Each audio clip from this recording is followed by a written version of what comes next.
Let us pray. Heavenly Father, we thank you for this wonderful day, Panginoon. Maraming salamat po for the new grace and mercy na binibigay niyo po every day. Lord, continue to guide each one of us, Panginoon, sa defense po namin. Continue to guide the panelists, Lord God. Give them the wisdom, Panginoon, sa pag-recommend and pagsasuggest, Panginoon, sa aming mga ide-defend, Panginoon, na proposal studies. And continue to guide us, Panginoon, the students, para po ma-deliver po namin yung presentations po namin, Panginoon, to give us, Panginoon, yung better na being po namin, Panginoon. Maraming salamat po for your continuous grace and mercy and love. Maraming salamat for the gift of wisdom na binibigay niyo po sa amin, Panginoon. We thank you for all the blessings, Lord God, na binibigay niyo po sa amin. Even if we are underserving, Lord God, we praise and honor you, Panginoon. I pray, Panginoon, na itong ginagawa po namin, makapagbigay po ng glory and honor sa inyo, Panginoon. We praise this and we lift up everything to you, Panginoon. In Jesus' name we pray. Amen.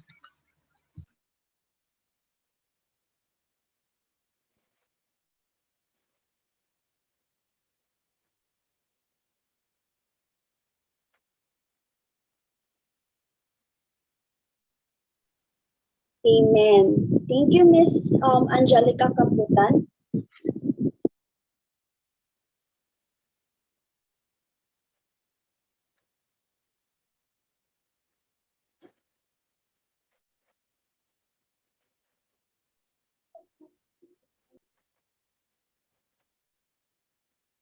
Look yung national anthem na. Nagka-technical difficulties ata si Angel.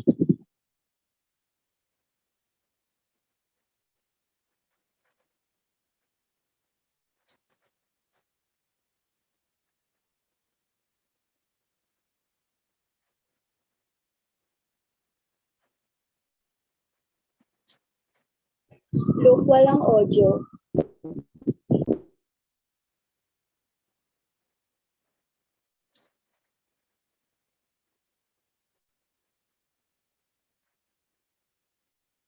Look, wala pa ring audio.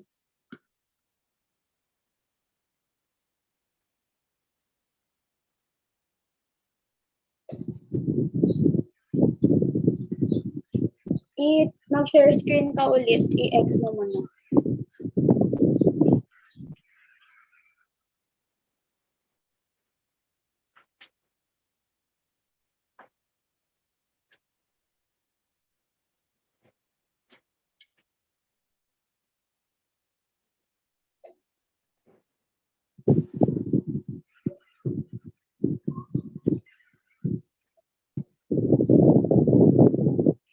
Look, wala pa rin. Mag-join with computer audio ka.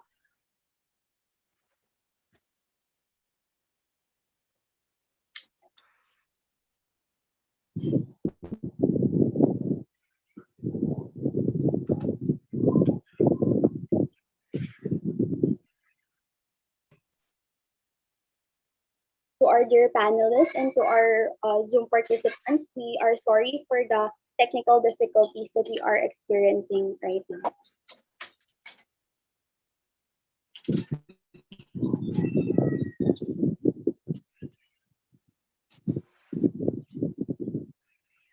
Look, wala talaga.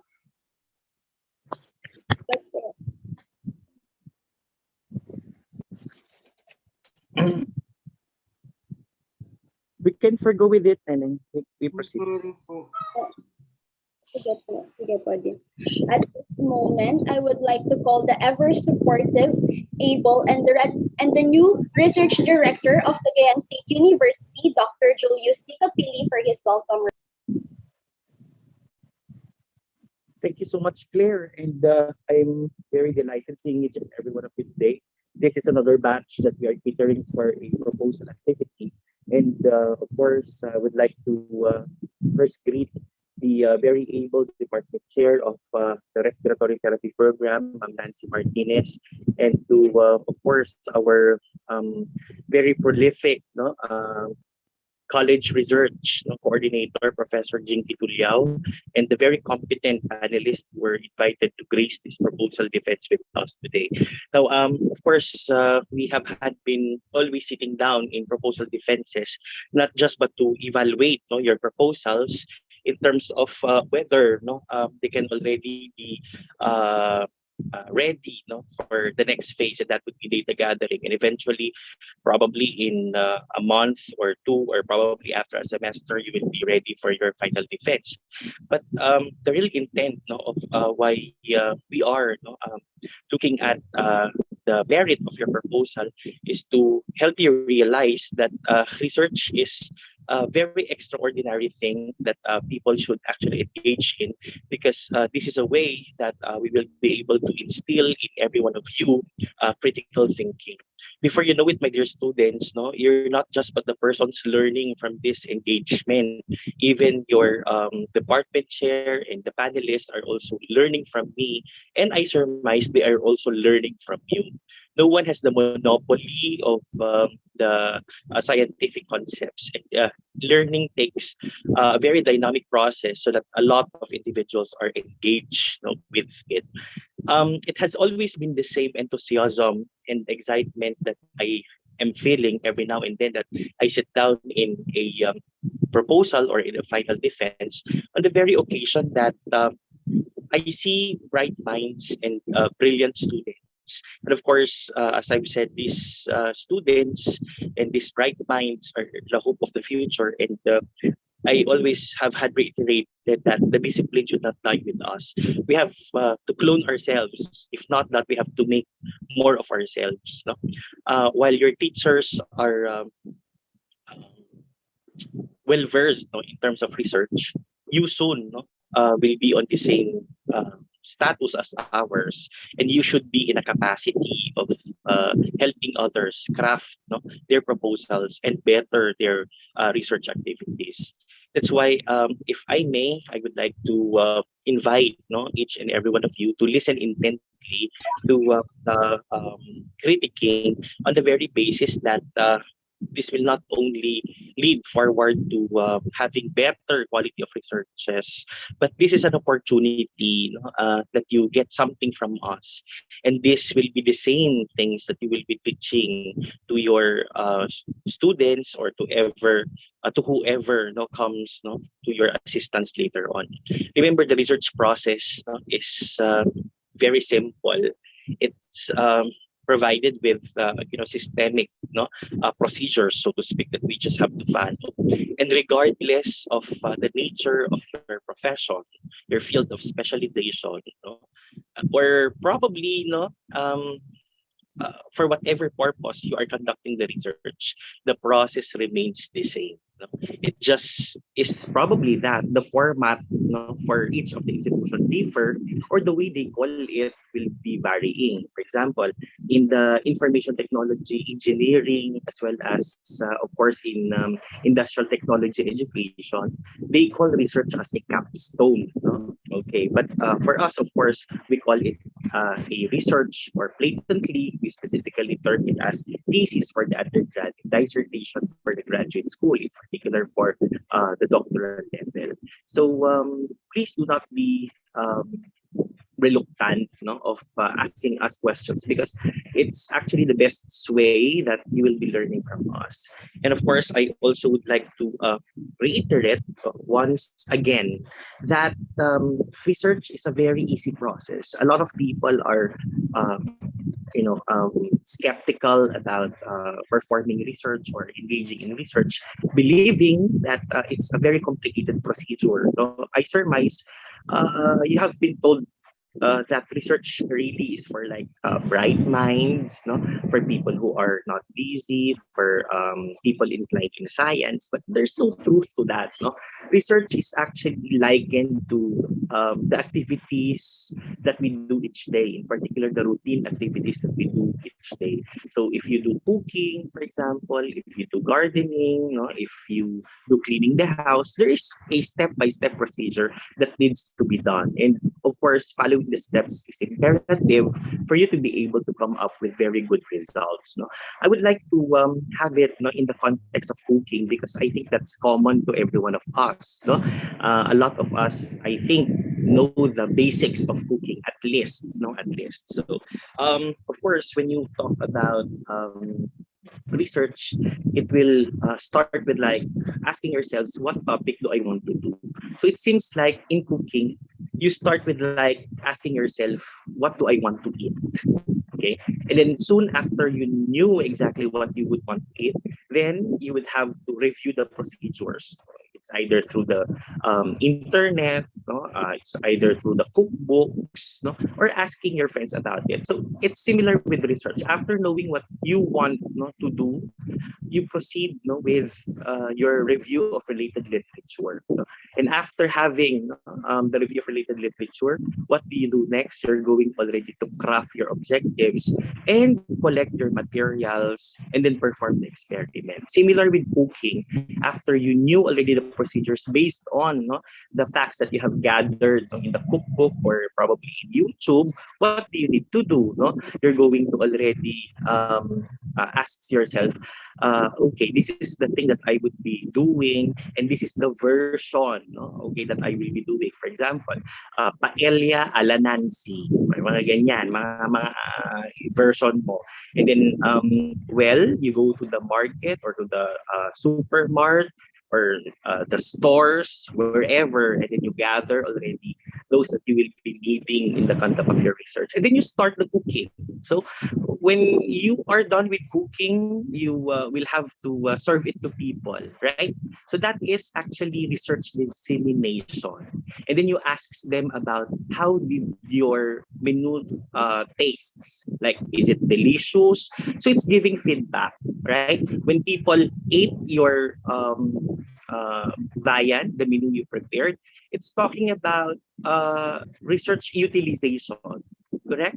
So similarly, I must say that research is likened, no, to all of the normal routine activities we do each day. So I hope that lightens up the mood. And finally, I would like also to end by saying your research panelists are here not just to hear you out, but actually to give you their constructive criticisms. Do not actually take it against them. No, one thing that I normally would have to look at the paper is feasibility. No, while you are bright students, sometimes you are overthinking to the extent that the research you are thinking about, that you are considering, are no longer feasible. They're no longer doable. They're out of this world. If ever that they are doable, it will take you a very long time. And granting circumstances, you're only given how much of months to finish the research, probably 2 months or 3 months. See? So feasibility or another for feasibility describes about the logistics requirement. No? Baka naman ang mahal. Intindihan? And so your panelists will be there to calibrate. No? Calibrate would mean ito na lang ang gawin mo. Omit that process and a whole lot more. Okay? So we are trying to turn things lighter for you. And if ever, if I may say, we are making the impossible possible for you. So I hope, no, that this day becomes really a good exchange of discourse. I know that with the invited panelists, you are in good hands, no? And it's not always that I will be here today because it's a Monday time. I hope you understand, no, that today is my last day in the college, and I have to also open, no, my doors to, of course, the new office that I am assigned at. And so, my dear friends, I will try my best to complete the sessions today. That is a promise, okay? But apparently, I'm sure that even in my absence, your panelists, no, will be able to actually justify, no, their being here. With that being said, God bless everyone and have a great day ahead. Thank you so much. Today we will meet once again the people who will be sharing their insights and which really help us in improving our research. Ladies and gentlemen, I now give the virtual floor to the ever gorgeous and dedicated research coordinator of the college, Professor Jinky Marie to present to us the member of the panel and the mechanics for today's defense. Thank you so much, Claire. Good morning, everyone. Today, we are blessed that we have with us to check, give insightful suggestions and recommendations our research panelist, Sir Nico Packing. Sir Nico. Ma'am Lily Ann Malabo. Ma'am J. Andrea Vea Israel. Ma'am Nancy Martinez, and of course, as the research panel chair, the director for research, uh, Julius Capili. And because yesterday our director gave a lot of insightful comments and selflessly shared his knowledge and expertise to the groups, we weren't able actually to stick to the schedule. And that is very much fine po, because that is for the improvement and quality of your researches before you even conduct or do data gathering. But for the mechanics, the time allotted to present for each group is only 10 minutes, maximum of 10 minutes, and we only had a maximum of 10 slides. And for the question and answer portion, that's 20 minutes only or more if maraming suggestions and comments and recommendations for the group. And for um, the rubrics, it's the same as with your topic defense. So that's all clear. We can already start with group one so that we can have a lot of time for suggestions and comments for each group.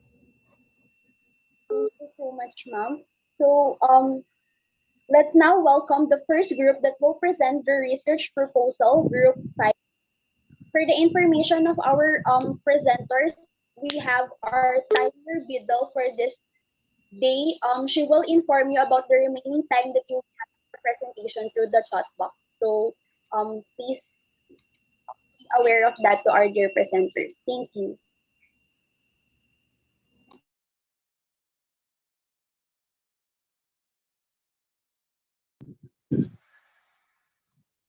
Look yung PowerPoint na ng first presenter. Thank you.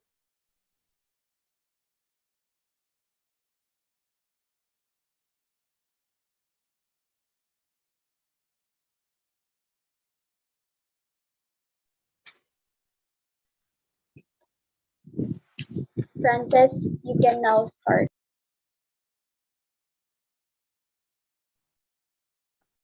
Pwede return sa title. Yan. Okay, start. Dear jurors, fellow enthusiasts, research advisors, a pleasant morning. Today we are going to present to you our research study entitled Occupational Health Status and Perceived Occupational Health Risk of Respiratory Therapies in a Public and Private Hospital, a Comparative Study. Ms. Francis Tasha Erica Cruz, yours truly, Frances Mindanao, Ms. Michelle F. De Leon, Ms. J.C. Zeloc de los Santos, and Ms. Donna Doniego are the researchers for this paper. Next slide, please. Background of the study. Respiratory therapies comprise a critical sector of allied healthcare. Their knowledge of the scientific principles underlying cardiopulmonary physiology and pathophysiology, as well as biomedical engineering and technology, enables them to effectively assess, educate, and treat patients with cardiopulmonary disorders. Their expertise in assessing blood gases, assisting with intubations and bronchoscopies, and specializing in ventilator management has also exposed them to the sickest patients and dangerous aerosolizing procedures. In occupational health, identification of safety and health hazard is fundamental. Risk evaluation against the hygienic standard is a known practice, and control at the source is the primary objective. Unfortunately, here in the Philippines, analysis on health status and perceived occupational health risk is often ignored, despite having plenty of registered respiratory therapies. Furthermore, respiratory therapies as a profession is not that known, especially now. They are still not getting the recognition they deserve, especially in managing patients with COVID-19 and other chronic diseases. Hence, we are convinced to do this study, which will mainly focus on determining and comparing the occupational health status and perceived occupational health risk of respiratory therapies employed in a public and private hospital, whereof it is linked to health specifically in the promotion and maintenance of the highest degree of physical, mental, and social well-being of workers, the prevention among workers of adverse effect on health caused by their working conditions, and the protection of workers in their employment from risk resulting from factors adverse to health, the placing and maintenance of workers in occupational environment adapted to physical and mental needs, and the adaptation of work to humans. Next slide, please. Statement of the objectives.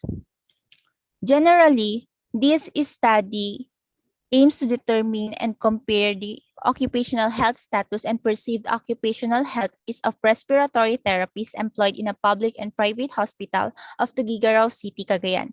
Specifically, this study attempts to answer the following problems. First, what is the profile of the respiratory therapies in terms of their A, demographic profile, which includes their age, gender, and marital status, B, the socioeconomic profile, which includes the average monthly income, their religion, and membership on organizations. C, employment profile, which includes hospital of employment, current position, employment status. This could be, they can be contractual or not, length of service, work assignments, seminars and training, number of therapies, and hours of shift. And D, clinical profile, which includes medical history, comorbidity, and maintenance medication. Second question is that what is the health status of the respondents in terms of their A, history of hospitalization? This can be work-related disease or work-related injury, and these also include workers' compensation and insurance claims. Letter B, workplace risk condition. Letter C, workplace immunization coverage. D, workplace policies and procedure. E, occupational health and safety awareness, and F, participation in occupational health and safety. Next slide, please. Number 3 problem is what is the perceived occupational health risk of the respondents in terms of exposure to biological hazards, chemical hazards, physical hazards, psychosocial risk, and ergonomic risk. Fourth problem, is there a significant difference in the occupational health status of the respondents when grouped according to their profile variables? Fifth, is there a significant difference in the perceived occupational health risk of the respondents when grouped according to their profile variable? Six, is there a significant relationship between the occupational health status and perceived occupational health risk of the respondents? And seventh, is there a significant difference in the occupational health status and perceived occupational health risk of the respondents employed in a public and private hospital? Next slide, please. So So this for is our our Gantt chart. Okay, so yes. Please welcome Michelle De Leon to present with us the research paradigm and research methodology. Okay, good morning, panelists. For our research paradigm, we use the IVDV model, which consists of independent variable. For our independent variable is hospital of employment of the respiratory therapist. Dependent variable, we have two, which is first occupational health status. Under that is the history of hospitalization, workplace work condition, workplace immunization coverage, workplace policies and procedures, occupational safety practices, participation in occupational health and safety. Second, perceived occupational health risk. Under that is exposure to biological hazards, exposure to chemical hazards, exposure to physical hazards, exposure to psychosocial hazards, and exposure to ergonomic hazards. Outcome variable. For our outcome variable is the significant difference on the occupational health status and occupational health risk of respiratory therapies. For our research design, this study is a combination of descriptive survey and quantitative research design will be employed. Locale of the study. This study will be conducted in Cagayan, specifically at Tuguegarao City, where public and private hospitals dwell. Data gathering through survey questionnaires will be collected from the Respiratory Therapy Department of Cagayan Valley Medical Center and Divine Mercy Wellness Center, where the respiratory therapists needed as respondents were currently employed. Next slide, please. For our sampling design, using a total enumeration sampling methodology, we identified a total of 47 artists to be respondents as advised by the research statistician. The respondents will further be grouped according to the kind of hospital employment they are working, either a public or private institute. Thus, the respondents were constituted by 35 artists from CVMC and 12 from Divine Mercy Wellness Center, thus including all the members of the population. The inclusion criteria includes all artists working under the pulmonary department of the hospital. Next slide, please. This study will use descriptive research survey, which will employ questionnaires that were self-administered and anonymous and followed guidelines for human subjects protection given to individual respiratory therapists and will be used to collect data for the study. The questionnaires will consist of closed-ended questions that were divided into three parts. First part is the profile, second is the health status, and the third part is the workplace and safety survey. Additionally, this study will utilize a questionnaire that will be adapted and combined from different sources. Next slide, please. What is this? So this is our sorry, our framework for data gathering. First, drafting of research questionnaire and research instruments. Next would be the finalization of research questionnaire and research instruments, and the endorsement for data collection from the panelists, employing of research questionnaire for data gathering, and lastly, data analysis using our research analytical tools. Next slide, please. Our Gantt chart.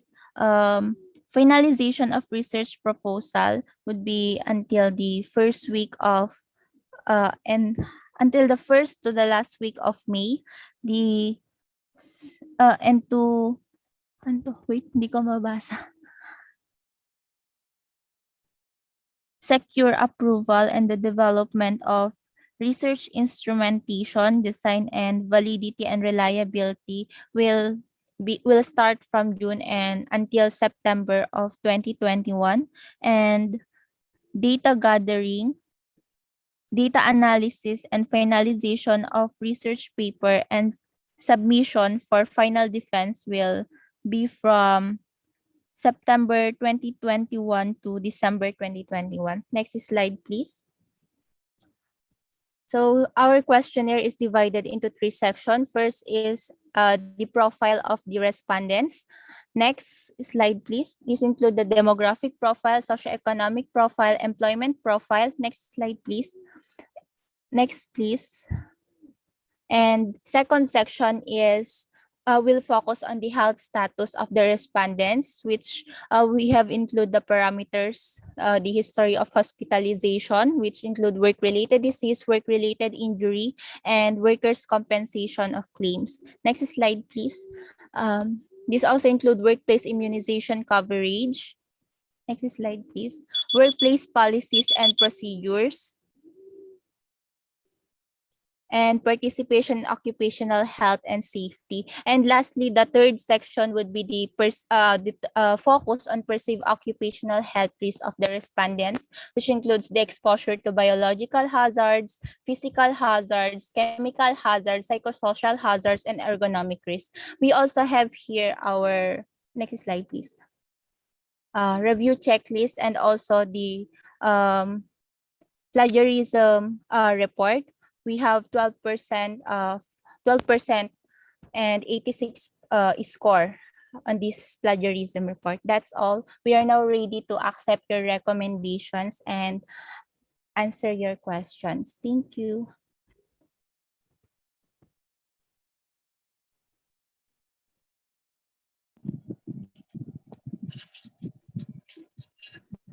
Your title, Occupational Health Status and Perceived Occupational Health Risks of Respiratory Therapies in a Public and Private Hospital where? In Mars? Into Gigarao City po din. And then a comparative study. Okay, so occupational health status. Para hindi na masyadong mahaba at paulit-ulit naman yung nilalagay yung words dyan, di ano lang yan, occupational health status and perceived risks. Diba? Occupational health status and perceived risks of respiratory therapists in public and private hospital of Tuguegarao City. Tanggalin mo na yung comparative study. Lalabas na lang yan doon sa ating objectives. Okay, introduction. The background. In the background of the study, I saw that you have actually highlighted on the rules of respiratory therapy, which until today is not actually well appreciated or not well uh, regarded, no, by the community. But apparently, as you know, there had been, several of programs that have at least alleviated, correct, the standards for respiratory therapies. No? So what is lacking in your introduction is talking about um, the upgrading, correct, of the status of respiratory therapists. When I say upgrading, you have now a plantilla position. Long before, you are considered to be critical care managers or critical care nurses, correct? But today, we have already plantilla positions in the government for respiratory therapists 1, 2, and 3. Okay. Next that you have considered there is that you are included under the roster of the important health professionals by the Regional Development Committee of the National Economic Development Authority. Okay. But these accolades, no, despite acknowledging the roles of RT, is not um, really that of great impact on the very basis that, like other allied health practitioners, you are considered to be frontliners. While you said a while back that you actually work closely with individuals having infectious diseases like that of COVID-19, there was not made mention of what specific diseases that you normally would have to acquire, correct? So for example, you suffer from wide range of exposures, right? You have wide range of exposures. When you lift your gadgets, when you actually pull, no, your tanks, nagdadaan because yung mga oxygen tanks na yan. When you push your ventilators, when you carry your patients, when you apply something to your patients, is it clear? And then you also do diagnostic procedures. You get blood samples like arterial blood gas analysis, no? And a whole lot more, right? Sometimes you also assist no intubation process and whole lot. Intindihan? So, ano yung mga significant na intindihan na exposures man? I-highlight mo na yan sa background. Intindihan? Para ito pala, naintindihan yung mga nararanasan kasi occupational health meron. No? Second is your workplace safety. No, you are actually, if not all the time, naintindihan, you are very near that of the intensive care units, right? Okay, and then of course, you cater to patients at the terminal stage of their disease, those nearly dead. And of course, when you say those nearly dead, no, well, death can be probably due because of an infection, or if not that, it is the primordial disease, it is a comorbidity, correct? And with the applications that you do, for example, no, you take blood samples from them, it may be that you will be pricking your hand. You also do some sort of like aerosol administration. There are oxygen tanks, no, that you have to attend to, mga sumasabog na mga yan. There would be exposure to radiation because of the machines, no, that you do, and a whole lot more. So what about your workplace? So it's near the ICU, infection is very great. Sometimes, no, garbage disposal, no, is going to be an issue. What about noise? Noise, no, is a hazard, correct? Lahat ng mga makina na hawak ng RT tumutunog, maintindihan? Sabi ko nga, yung mga tunog na yan, nakakatakot kasi may bayad lahat ng tunog na yan. Naranasan ko because my dad is an ICU case, was several, no, times, was in several occasions with the ICU. So, workplace, no? What about the stress, right? There are stress or burnout, intindihan, that you get to suffer from. Lahat yan, kailangan ilagay mo na dyan sa background line to make it really very substantial, very meaty. Okay. So, other than that, you please remember that there is a professional organization, the ARCP, Association of Critical Respiratory Care Practitioners in the Philippines, no, ARCP, so to speak. So what about, no, ARCP? Wala man lang siyang Basahin, makipag-link ka. Kasi, for example, sa PAMET, sa amin, meron kaming bayanihan project, ganyan. Meron naman kaming continuing professional education of which would have biorisks management as topics, stressor and stress management as topics. Maintindihan? Mga ganyan. No? Ilagay mo lahat yan sa background. Huwag kang, kasi ang background mo anak, parang naging negative lang siya. Balansein nyo. No? Ito yung magandang nangyayari. Ito naman yung bad. Ganon, no? Don't pull the research into those that you like. Naintindihan? Kasi ang laman ng introduction mo lang, puro negative na. No? Kung ako yan, hindi ako matutuwa. Ano ba naman? Parang wala ka ng walang magandang nangyari sa profession. Balansehin nyo yung background. Naintindihan? Okay. So, unknown, that is the known. No? Unknown talks about there are not yet studies, or if ever there are, it's not local based, describing the occupational health safety of respiratory therapies on the very basis that this is a new profession. Okay, and what is the gap? Gap talks about if you are not gonna do this, what happens? Number one, complacency of administrations in healthcare institutions. When you say complacency, wala na silang gagawin, believing okay na kayo. Naintindihan? There will not be improvement of the workplace. There will not be upgrading of your salaries. There will not be upgrading of your fringe benefits and a whole lot more. Parang ganyan na lang siya. Second is, of course, the loss of self-esteem, naintindihan, loss of self-worth, the loss of the frustrating part of the part of respiratory therapies, right? Kasi hindi naman kami pinapansin. Yan yung mga gaps, naintindihan. Okay, and of course, the beauty of this is this will be serving as basis to come up with a occupational safety and health program for respiratory therapy. So that is how you craft your background. Okay? So maganda naman yung background in fairness, yung nga lang hinapos. Wala siyang pangil, lagi kong pinasabi, hindi nangangagat. Okay, next. Back dun sa objectives, which for me is important. For the objectives of the study, why you said occupational health status and risks.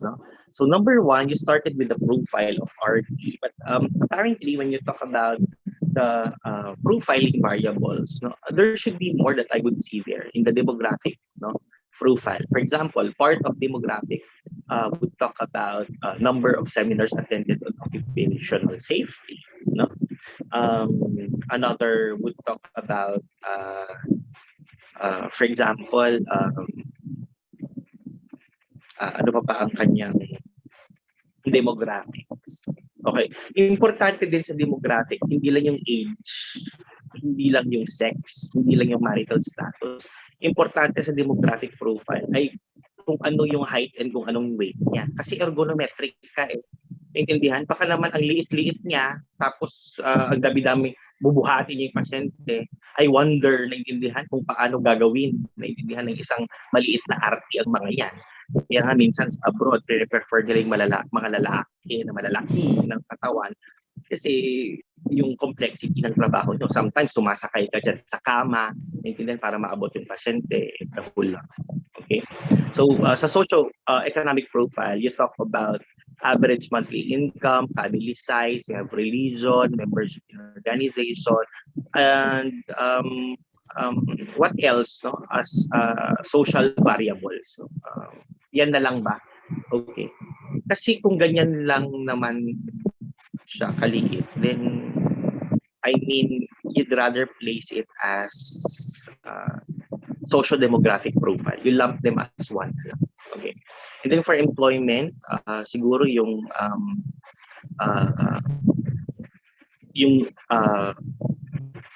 station assignment niya, naintindihan kung saan siya. Kasi I know doon sa respiratory therapy, just like in the clinical laboratory, well, you are all generalists. Sometimes there would be section assignments. Correct? For example, who are in the sleep clinic, who are in the ABG, who are in the OPD. Yeah. Okay? So anyway, and then clinical profile. Okay. In fact,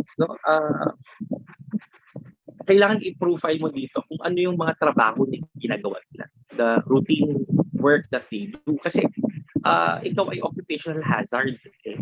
Sabi mo for ergonometric. So, what are the routine works that they do? Ano ba yung mga ginagawa nila? Okay, that's forming part of your profile. Pwede mong ilagay yan sa employment profile. Yung, for example, section assignment, job description, okay. And then what is the health status of respondents in terms of, no? Actually, when you talk about health status, no, kapag sinabi kasi status, no, anong gusto mong malaman dyan? Status eh. So, vague yung health status. Tapos ang ilalagay mo, workplace risks condition. Ano kaya yun?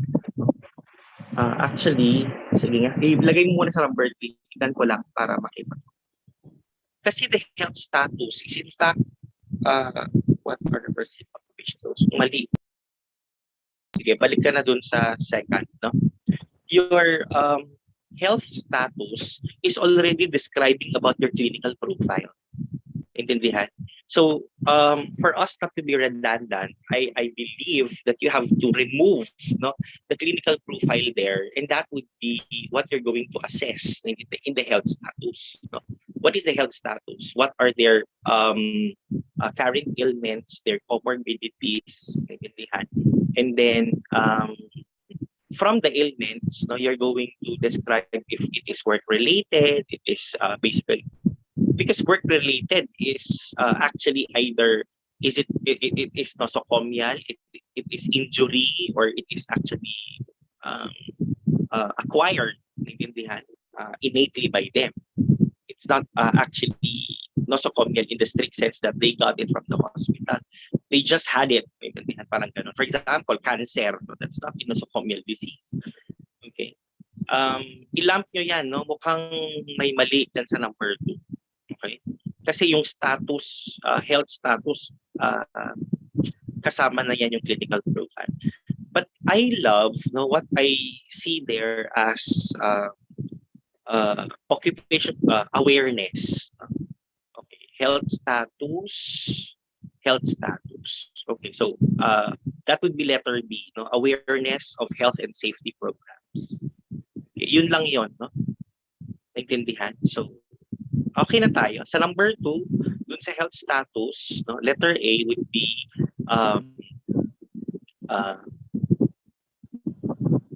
causes of morbidity.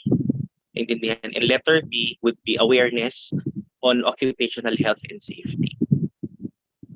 Okay na? Okay, so dalawa lang yan. That would be the health status, period. No? Yung mga workplace immunization coverage, mga i-lamp mo yan dyan sa occupational health and safety awareness na lang. Okay? Hindi siya akma para sa health status. Next, please. No? Dun sa number 3 naman, it is in place, no? When you said that you're going to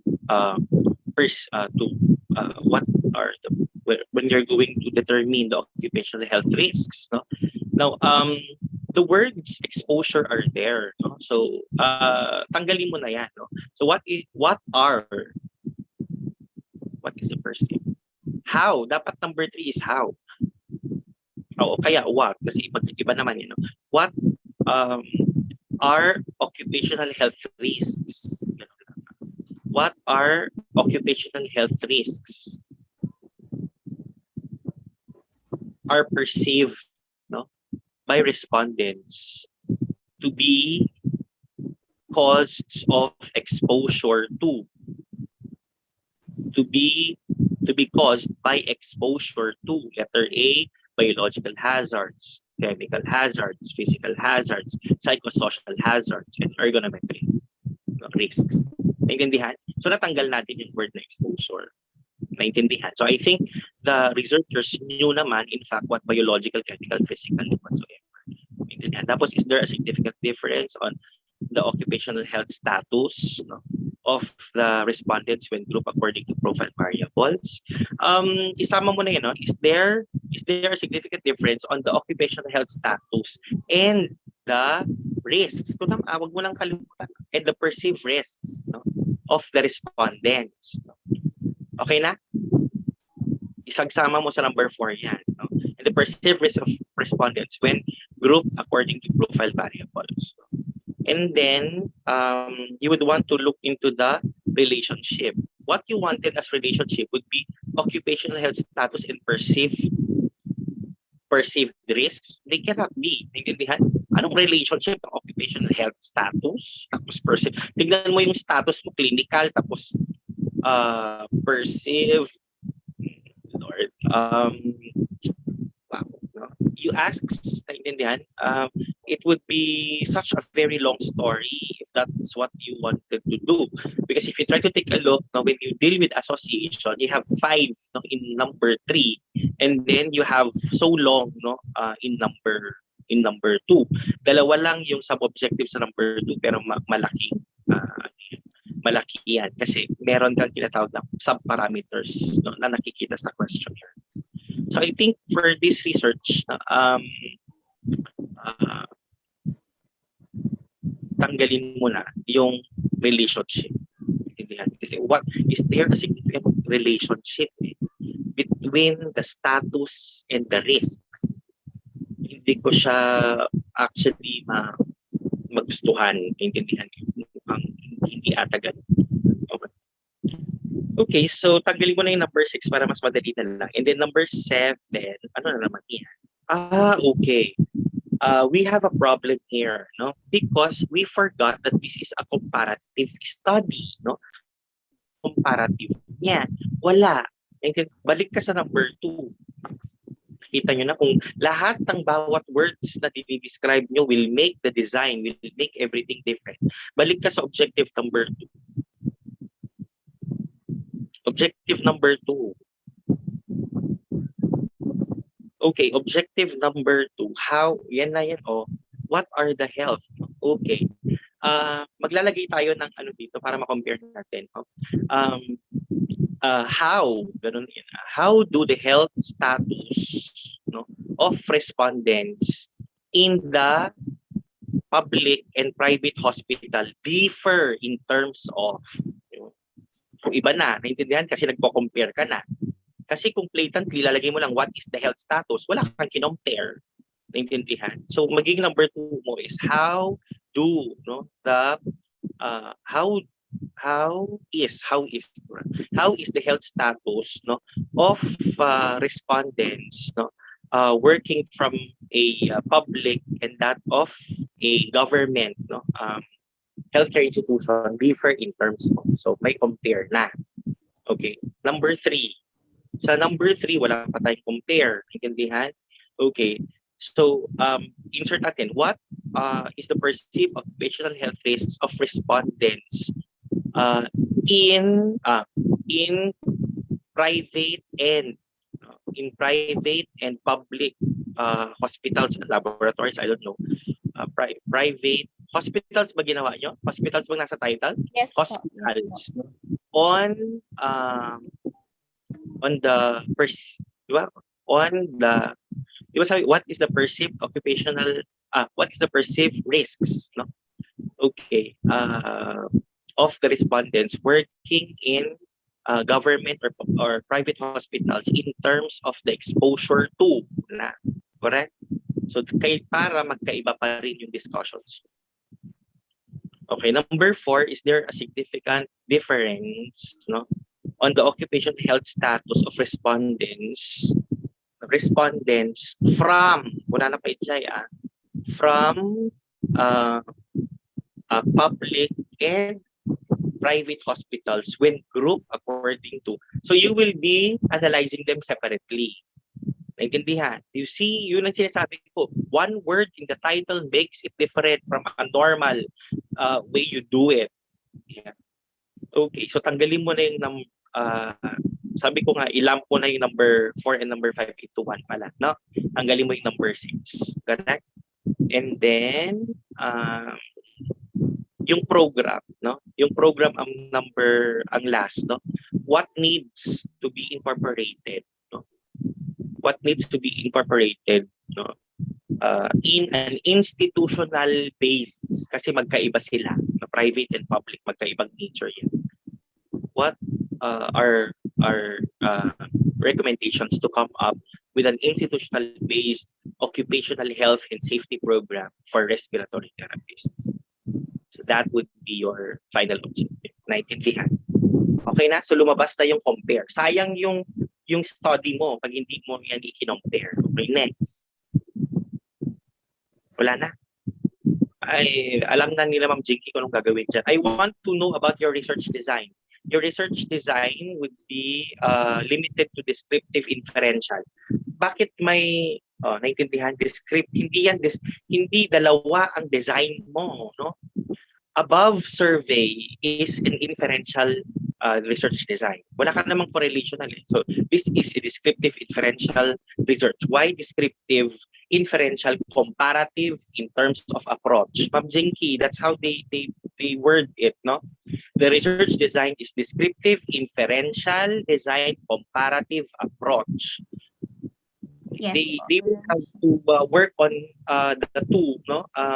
Local separately, and then they will have to compare towards the end, no? Yeah. Okay. So in your local of the study, bahala na kayo dyan kasi all of the workplaces of RT that you will be needing should be placed there. Okay, next please. In your sampling design. Yung sampling design naman nila ma'am, itong problema mo, no? You cannot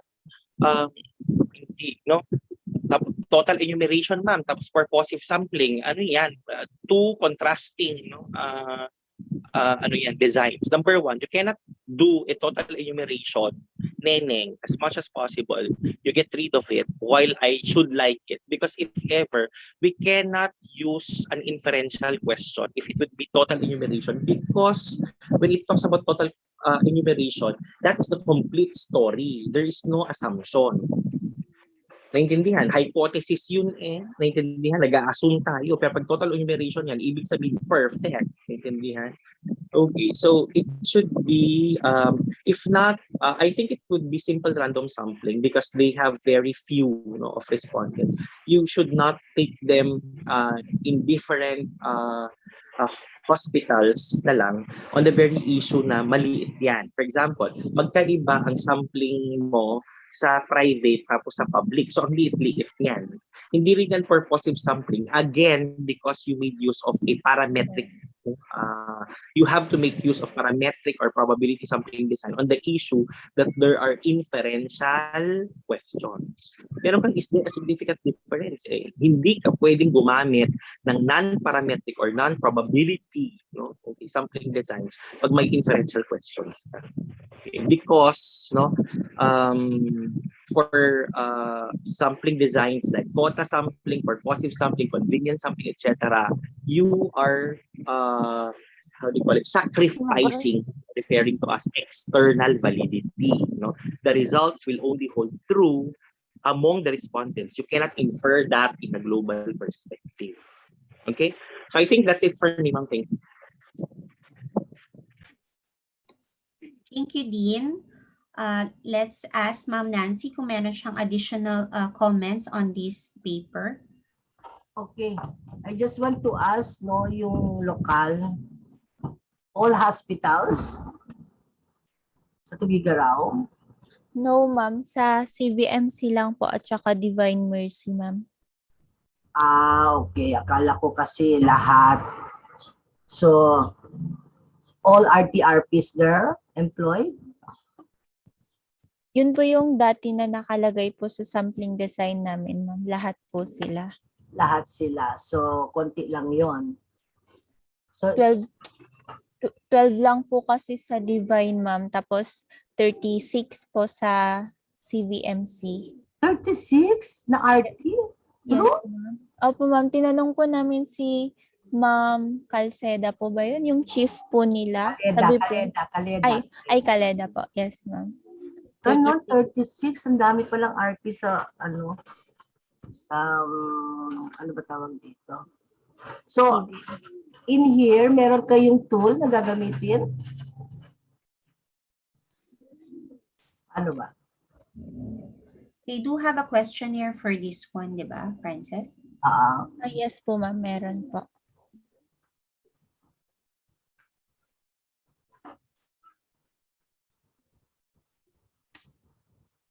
Tapos,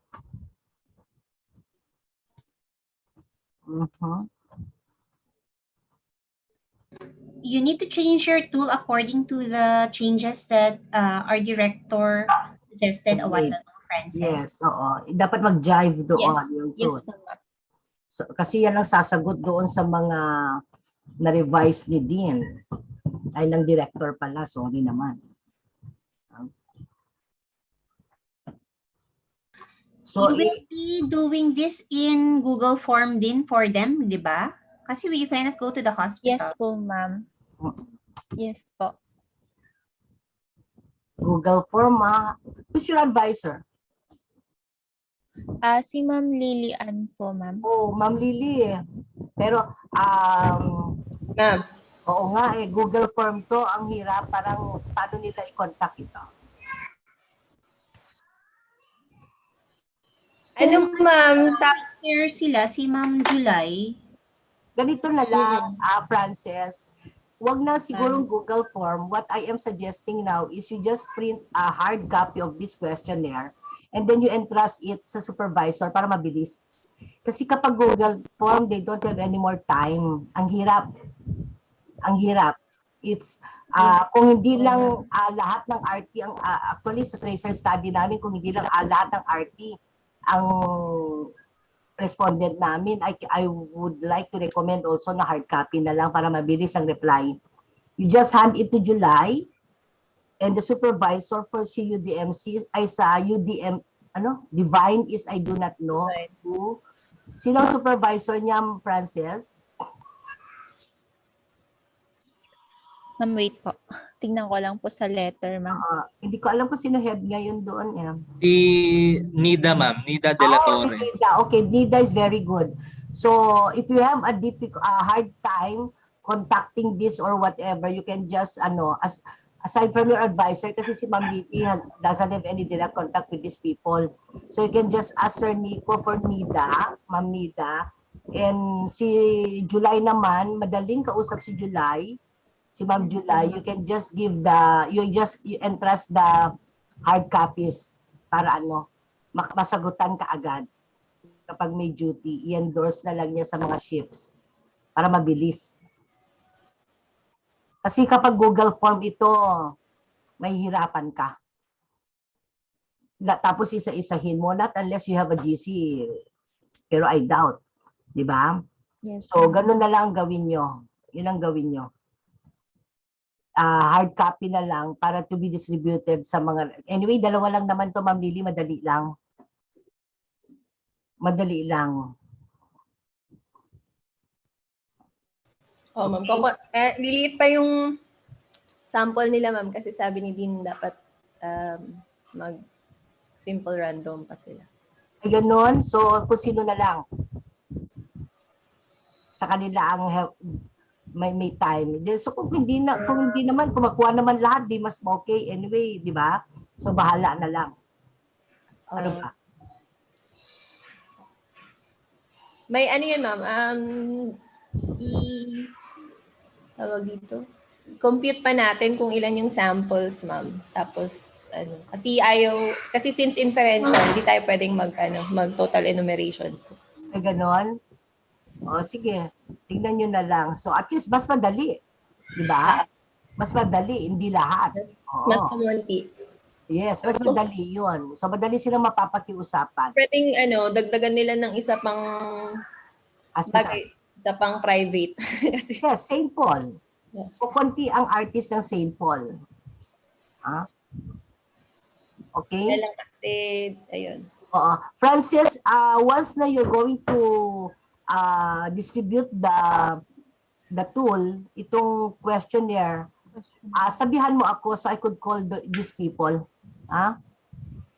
Para ma-endorse kita. Kasi baka mamaya hindi ka nila pakinggan or baka mamaya hindi nila pakinggan si Ma'am Lily.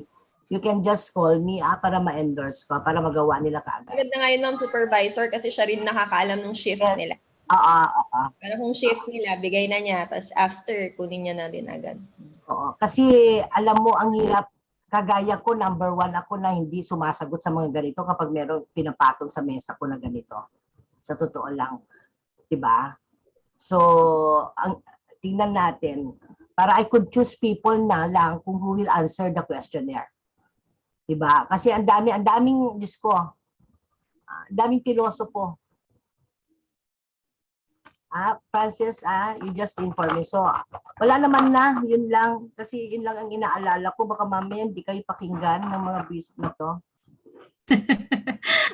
Sige. Sir Nico, you have additional comments, suggestions? Yes, ma'am. With regards doon sa questionnaire nila, gusto ko sanang makita yung examples nila ng risk on biological, chemical,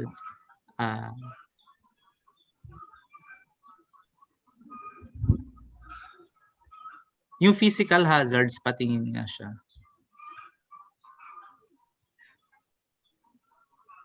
Okay.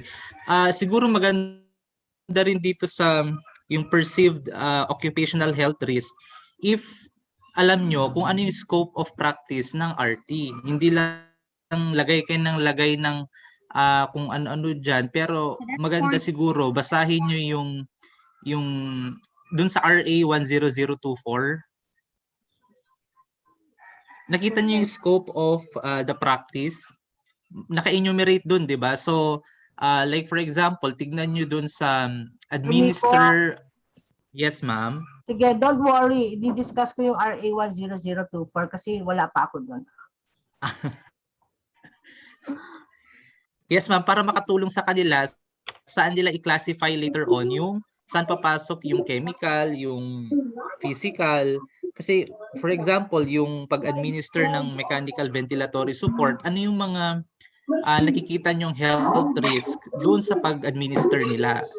So, yun ang maganda siguro, alam nila yung scope. So, nandun naman sa law ng RT yun. So, tignan nyo na lang section 27. And then, himay-himay ninyo kung saan nyo sila pwedeng i-classify as to anong type of hazards yon or risk. Naintindihan? So, yun lang naman sa akin. At saka doon sa, ang tawag dito, yung sa hospital profile, hindi na natin sila i-profile, ma'am, yung hospital, kahit tatanungin kung anong level, bed capacity, ganun, ma'am.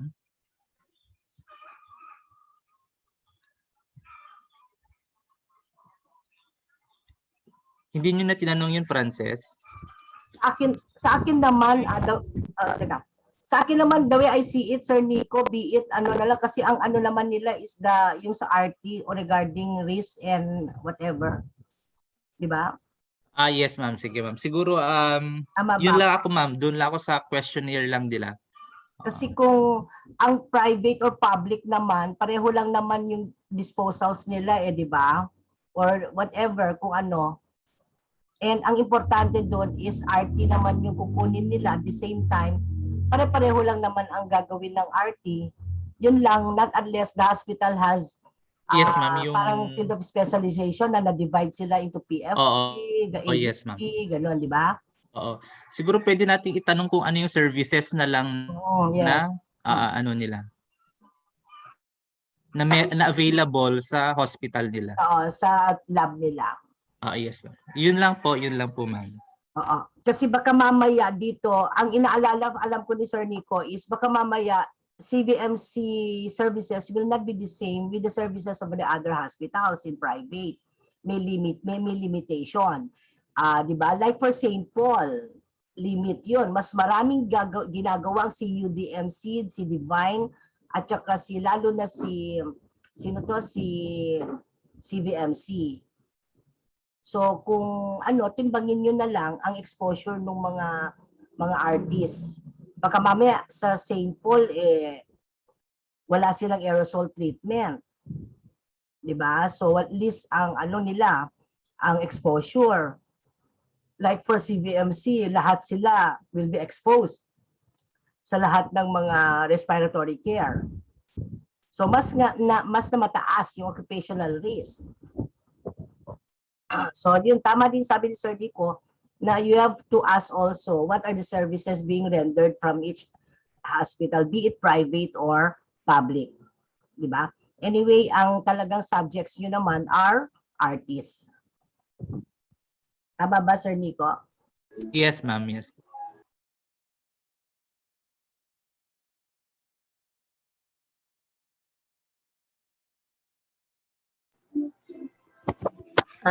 Hello po. Good Hi, Ma'am morning. Gia. Ma'am, ano lang, dito lang din sa questionnaires nila. Ilang pages po ito?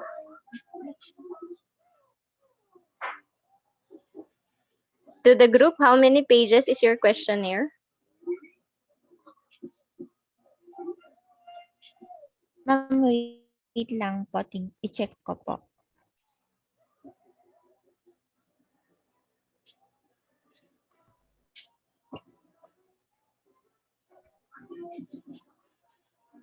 Ay, sus, ang dami ate. 20 po, ma'am. Ay, susa po. Oo, kasi pansin ko pa lang dito sa first, itong nasa screen, light and temperature pa lang yung tinatanong ninyo, isang page na. So, kung ako kung ako ang sasagot niyan, syempre tatamarin din ako, lalo't ang dami kong ginagawa. Maybe what you could do is maglagay na lang kayo ng importante. Tama nga yung sinabi ni Sir Nico, anchor it doon sa law ninyo. Pansin ko lang kasi dito, like for example, in your question sa temperature, anong tawag dito? Maraming pwedeng tanungin na lang in one kesa yung sobrang dami nyong tatanungin. Parang pwede bang tanungin na lang na is there an adequate lighting for light? Tas tanggalin na itong iba, parang ganon. I don't know how you will do it. Siyempre, yung advisor nyo na ang mag-check niyan.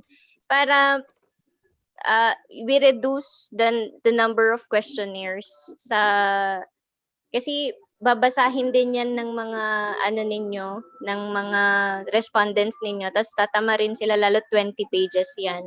I don't know if the panel will agree with me. 20 pages is really too long. Tsaka pwede nyong liitan yung font size. I think ito masyadong malaki yung spaces. Pwede nyo siyang liitan actually. Hindi kailangang masyado silang malalaki. Kasi nababasa naman siya. Tapos, lastly, I don't know if you can consider also Ma'am Dorina Sabatin, if she could also help you, lalo na sa biological hazard kasi meron siyang training sa biosafety. Ganon. So, yun lang. Thank you, ma'am. Oo, agree ako doon. I-review nyo maigi yung tool, yung questionnaire. You get what is yung kailangan nyo lang. Kasi I for one, yun na nga, like what I've said kanina, na when a tool is given to me, alam mo, una kong tinitignan, kung gaano siya karami. Once ang dami, reject. Make it something pleasing doon sa magsasagot kasi this is a big favor from them. Sa inyo, nagagawin ito. Oo. Because Abala. Abala sa kanila talaga. Yes, abala sa kanila ito. And once na they will just accomplish it for accomplishing lang, they will not answer by heart. Di ba? So, kailangan mo talaga, kung pwede nga lang, alam mo yun, meron kang, pag nagdala ka ng mga ganito, may cake ka, alam mo yun, yung, di ba, hindi naman sa masyadong corrupt, pero no, yung gumagawa sila ng pabor kasi para sa iyo, sa inyo. Padulas, parang ganun ba? Padulas, o yung something, kasi sa Pinoy naman hindi naman sa corruption yun, no? Yung I mean sa atin kasi, something na papasalamat mo, be it in a small way, malaking bagay na yun sa kanila. Gets? Yung bibigyan mo sila na, Mami, dala akong candy para sa inyo habang nagsasagot kayo dyan, dati bulbulan nyo, di ba? Alam mo yun?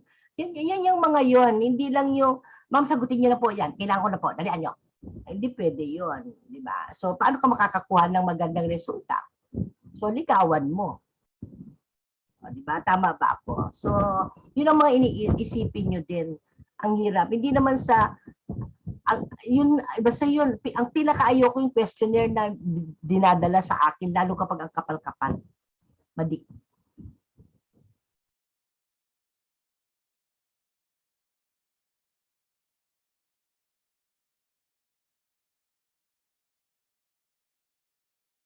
Ma'am Jinx, okay na ako. Okay na. Frances, what is your new title again?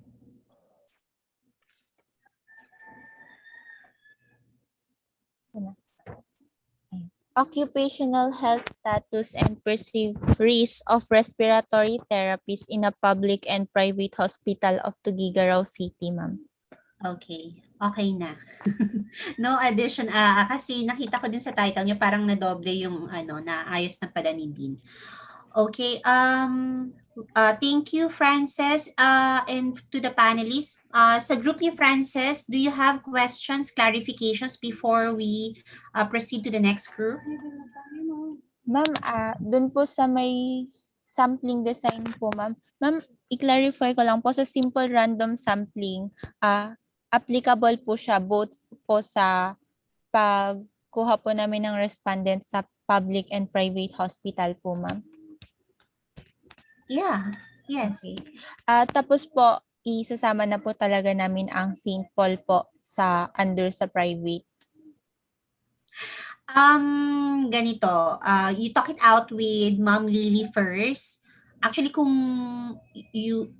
pwede ba talagang makakuha tayo or mag-float tayo ng questionnaire sa St. Paul or kung meron ba kayong kakilala doon. Ma'am Nancy, meron bang mga RT kayo doon? Ang dami. CSU walang Talaga sila. ang CUDMC kasi Ma'am Lily, bago lang, hindi pa nila feel. Ma'am, ano na lang, ang well-established kasi na private is St. Paul. Actually, mas maganda ang St. Paul tsaka Divine po.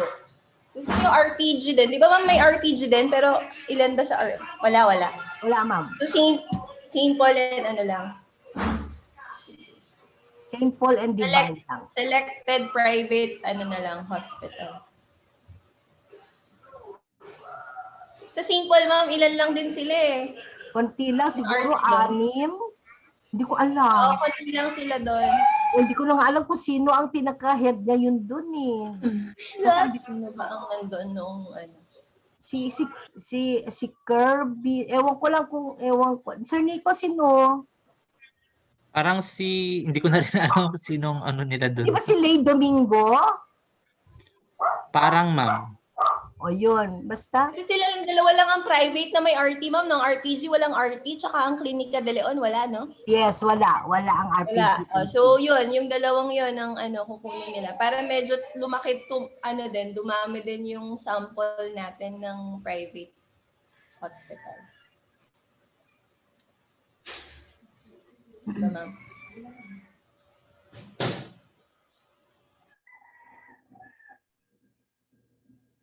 Yung sa simple random sampling, pag-uusapan na lang namin kung paano. Kung paano nila gagawin. Frances? Yes po, ma'am. Okay. Frances, any more? Ma'am, wala na po. Okay, so mag-meet na lang kayo ni Ma'am Lily for other clarifications kung meron pa. Okay, Claire, we can go on to the next group already. Thank you po. Thank you, ma'am. Thank you. Thank you so much, Group 5A. Now let's welcome our second presenter, Group 7A.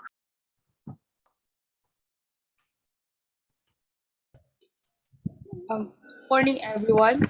My name is Trisha Macy Magig, the first presenter of Group 7A with the study entitled Customization of Graphic and Technical Health Warnings on Health Facts. Slide po. So, background of this study. Cigarette packaging has been used for marketing efforts for the products to be appealing and has also been used to promote health warnings and to convey health risks of using cigarettes. Graphic Health Warnings Law, or RA number 10643, is a law that requires all tobacco products sold in the Philippines to have graphic health have a photographic warning accompanying textual warning about the picture. According to Hammond,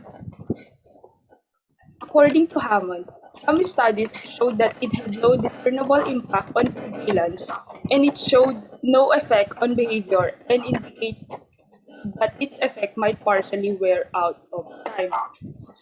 According to the Article 2 and Article 2 guidelines of the World Health Organization Framework Convention on Tobacco Control, they have spotlighted the inclusion of pictures on tobacco package for health warnings. According to this article, health warning labels on tobacco products are the most cost-effective tool for informing both smokers and non-smokers about the health risks of tobacco use, compared to other sources like television. However, there are still smokers as well as non-smokers who cannot comprehend well the graphic and textual warnings printed on the cigarette box.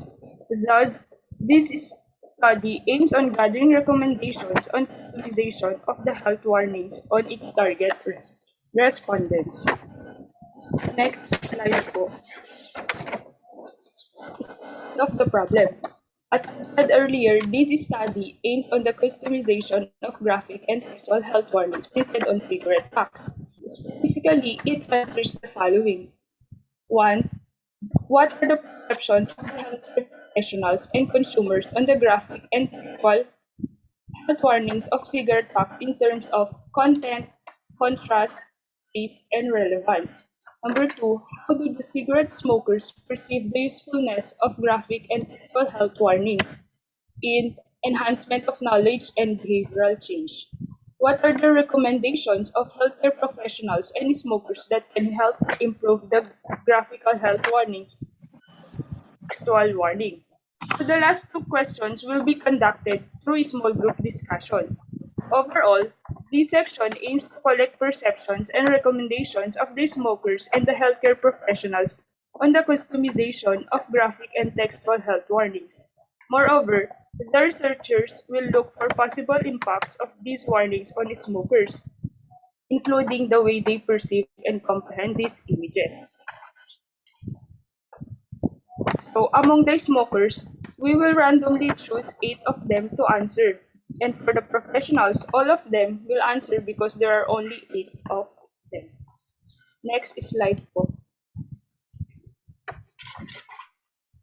For our conceptual framework, we have input, the process, and the output. Under the input, what are the perceptions of the healthcare professionals and consumers on the graphic and textual warning on cigarette packs in terms of A. Content, B. Construct, C. Face, and D. Relevance? And second, how do the cigarette smokers perceive the usefulness of healthcare warnings in enhancement of knowledge, behavioral change? And last, what are the recommendations of healthcare professionals and smokers that can help improve the graphical health warning and textual warning?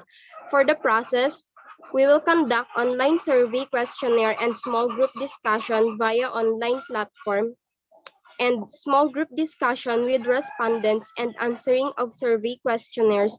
And for the final, we have our data analysis. For the output, we have recommendations of healthcare professionals and smokers on the customization of graphic and textual health warnings printed on cigarette packs. For our output, we will collate recommendations from healthcare professionals and smokers. Next slide, please.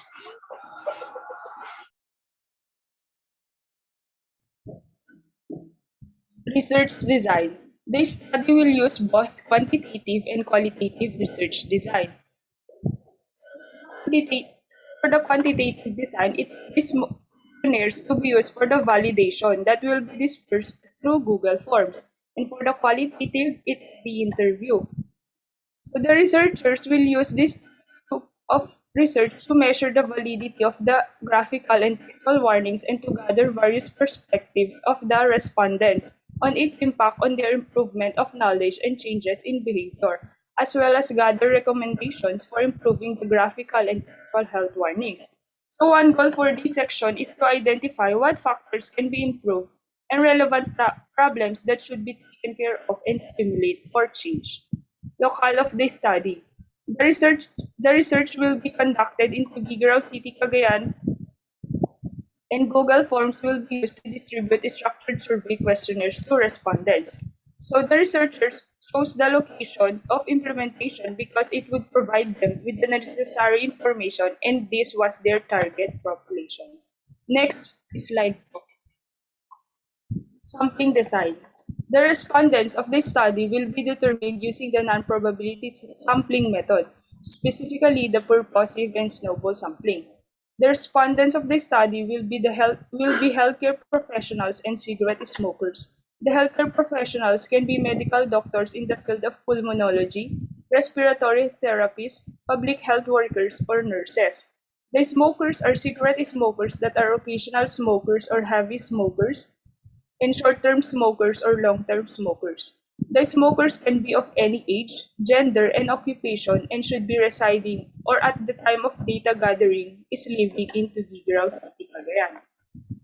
The researchers will choose healthcare professionals and 100 cigarette smokers as respondents for the study. It has been regarded that the bigger the sample size, the more reliable research is. However, in terms of accessibility of getting responses, the sample need not be very high, and it is still possible to get reliable results with accessible and smaller sample sizes. Therefore, a sample size of 100 is considered adequate to obtain significant results according to Delis. The researchers will limit its sample size to 100 respondents for their smokers in order to get reliable and significant results. Next slide.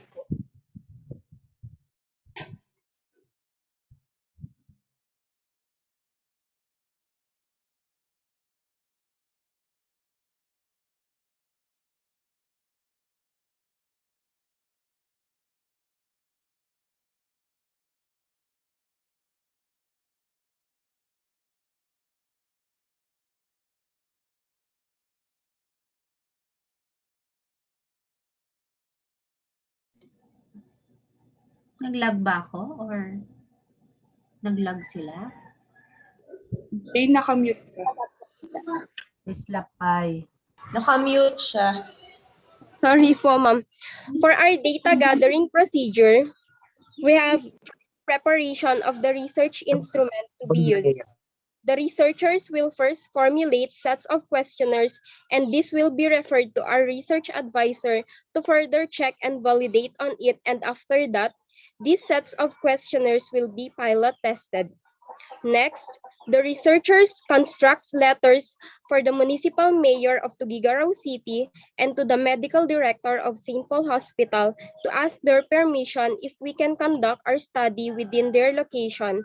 After they grant our letter, we will now proceed to gathering data via online platform, which is the Google form. Next, the researchers will first send consent letters to our respondents, and after filling the consent letters, we will send the first set of questionnaires, which is the validation part, to both the smokers and the healthcare professionals via Google form.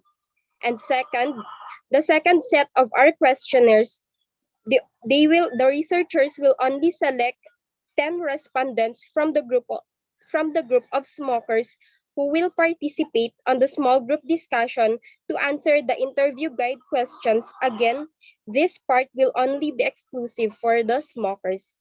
And for our last set of questionnaire, the researchers will select 10 respondents from the group of smokers and 8 respondents from the group of healthcare professionals who will again participate on the online group discussion, on the small group discussion to answer the interview guide questions concerning their recommendations to better improve the graphical and textual warnings printed on cigarette packs.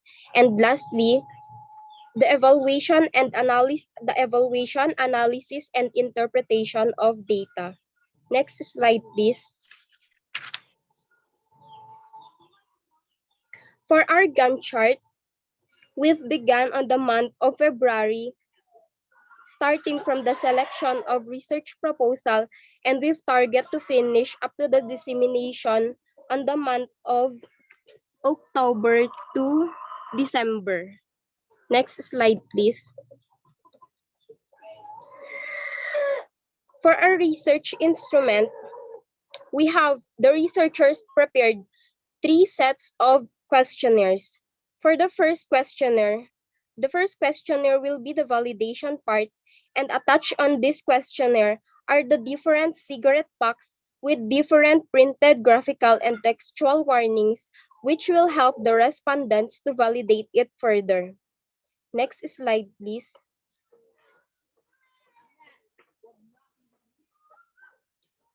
On our first questionnaire, we've used the 5 Likert scale to measure the response of our respondents, having the score of 1 for strongly disagree, score of 2 for disagree, score of 3 for neither, and score of 4 for agree, and score of 5 for strongly agree. Next slide, please.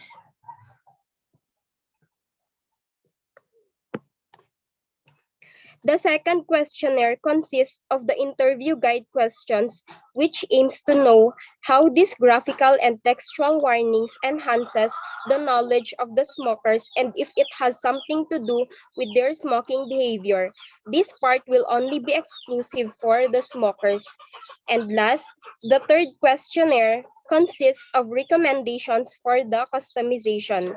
In this part, the researchers will collate recommendations from both smokers and healthcare professionals, which will lead to the customization of the graphical and textual warnings on cigarette packs.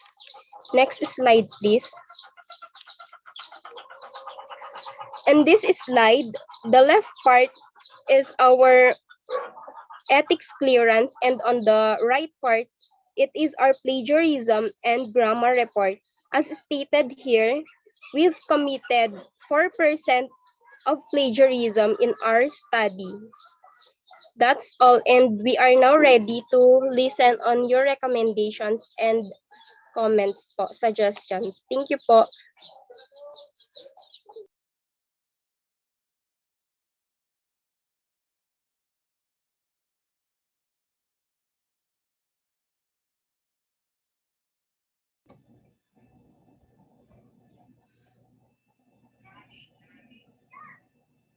Wala ata si director. Wala yung hindi siya nakaupo doon sa upuan ng department chair kasi. Nandito na siya sa bago niyang office?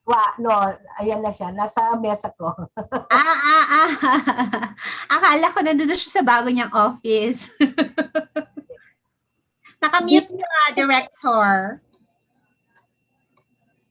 Game na. Game na Nagpas yan, sir. Ay, nagpas. Ben, ikaw na. Hindi ko maalala din nasaan yung title niya. Ayan. Ito. Customization of graphic and textual health warnings. Yung sa smoking. On cigarette packs.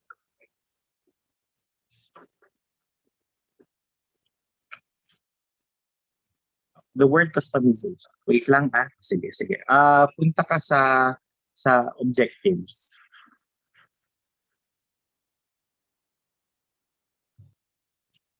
The study aims to customize the graphic and texture.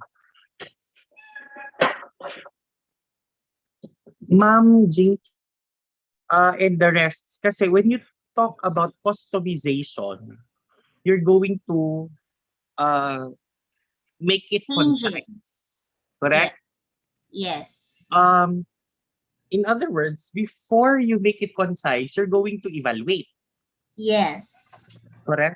Yes. So, in other words, customization brings about an outcome. Yes. So, by title? Actually, dinatanong ko na to sa group kasi may customization na part, and I look at their problem, it's more on the evaluation tayo, Carlo. Correct. Evaluation siya eh. Wala Yes kasi po, ma'am. silang part ng experimental part na they will change it or they will make, o meron bang ganun na part, Carlo, that you will customize yung sinasabi na, I think dun sa isang video ko para sa inyo, there's a customization part. Walang ganun kasi akong nakita din. So baka palitan ni Dean yung title natin, not customization but only evaluation. Evaluation. Yes. Correct. Actually, yun. Evaluation of Recommendation na nila yung customization din if there are changes. outcome niya. Mm. Okay, so palitan mo yung title. Balik ka sa title. Evaluation. Okay, evaluation of the graphic and textual hurt warnings on cigarette packs. Yun lang yun. The word evaluation is good enough. Next, doon sa ating objectives, please. Doon sa objectives, ang number one is, what are the, bakit what are? No? How do, ganyan sana, how do healthcare professionals assess no the the the the the graphic and textual health warnings found on cigarette packs. Okay na, how muna yan, hindi what. How do. Okay na. Tapos sa number 2 naman, okay, how do consumers, hindi cigarette smokers anak, cigarette consumers at consumer ng product niya, how do cigarette smokers perceive the effectiveness, wag yung usefulness, effectiveness of the graphic and textual health warnings in terms of, okay na? Number 1 and 2. Correct. Number 3, pakidala sa next na page. Wrong. Okay, balik, no? Okay. Number 3, ano yung number 1 natin? How do the, di ba? Yes po. How do the health professionals assess? Okay, tapos how do cigarettes perceive the effectiveness? Correct? Tapos, may kulang, ma'am. Ano kaya ang kulang dito? Parang ang flimsy. Cigarettes. Tapos, I think it would be best as well na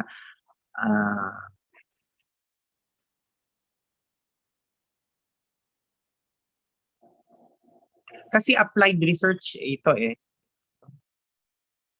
No? So, ang number 3 niya dapat is, what are the recommendations of... Sige, yung number 3 remains, what are recommendations? Ang number 4 niya is, how will the researchers,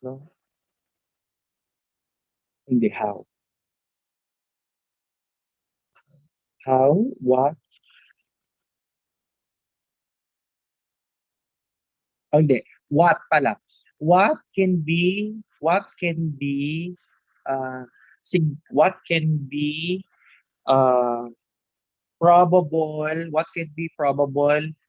layout, no? Layout of the visual, graphic and visual, yun ba yun? Graphic and textual, no? Ano na yun? What can be probable layout of graphic and textual health warnings, okay, as proposed by the researchers. So kung halaman sana ito compendium, ito naman parang project, parang magbibigay kayo sa amin ng mga kung ano i-layout nyo later. Naintindihan? So that would make it better. Okay na? I think, Ma'am Jinky, di ba, we'll have to tell you, yung mga halamang gamot na inaral namin noon, may compendium. Ito namang sa inyo, hindi. Kumbaga, ito yung cigarette, ganito dapat ang layout. Based on doon sa 1, 2, and 3. Do you understand? Okay na, dear panelists, pwede Yes, yun? Better, right? Yes po. Okay, so sila na ang mag-propose ng layout. Tapos i-criticize na lang later ng kung kanino nila ibibigay yung layout na yan. Correct? Kung mas maganda nga ba or hindi. Gets? So, yon, mag-propose kayo. Ano pa? Doon sa inyong research design, ma'am, ang research design na ito ay applied. Naintindihan? Descriptive analytical research. Naintindihan, applied ito. Descriptive, you have to analyze kasi there is a process. Remember, why is it analysis? It's basically because you did a process. What were the process? You took the cigarette packs and then you have evaluated. Kuna na eh. That in itself is an experiment, anak, although it's only a applied, no, naintindihan, research.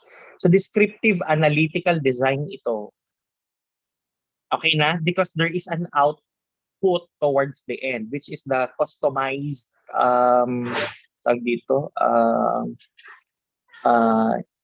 graphic and textual blah blah in the cigarettes. Correct?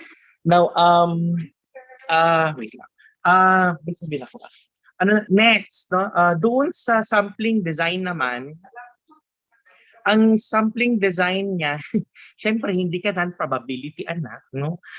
Hindi naman kasi tao itong sinasample mo. Ang sinasabi natin ay isasample mo yung dalawa kasi isa-sample dito, no? I think the researchers did not understand. The first one would talk about the cigarettes, no? Kasi hindi naman lahat ng cigarette brands kukuhin mo. Ganun ba yun? Mighty, Philip, lahat yan? Salem, kung kunay, tanongin niyo si Ma'am Nancy kasi kuwan yan, merong grocery ng mga sigarilyo. So, hindi naman lahat. Yun yung ira-random mo. Hello? Yes po. Yun yung, so ang isa-sample mo yung cigarette smoking. Smoking, yung cigarette packs. Yung number 2 would be the evaluators. You have actually 2 groups of evaluators, right? The first one is evaluator for objective 1. Naintindihan? So what would be your okay, what would be your sampling design there? Correct? And then you would have evaluator number 2, no? Kasi your participants in objective number 2 is different. Correct? Kasi health workers, kung na balik ka doon sa, di ba? Healthcare professionals yung number 1. Number 2 would be cigarette smokers. Right? Yes Oh. po. Okay. Number 3. Sa number 1 nila is both ata eh. Ang gusto nila. May mag-evaluate na smokers, may mag-evaluate ng healthcare professionals. Kasi kung as to content, yun yung kailangan mo. Kasi kung ako din yan, ma'am, hindi lang researchers, even social scientists, teachers, yun nga yung yun nga din yung isang recommend ko din na kumuha sila ng isang yung expert sa social research para makapag-evaluate din nito kasi graphic tignan and mo, trabaho kasi ng teacher yan. How will a healthcare professional even assess, content, construct, face ka the relevant, hindi naman sila teacher. Oo, yung nga din nasabi ko nga pag kunwari kung PHN sila, public health nurse, dapat mga health educators yan para alam. Oo, instructional designs kasi ito di ba? It has something to do with instructional designs. Yes. So, siguro tatlong groups ang respondents nyo. Instructional designers, talking about healthcare practitioners in the academe, pwede yan. Number 2 would be healthcare professionals, and number 3 would be your cigarette consumers. So that would be for number 1. For number 2, healthcare consumers, right? Number 3, mga ganyan, himayin mo, bawat objective kasi mukhang magkakaiba ang iyong participants, evaluators, participants, no? Naintindihan? Participants ang tawag, hindi respondents. Gets? Okay na tayo? So, paki-check yan. Because if you're able to determine na magkakaiba ang participants mo, magkakaiba yung pag-sample mo. Okay na? Okay na. Ngayon, pwede rin na ang gawin mo na sampling design mo is purposive. Because kapag purposive kasi, defined criteria were utilized in order for them to be fitting as eligible evaluators. Naintindihan? Okay na? Naintindihan, anak? Ang sinasabi ko is, doon sa sampling design, magkaiba yung pag-sample mo ng cigarette, magkaiba yung pag-sample mo ng participants. Kaya dapat mag-ano sila. So ang sampling design mo, for example, is purposive sampling. Doon sa isa naman ay random sampling. Random mo yung cigarette packs, tapos i-purposive mo na lang yung mga tao. Okay? We understand? Okay, next part. Ito yung walang statistics ha. Walang statistics ito. Next. Or kung meron mang statistics, limited to objective 1 and 2. Mali ito yung paradigm na mali. Input, process, output. Ang output mo dito ay yung linagay kong objective number 4. Correct? Proposed graphic and textual layout in cigarette packs. Kung yun ang output nyo. Correct? Yes po. Tapos yung process nyo, tignan nyo yung phase validity, parang anong tawag doon? There's a term for that, no? Ano bang tawag doon? Yung process na nilagay nyo kasi dito, anak, yan yung process na dapat nasa chapter 4. Ang process na nasa paradigm ay yung gagamitin ng evaluation tool to come up with an output. Okay na? Hindi ko alam kung naiintindihan mo. Hindi mo kayo nire-respond. Ganyan na lang. Yes po. Okay. Naintindihan? So yung objective number 1 mo, number 2,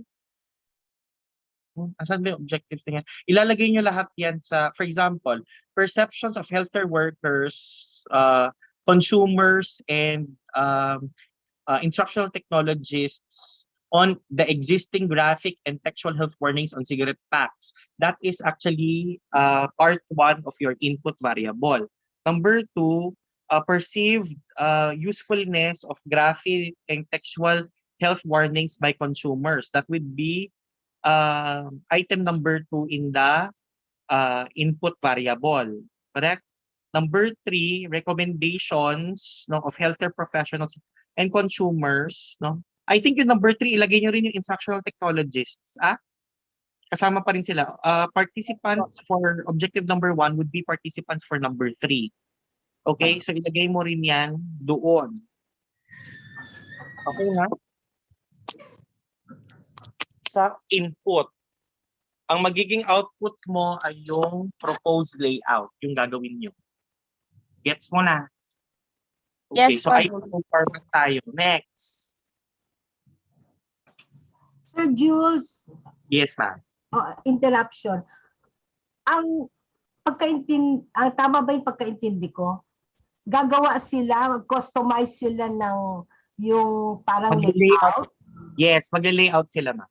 Based on what will be findings for number 1, 2, and 3. Okay. Kasi ito yata yung grupo na yung base sila doon sa nakalagay sa cigarette packs. Yeah, oo. I-evaluate kasi nila yun, ma'am.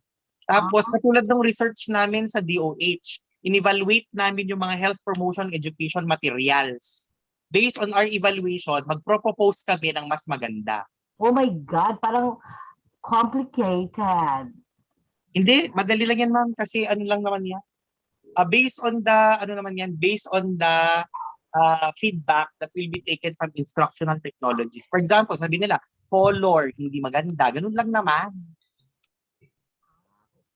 Magle-layout lang sila. Kunwari, yung mga photos. Kunwari, isa sa mga significant na nakikita ko yung photos na nandun sa sigarilyo, hindi kasi siya mga Pilipino. Nakikita ko may mga negro na nag-intubate, ganyan. So, paano naman maniniwala yung Pilipino? Hindi naman ako yan. Hindi sa negro lang nangyayari yan. Parang ganyan. So pag gagawa na sila ng layout, Pinoy naman nilalagay nila ngayon na mga kaso, gano'n.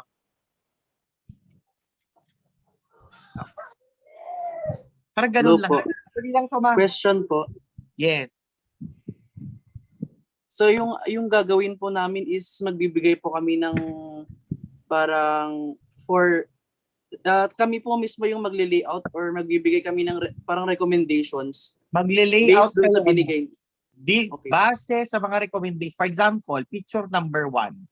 For example, nakakuha ka ng Marlboro. No? Picture number 1 is Marlboro something. Ikikritik yan ng evaluators nyo. Correct? Base sa objective number 1. Kukunin mo yung recommendation nila. Naintindihan? I-improve mo yung nandoon sa Marlboro na Shorvan. Don't worry, sabi ko nga, proposal nyo lang yan, applied research. Bahala na si Marlboro kung gusto niya yan o hindi. Naintindihan? Kasi what for na-evaluate mo kung hindi mo i-improve? Katulad ng teacher, i-evaluate mo si teacher. Kailangan feedbackan mo siya para alam niya kung paano siya mag-improve. Ganun. So yung paradigm mo, dapat yung output, dapat merong feedback loop going sa input. Naintindihan mo? Okay na? Yes po. Kaya nga i-randomize mo lang yan, anak. Hindi ka pwedeng kumuha ng maraming sigarilyong pakete na ganyan. Correct? Kasi pare-pareho lang ang faults nila yan. Kasi kunwari sa Marlboro, ilang kunwari emphysema ang sinasabi niya. Yung emphysema sa Marlboro, pareho din yan. Sa Philip may emphysema din, di ba? Sa Juan may emphysema din. Naiintindihan? Parang ganun. Okay? Kasi baka mamaya, ang recommendation niyan ay, meron kasing regulatory agency ito. Sasabihin niya na, dapat isa na lang, kung emphysema ang pinag-uusapan natin, isa na lang ang layout na ilalagay sa mga cover ng sigarilyo. Hindi na sila isa-isa. Kumbaga, hindi na sila may kanya-kanya. Naintindihan? Parang pwede ring recommendation yun. Naintindihan? Okay na? Yes, sir. Madali lang yan. Techie naman kayo. Parang gagawa lang kayo ng anong tawag dyan? Graphic infographics? Anong info? Basta ganun. Ang galing nyo ang gumawa. Magle-layout lang naman kayo. Di ba? Okay na. Sige. Yun lang. Na I think na-critic naman na yung iba, di ba? Okay na? Yes Jing, po. okay na. Yes po. Carlo, what's your title again? Assessment. Yung pinalitan po yung customization ng evaluation. Evaluation of, and then evaluation of graphic and textual health warnings on. Okay. Can you go to your IPO? Ano na yung number 1 question nyo? Yung na-revise ni director. How do health professionals assess perceptions? How do health professionals assess perceptions of healthcare professionals and consumers on graphic and textual health warnings on cigarette packs?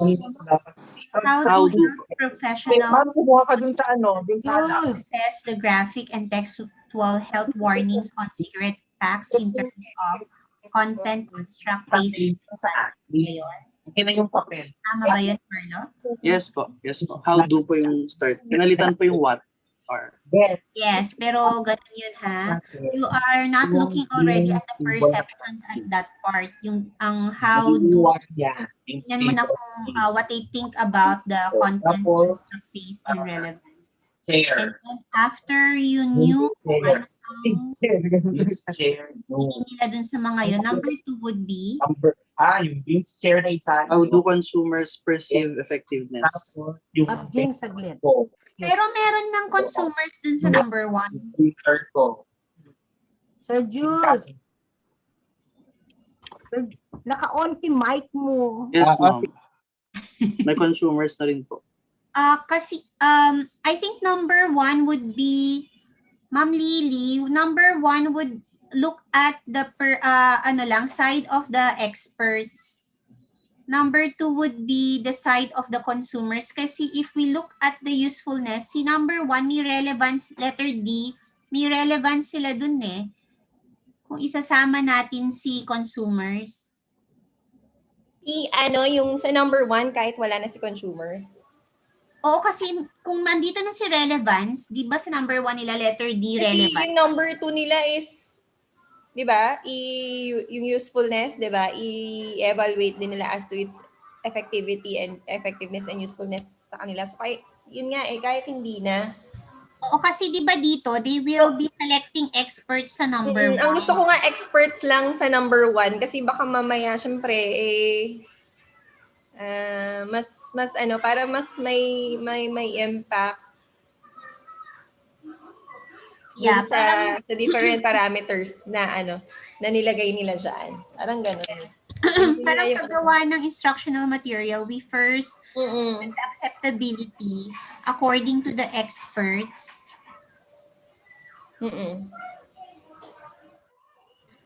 And then, number 2, yung effectiveness nila sa mga gagamit, sa mga users. Kung anong tingin ng mga users. Number 3, yung recommendations na nga according to yung changes na gagawin nila. So, for the process, yung sinasabi ni Director kanina dito, Carlo, would be validation muna. Tama ba? Ma'am Lily? Ng content construct or and then design. Alam ko dito, ano na to parang evaluation, content validity kasi bro, yung content nga dyan, isang general term yan eh. Diba kapag kunwari magpapa-review tayo ng questionnaire or yan, guide questions, ang tawag natin doon sa process na yun is content validity. Yes. Kaya dito, kaya nga number 1 is experts lang kasi they will look at kung tama yung content. Ano yun, ma'am? Kaya nung number 1 talaga, experts lang. Kasi nga, they are the ones na meron lang expertise nga na to check the content of that material. So, yung process nila, validation for that number 1. Kasi number 1, Ma'am Ika, yung sinasabi ni Zubin, na ang general term natin na i-assess natin dito is content validity. Tapos ibahin natin yung parameters. Content validity as to textual, content, graphical features, yung parang ganun. Tingnan nila kung ano yung parameter talaga for content validity. Kasi yung construct-based relevance, medyo baka mamaya hindi. Yun, di ba? Yes. I-restate na lang nila yung parameters. Yung process nila is the design. Design according to dun sa mga nakuha nila sa number 1 and number 2. And then number 3, yung proposed, yung output na nila is the proposed layout. Carlo, do you see the picture? Po? Nakuha nyo ba? Yes Carlo? po, ma'am. Okay, let's seek kung ano pang ma-add nila Ma'am Vea. Ma'am Vea?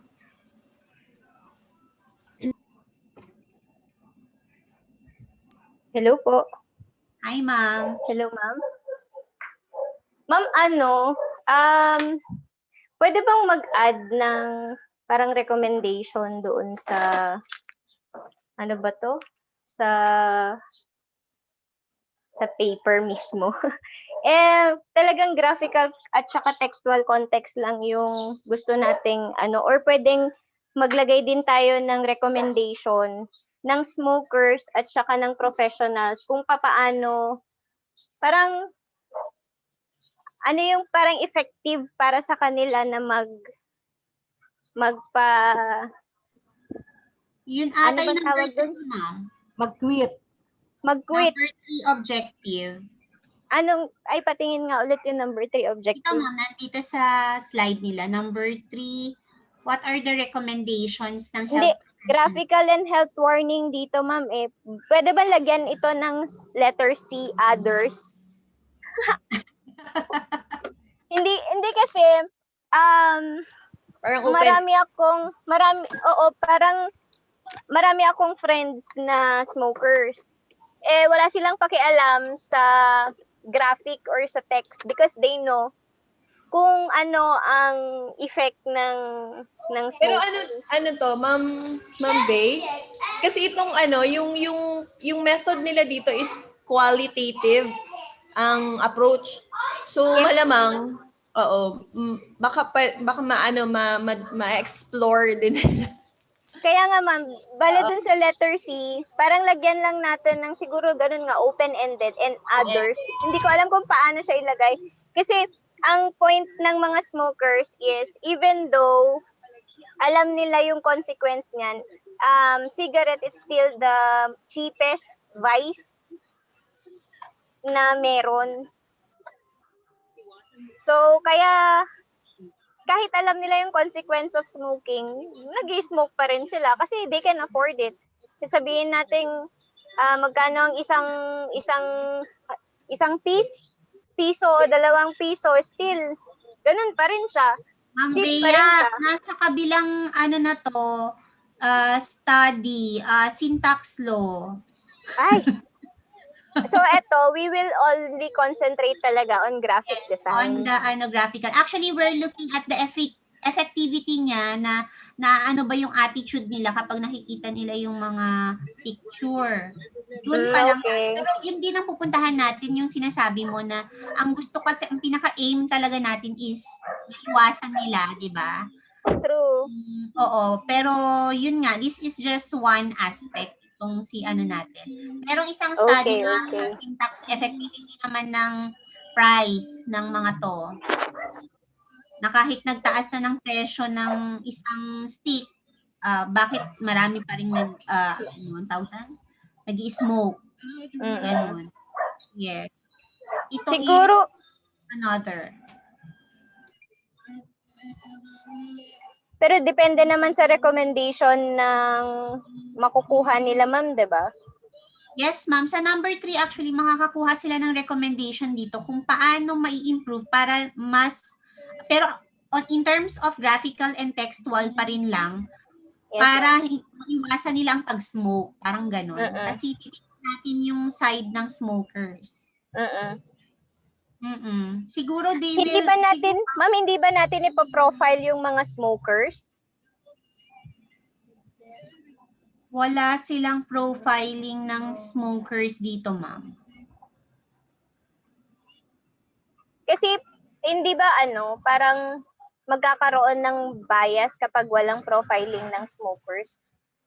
Parang baka mamaya ang makuha lang na mga respondents puro tricycle drivers, mga ganon. Puro tambay. Actually, usually when we do yung expert before we jump to the mismong users, yung cigarette smokers, we profile them first. Number 2, yun. Tapos number 3 na dun sa perceived usefulness nila on this graphic and textual health warning. Before number 2 po.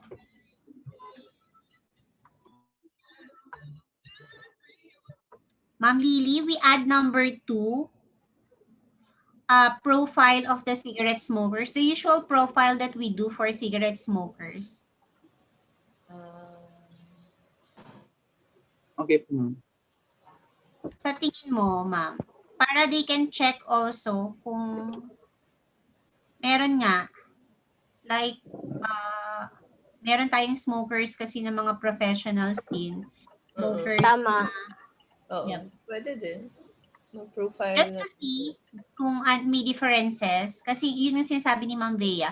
Baka we all take the side of tricycle drivers, yung mga blue-collar workers. Pero ang tanong ko, Color diba, na tama. Ang consumer, sasagot lang sila sa number 2 objective. Yes, ma'am. Yes po. Tapos yung number 2 objective, ang method natin dyan is quali. Ano to, ma'am? Pwedeng quanti. Yung sinasabi ni Dean na pwedeng i-quanti.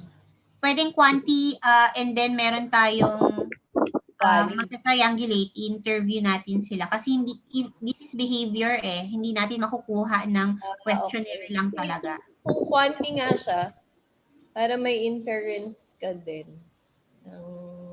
Kung may difference sa mga... Yes, may inference siya mamaya, number 4. Ayusin, ma'am, kung magdadagdag ng profile kasi we can do inferential for Yung number, yung number 3 na lang ang quali natin. What are the recommendations? Yes, kasi hindi mo naman pwedeng i-quanti ito. I-teams talaga natin tong recommendations nila. Ito yung dalawa, consumer at saka ano na. Yes. Ma'am Jinky. Yes po.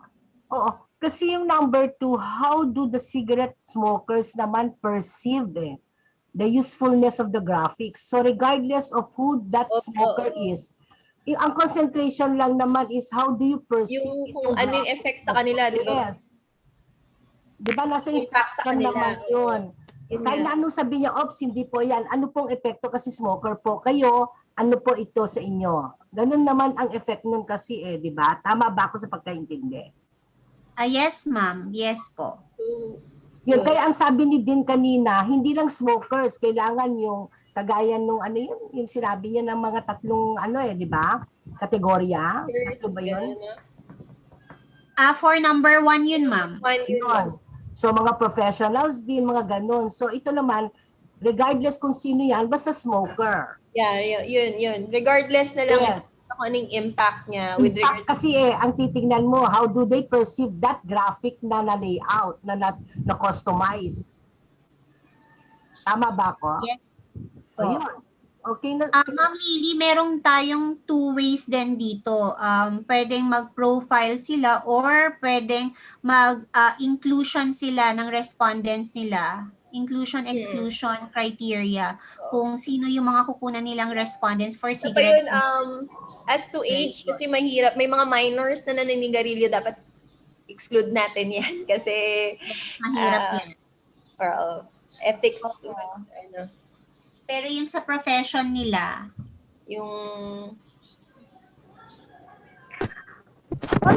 How about yung yung years of smoking nung mga smokers? Yun ma'am, pwede nilang ilagay na inclusion, exclusion na lang kung hindi tayo magpa-profile. So wala na talagang profile. Purposive sampling na lang sila. Purposive sila both in number 1 and number 2 objective. Yes, para hindi na sila mag-profiling, tsaka mag-inferential questions. For their respondents, ma'am, dapat may criteria silang nakaset. Yung sinasabi ni Ma'am Bea na dapat ilang sila nag-i-smoke, kailan pa sila nag-i-smoke, ilang taon sila, ma'am, pagka anong ganyan, profession. Ano pong magiging paano nila i-conduct yung study face-to-face? Hindi, ma'am. Pwede silang, yes, ma'am, meron ng dito. Purposive kayo, ma'am, di ba, Lily? Maghahanap. Ang sampling natin sa mga cigarette packs, tapos ang respondents natin, purposive. Depende, ma'am, kung anong mas madaling way sa kanila, kung face-to-face. Kasi meron silang dito, ma'am, may quali sila na number 3. Meron talaga silang interview. Hindi sila pwedeng mag-questionnaire lang. Ma'am Bea. Pagka ganyan, ma'am, paano ang ilan ang respondents pala nila? Like how many in total? Kasi wala tayong exact number of smokers, 'di ba, ma'am? So hindi natin siya sampling. Ma'am, wala silang sample size na i-compute pag purpose. So, di ba, Ma'am Lily? This is non-parametric. Purposive to non-parametric. Yes po, non-parametric siya, Ma'am Bea. Wala siyang sample size. Lang sila ng quota nila. Yes. Quota sila ng 100. Yes po. Naku, depende sa criteria yan. Mahirap maghanap kapag meron kasi silang inclusion-exclusion Yes. Yun. Opo. Sir Nico, meron kang addition? Yun lang po yung criteria nila. Ma'am, yung sa inclusion at saka exclusion criteria na lang po. And then Yes, paano sila ang tawag dito? Mamimili kung sino yung tatlong, expert na who will, kasali po ba yung expert na yun, ma'am? Sa number 1, Sir Nico, is hindi actually sila makakapili ng expert. Kung expert sila, sila na yun. Number 1 lang yung experts, Ma'am Lily, di ba? Yes, Ma'am Shinky. Number 1 lang. Yes, Carlo, di ba? Si Ma'am Lily, tinatanong ko. Number 1 lang yung experts, yung tatlong sinabi ni Dean kanina. 1, may sinabi ba siyang IT expert to check for the face? And then 1, parang material expert, mga social research expert ko. Gumagawa talaga ng mga, tawag doon, mga materials. Tapos another one, ano yung isang another one? Ano yun, ma'am? Graphics.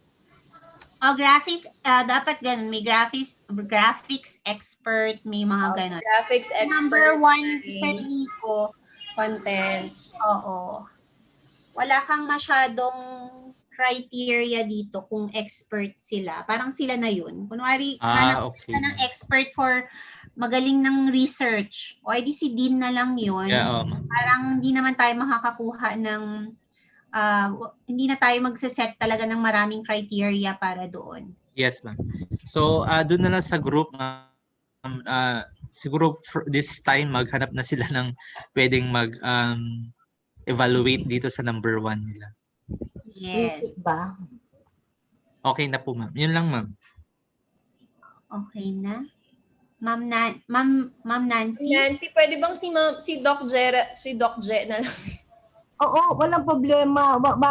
Or di ba ang recipe pool mo natin si Doc We can ask Dr. Patagwan to comment, to make a critic. Doc Patagwan. Madali lang naman yun. Madali lang. Pedya recipe natin, ma'am. Sino? Si Amistad. Doc Amistad, yari. Okay lang, no problem. You just tell me. Tapos ikaw, RT, faculty. Okay lang, okay lang. Ma'am. Ganun po. Sabi ko nga kumuha din sila sa DOH, yung sa HEPO. Yung sa HEPO nila doon, yung health promotion, kung sino ang coordinator, facilitator nila doon. Effort lang yan. Anyway, masasakyan si Carlo. Yeah. Yes. Pero, meron akong isang gustong liwanagin yung Gantt chart.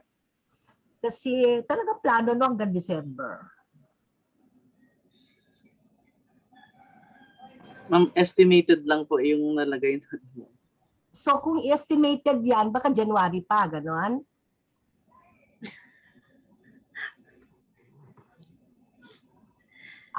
Remember, we are in a hurry for the thesis defense. Not only with the proposal, that's why your proposal came too early. Because we are in a hurry for you to finish your research in preparation for the internship face-to-face. So, kung mag-start ako ng internship ng August, you cannot catch up if you're going to complete it by December.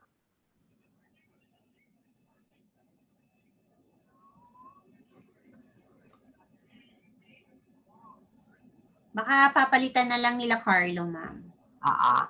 So, yun lang ang comment. September, August. Kaya naman nila to basta matapos na nila tong proposal. Madali na lang nilang Actually, Ma'am Jinky, may question ako regarding sa ethics clearance.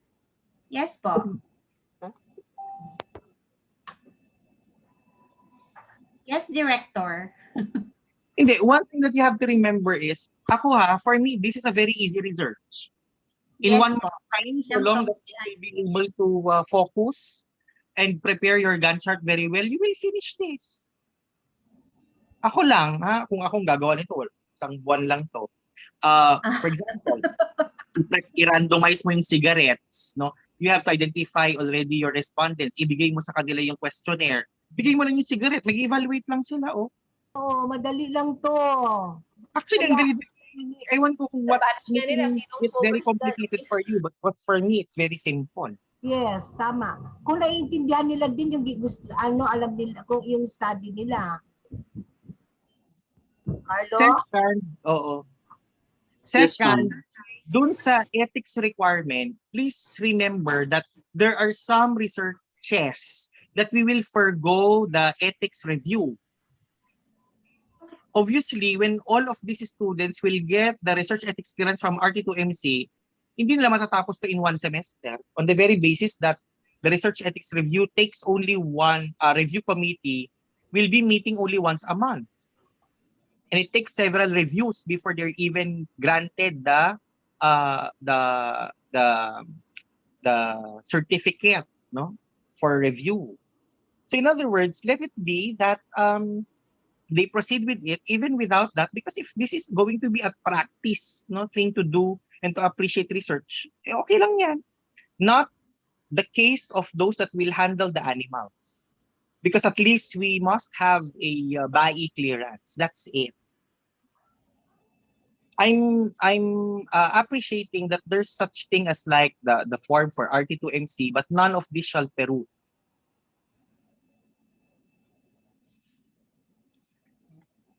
Okay, Director. We have the RT2MC clearance for the sake of, I think all of them halos are exempted. They will just be given a certification of exemption. Pero Expedited review.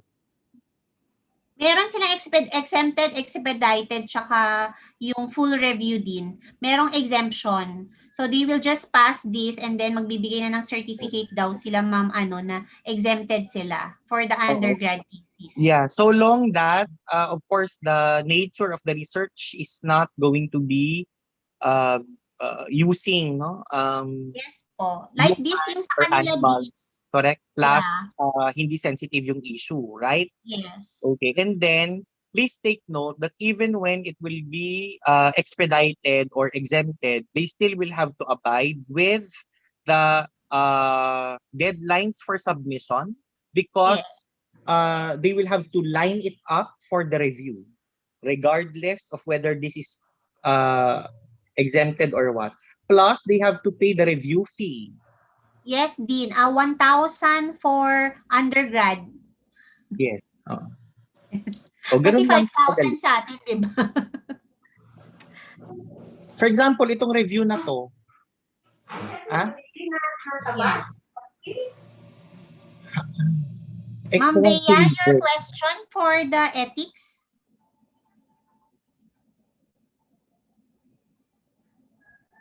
Ma'am Bea. For this group and the other groups, actually we don't really do the ethics sa lahat ng mga ibang natapos na thesis natin. Ngayon lang kami na-expose talaga na kailangan palang may ethics clearance. So ito, kasi matagal ang review nila, we need not actually to wait for their reply. We will just try if they will approve the clearance or they will give the certificate. Pero it will not stop us, your research already. You can go on with it without the clearance, but at least you've tried and you've tried already to apply for this. You know that there is a process like this if you will be doing researches in the future. Ma'am Bea? May tanong ba si Ma'am Bea? Hello? Yes po.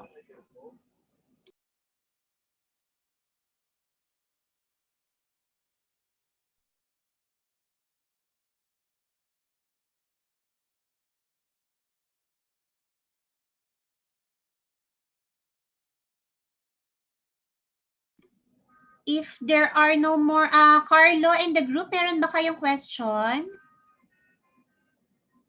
Ma'am, may clarification lang, ma'am. Yes. Ma'am, so dun sa, ang gagamitin namin para dun sa cigarette packs, ma'am, is random sampling. Then para dun sa participants is purposive sampling.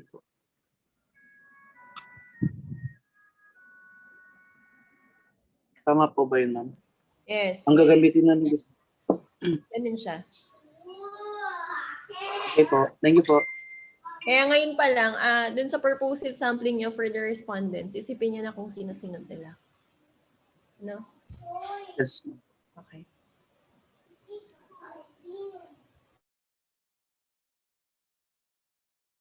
Ma'am, and yung sa pangalawa pong objective is quanti na din po siya, ma'am. Yes, quanti na siya. Yung Okay po, pangatlo na ma'am. lang, quali.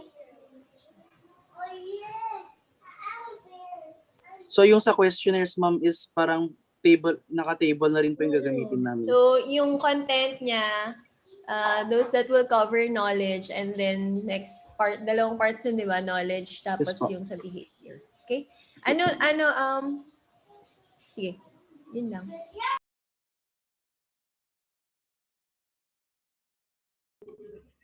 Okay na for the group? So far, ma'am, yes po. Magtanong na lang po kami sa GC pag may tanong pa po kami.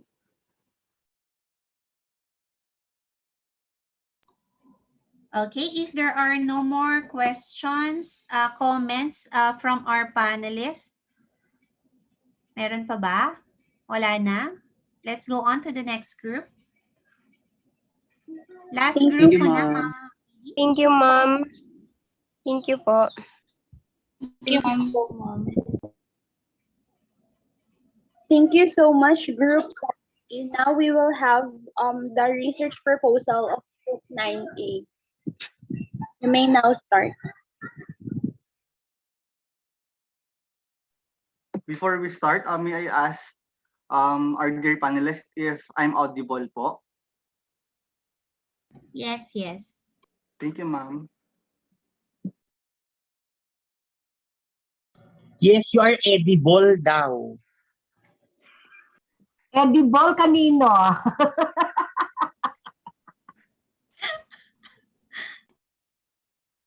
So to our dear panelists, co-researchers, friends, ladies and gentlemen, a pleasant day. Over the past years, research had helped the community in health dissemination, information, and education.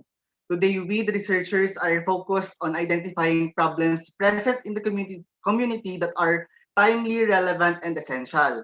We hope we could help the community, especially the people, in enhancing health education, which is the very purpose of research, to improve the quality of human life. Our study is entitled Knowledge, Attitude, and Practices of Young Mothers in Selected Barangays of Tuguegarao City on Respiratory Infection. With that, let me present to you the background of the study using the deficiency model and how we come up on pursuing this research.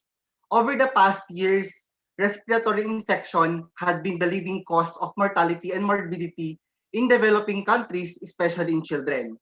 The World Health Organization estimated that the annual number of respiratory infection-related deaths in this age group was 2.1 million. That alone was very alarming. Children are more susceptible to respiratory infection due to not yet attained immunity to the many viruses and bacteria that can cause respiratory infection and the close person-to-person contact due to children's behavior, or in addition, environmental factor and personal hygiene. In the Philippines, mortality rates for respiratory infection are actually higher compared to the United States of America and Canada. Moreover, in 2020, the city of Tuguegarao tallied acute respiratory infection as the leading cause of morbidity in all age group. But what is actually the main problem and deficiencies in this study? Despite having a program in the Philippines, which is the Philippine Control of Respiratory Infection, founded 1958, which aims to decrease the prevalence of respiratory infection by having children immunized with pneumococcal or other vaccines and aims to have an early detection and case management of respiratory infection, there had been a continuous increase in prevalence of respiratory infection among children. The lack of knowledge and recognition of symptoms contributes to an increasing rate of respiratory infection among children.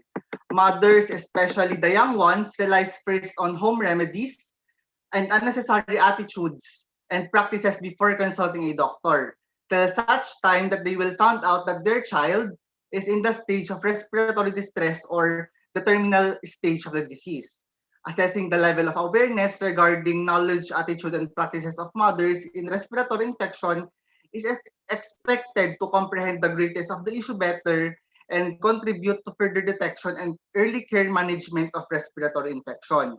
This study addresses and intensifies awareness among young mothers in Tuguegarao City regarding the risk of respiratory infection through knowledge development, modification of attitude towards respiratory infection, and the implementation of preventive measures to effectively alleviate and reduce mortality of respiratory infection. Next slide, please. For our statement of the problem, the study generally aims to determine the knowledge, attitude, and practices of young mothers in selected barangays of Tuguegarao City on respiratory infection. We, the researchers, want to determine the following. First, the background of the young mother by obtaining their demographic, socioeconomic, clinical, and health-seeking behavior.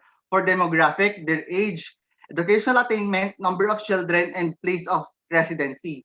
For socioeconomic, their employment status, monthly income, and their religion. For clinical profile, their current disease, if any, comorbidities, smoking or alcohol use, allergies, and vaccination status of their child. For health-seeking behavior, for whom do they seek when their child is sick? Where do you seek help when your child is sick? How do you seek help when your child is sick? On source of information regarding respiratory infection. Second, what is the level of knowledge of young mothers towards respiratory infection according to the type of respiratory infection, the pathogenesis, the treatment, the signs and symptoms, the treatment and management, and prevention and control. Third, what is the level of attitude of young mothers on respiratory infection? Fourth, what are the practices of mothers towards respiratory infection? Fifth, is there a significant difference on the level of knowledge, attitude, and practices of young mothers when grouped according to profile variables? Sixth, is there an association between the level of knowledge of the young mothers towards respiratory infection with that of their attitude and practices? And lastly, what recommendations needs to be incorporated to come up with an acute respiratory infection prevention promotion program plan? Next. With our conceptual framework, we derived our concept with the health belief model and knowledge, attitude, and practice theory. Obtaining the individual variable and including the confounding variable would help us determine the background of the young mothers. Knowledge, attitude, and practices is reflected with the perceived severity, perceived susceptibility, perceived barriers, and cues to action, and after which it is measured through a questionnaire, and with that we will obtain the output, which is the level of knowledge, attitude, and practices of young mothers on respiratory infection. And lastly, the outcome is um, improving health education and decreasing mortality and morbidity rates. For our research design, we the researchers will imply quantitative design, especially cross-sectional design, for we want to know the level of knowledge, attitude, and practices of young mothers towards respiratory infection, and we have inferential questions on our statement of the problem. Cross-sectional design is relevant for our study because it is designed to assess the prevalence of disease or traits, knowledge, and attitudes among the respondents, and it's sought to answer the knowledge, attitude, and practices of young mothers through a questionnaire and be statistically analyzed. For our locale of the study, since we haven't had the response from the letter that we sent from CHO regarding the number of respiratory infection per barangay, we just put it to Gigarao City and stated that the top 3 barangay with the inclusion criteria of who has the highest prevalence rate, who has a consistent trend in the prevalence rate, and who has the lowest prevalence rate of respiratory infection among children aged 0 to 5. The data will be gathered by the researchers or assigned barangay health worker directly at each respondents. Bea?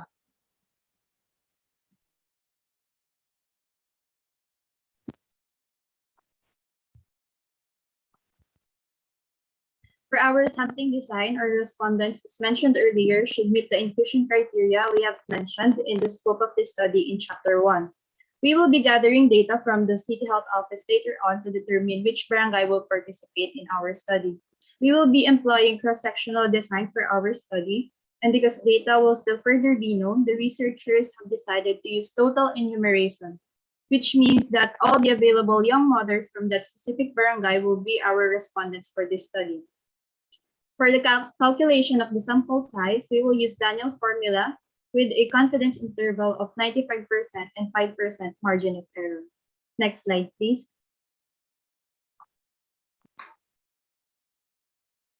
For our flow chart, we have started from the formulation of our research title, followed by the selection of our respondents by assessing the top 3 barangays from the data given to us by the City Health Office that will meet our inclusion criteria. And then we will be calling the barangay captain of the said barangays to ask permission for us to conduct the study. And then we will be distributing our questionnaires to our respondents. And then later on, we will analyze the data that we will collect. Next slide, please. For our Gantt chart that will serve as our work schedule to keep track of the activities that we should do with regards to our research started from the 3rd week of May and will end on the last day of September. On the month of June, we should be able to prepare our survey questionnaire and seek expert opinion about it. Before the month of July, we should be able to pilot test our questionnaire, and by July, we should be able to collect our data, do cross-checking, and assess the prevalence of ARIs among children. And from August to September, we should be doing our data analysis, thematic analysis, and submission of our study for revision. Next slide, please. For the survey questionnaire, we will be modifying Goni et al.'s questionnaire to fit our study. It will consist of 5 themes that is indicated under the research instrumentation of the study. The 5 themes will be the demographic and background information. Second will be the socioeconomic profile. Third will be the clinical profile. Fourth will be the health-seeking behavior. And fifth will be the knowledge towards respiratory infection. We will also be using the Likert format in assessing the attitudes and practices of young mothers in dichotomous questions, answerable by yes or no to assess their knowledge. Next slide, please.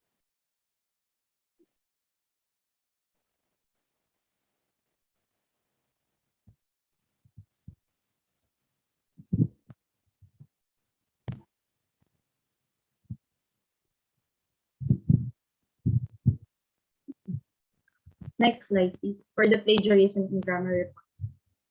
Thank you. As you can see in our snapshot report from Grammar Day, we have reduced the plagiarized content of our research to 1%, and our grammar and writing report has a score of 95 out of 100. For our ethics clearance, we have submitted all of the necessary documents needed for this study to move forward.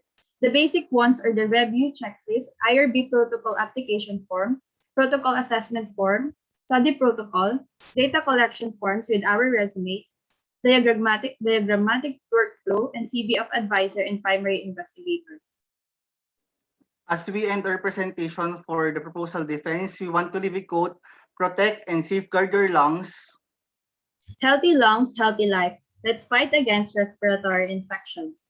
Our dear panelists, we are now ready to answer your questions and accept your recommendations.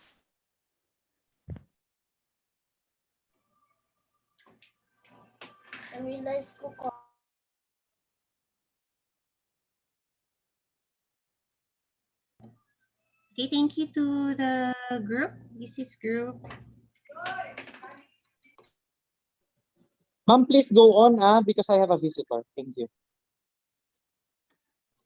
Okay, next group na daw. Hindi ko kinaya yung blazer nila, Ralph tsaka ni Bea eh. We start with Ma'am Nancy. Do you have comments, suggestions for the group? Sige lang, mamaya ako. Meron akong, alam mo na, nasa isang laptop ako. Sige. For your title, andito ba si Ma'am Lily? Knowledge, attitude, and practices of young mothers in selected barangays of Tuguegarao City on respiratory infections. This was, I think, revised last time, Ralph and Bea. But I do suggest you put knowledge, attitude, and practices of young mothers in Tuguegarao City on respiratory infections. This in selected barangays, we put it under your scope and the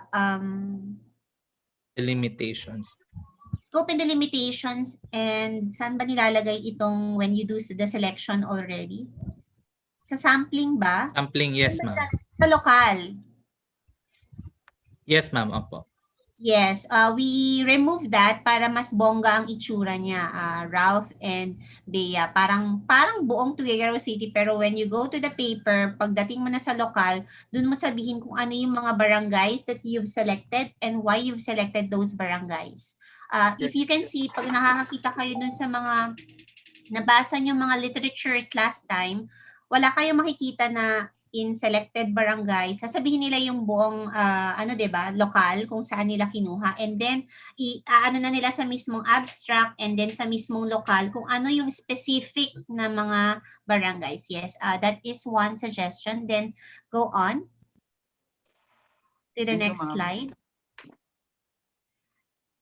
Yes, dito parang lawyer kanina si Ralph eh. They use the deficiency model for this one, and pinakita naman lahat ng gaps. Ma'am Nancy, meron ka bang i-add dito sa background? Di ko masyadong na-capture, nag-toilet break ako kanina dito. Pero dito sa background of the study nila, Ralph. Wala naman. Sa akin naman it's cup ito ng respiratory infections. Actually, yun din ang ko. Yung kanina, yung sa barangay, yung they seek a letter submitted to the CHO para ma-determine, tama ba ako? Yes, o tama yung dinig ko, para ma-determine which barangay has the highest. Tama ba ako? Yes, ma'am. We have 3 criteria for... Yes, we have your criteria. Okay. Para ma-determine yung barangay. I just want to ask, what's the feedback?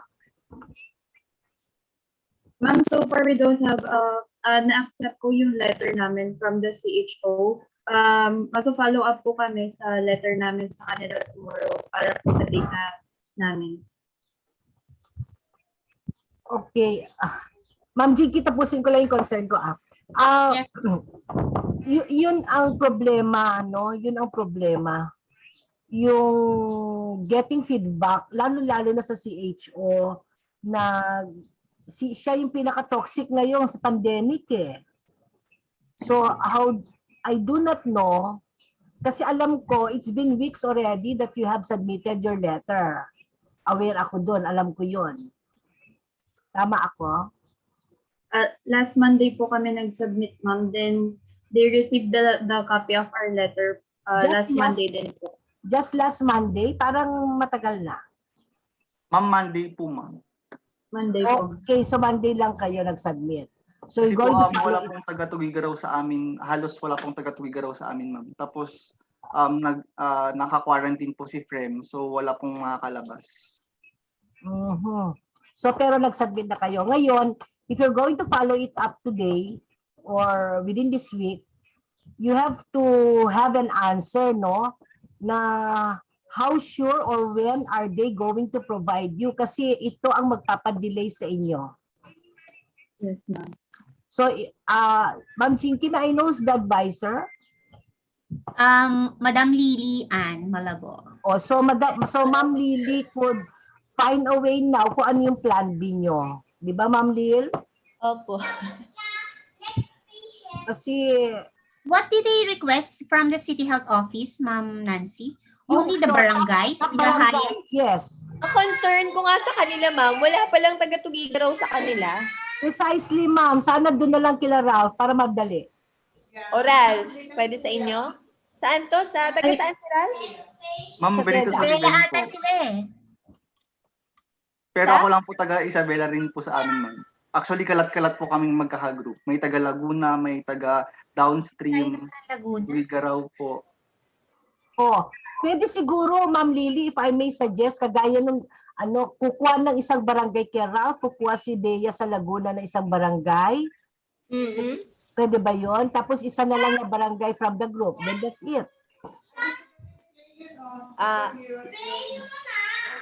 Saan, ma'am? Sa Laguna at saka sa... Yes, Laguna. Tapos ewan ko kung anong kagrupo niyo, Ralph. Sino yung mga kagrupo niyo from where they are? Ma'am, from Lasamco, from Solana, then from Luna Isabela, tapos isang Tugigaraw po, si Frem po, which is naka-quarantine po Ayun siya. pala. Meron pala silang taga-Tugigaraw. Kaso naka-quarantine. Ngayon, siguro pwede yung taga-Lasam, ikaw na Solana. or Solana, tapos si Bea na taga Laguna, tapos dalawa kayo na taga Isabela, then ikaw na lang raw sa barangay whatever nyo. Para mabilis. For your choice of barangays ba, Ralph, anong criteria nyo of choosing Tugigaraw pala? Para feasible tong kay Ma'am Nancy, para makita natin if kung ano yung mas madali sa inyo kasi nahirapan kayo on this part. We chose Tugigaraw po kasi since last year, the rate for respiratory infection is very high.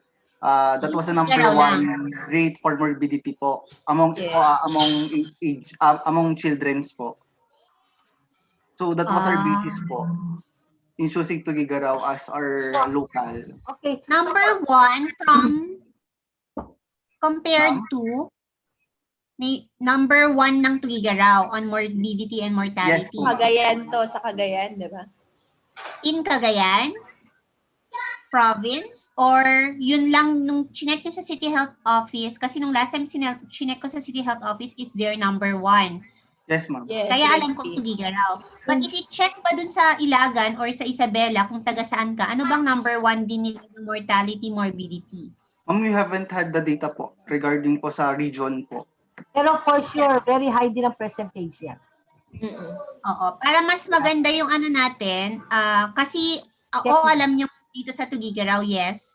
Baka naman sa inyo din, number one din para din ang respiratory. That we don't know. Para alam natin kung pwede natin i-shift yung lokal ninyo. Kung nahihirapan kayo sa lokal.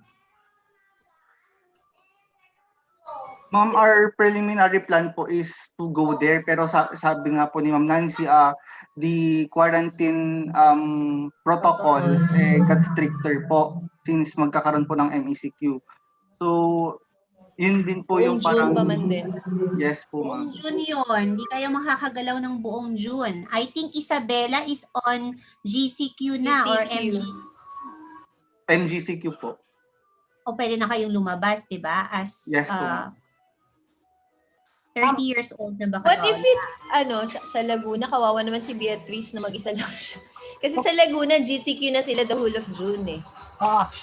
Siguro we go for Cagayan lang muna. Cagayan na lang. Oo. Si Bea is, na lang yan, side chick siya. Sa questionnaire to, sa analysis, ganyan. Kasi biglang mawawala tayo pag we have Lasam, we have, and then biglang napunta sa Laguna. Pag bigyan Lasam, Solana, and Lasam, Solana, and Tugigaraw. Yes, ma'am. Ikaw ba, Ralph, ay SK, ka dyan?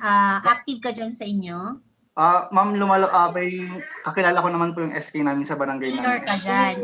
Isabela to si Ralph. Isabela ka, Ralph, di ba? Yes po, Isabela po. Kasi kung mas makakalabas siya dyan, mas may mga kakilala siya dyan, tapos mas maluwag sila dyan ngayon, baka we can shift to. Ayun na unang mong assignment, Ralph, to check if makuha pa natin yung criteria na number one din pala dyan sa ng mortality and morbidity ang respiratory infection. Or baka number 2 siya, pwede na rin, pero RT kayo kaya yun ang gusto nating tingnan. Ma'am, the last time I checked po sa barangay namin, ang number 1 po is accidents po, then followed by cardiovascular diseases po. Nung health education and promotion namin kay Sir Nico. Number ang respiratory infection? Nasa number 5 and 6 po siya, ma'am. Pwede na yun, Ma'am Nancy? Top 10 pa rin. Top 10 siya, di ba? Top 10 yung nilista nila Top 10 pa rin. Oo. Yes. So you talk it out with your advisor kung ito, Ralph, kung nahihirapan kayo kasi buong June ngayon sa Tugigaraw will be pa rin restricted.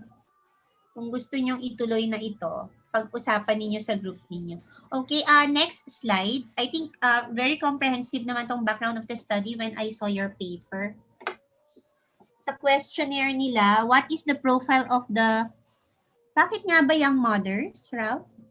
Ma'am, young mothers po kasi according to one of the literature review na nabasa po namin, mostly they rely on, because nga po first time mothers po nila, nagre-rely po sila sa home remedies, ganun po, lack of knowledge po, yung parang number one key kung bakit nagkakaroon ng parang mishandling sa disease na respiratory infection sa bata po, since na hindi po nila hindi po nila na-recognize or napagko-compare yung symptoms ng other diseases, ng other respiratory infection. Kunyari po ma'am, common colds and laryngitis, tracheitis, ganun po ma'am. Hindi po nila malaman yung symptoms or ma-recognize yung symptoms po niya ma'am. Okay, ito yung part na sinasabi ni Ma'am Anika James. Place of residence yung sa barangay, pwedeng barangay mo dyan, barangay nung isang kasama nyo sa Lasam, barangay sa yung isa pa sa Solana, and then si Bea, wag na muna. We cover only yung barangays na sakop ng Cagayan Province. And then, pero mas maganda sana when you present these papers kasi outside na nakaano kayo ng buong Tugigaraw and then yung mga barangays is within Tugigaraw. Kasi you cannot say already dun sa title nyo na Cagayan Province kasi parang hindi naman na ilang barangays lang ng Cagayan Valley pala ang kukunin ninyo. Din tayo dun, problema dun sa change na ginawa natin dun sa title. Diba, Ma'am Lily? Oo. Unspecified pa din nila kung anong barangay. Oo. Kung gano'n ang mangyayari, you need to specify. Hindi na katulad nung prior nyo na yung selected. Tugigaraw City. Kasi lahat ng barangay na yun within Tugigaraw City. Then socio-economic, clinical profile. Itong letter D, nasabi na ito ni kahapon, ni Director kahapon, on health-seeking behaviors. We don't put here whom, where, how, source of information. It should not be in question forms when we put it in your I think meron akong isang group na sinabi ko na yung kung anong ilalagay dito. Person. Yeah, same pattern nila doon. Yung sa third group ata yung kahapon, Ma'am Jinky. Yes. If you've watched, Bea, yung sa third group, kasi marami kayong may ganito kasi we're on health. Marami tayong on health behaviors. Pinalitan ito ng tamang terms. Kung anong mga andun. You just pattern it with that. And then, what is the level of knowledge in terms of, okay. Nakita ko yung questionnaire nyo dito is very comprehensive kasi in-expect ko na baka magkakagulo dito. But meron kayong type of infection kung nakahiwa-hiwalay ito, di ba? Yes po, ma'am. Yes po, ma'am. According to, makaka-help sa atin dyan mga RT professionals natin, Ma'am Nancy, Ma'am Dr. Nico. Kung kompleto na ba ito, mamaya ipakita ninyo. Level of attitude, yes. What are the practices? Yes. And then number 5, significant difference between knowledge, yes, to profile. Association of knowledge towards with that of. Number 7, wag na. Ma'am Lily, the recommendation part to be incorporated. We'll just put that in the recommendation part of our paper na lang. Of your paper. Yes, pero hindi siya ilalabas dito sa statement of the problem. Yes, we delete that part, Ralph and Bea and the rest. But it will be highlighted din naman sa conceptual framework nyo, yung sa IPOO nyo, yung outcome nyo doon, yung sa health infection prevention promotion, prevention promotion program plan. Diba? Yes po, ma'am. Hindi na dyan kailangan, Ma'am Jinky. Okay, next. Next slide. This is your modified HBM, yes. Next one. Wait lang, balik doon. Iyan, yung outcome nila andito tayo sa variable of young mothers, yung variable, and then itong perceived knowledge, okay lang yan. Yan yung modified part. Then, ito na yung, wala silang outcome, ma'am, dito. Hanggang dun na lang sila sa Ma'am Lily.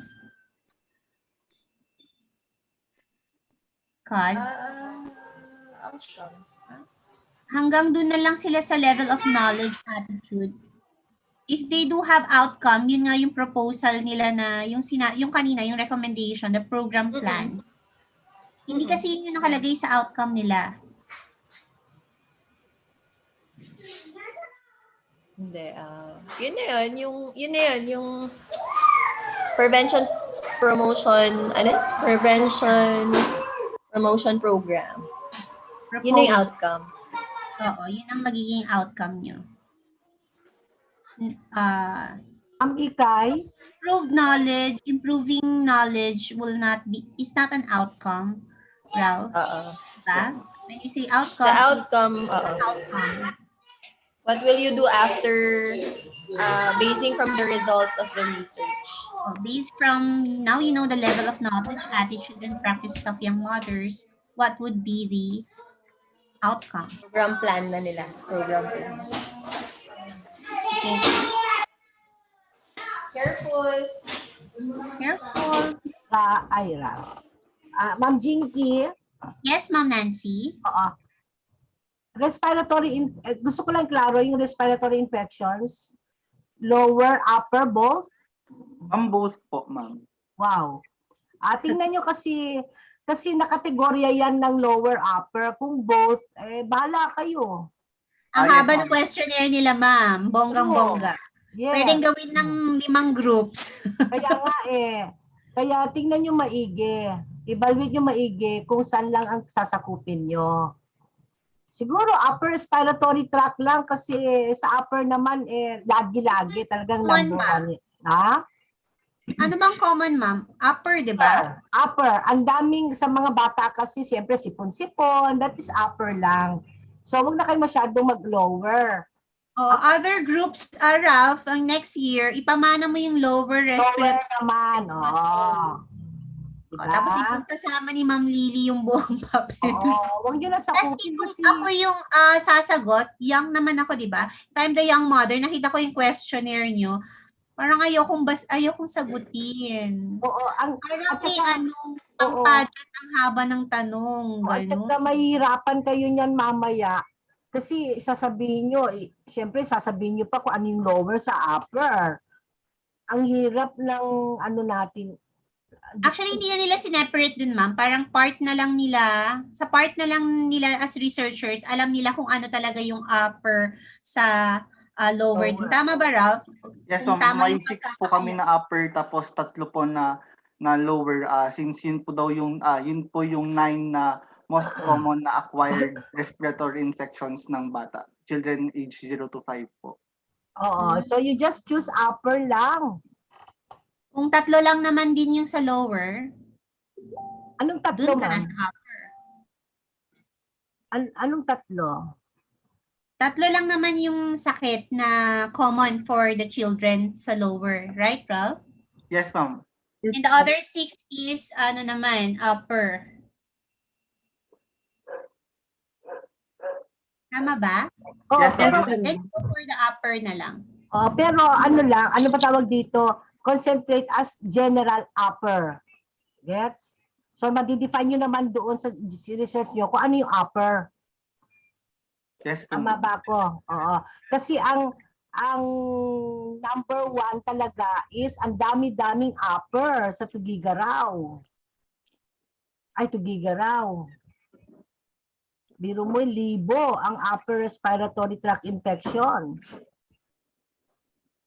More than half ng lower respiratory tract. Ganun kadami ang upper respiratory tract compared with lower. Doble. More than doble ng lower ang population ng upper respiratory tract. For those who suffered from upper. More than You half put of na the lang lower. sa scope and the limitations nyo that you will be delimiting it to ORT lang. Yes, ma'am. Upper respiratory. Sa ORT lang, huwag masyadong bigay nyo na sa iba yung next year para may matisis naman sila. Diba, Ralph? Tama ba? Yes, ma'am. Ma'am, pero we won't change the title na po, ma'am. No. Mag-stay na po Hindi lang. na. Yun na yun. Oo, basta mag-define naman sa scope, lahat yan, the limitation, whatever. Yun lang naman ang nito. Basta respiratory tract infection. So, kung matabad sila magbasa, basta infection. Okay, next slide. Yeah, cross-sectional. Dito tayo magkakabago sa locale of the study for the group dahil sa difficulty. Pero kung wala naman kayong difficulty, if agad kayong mabibigyan ng City Health Office natin, then you need not to change naman. Quantitative, cross-sectional. Okay. Kasi may mga barangay health workers naman. Okay, next.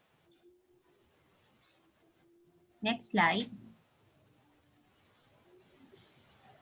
Next slide. Ito, yun din, not that. The sampling na nagulat ako sa, what's this total enumeration, darlings?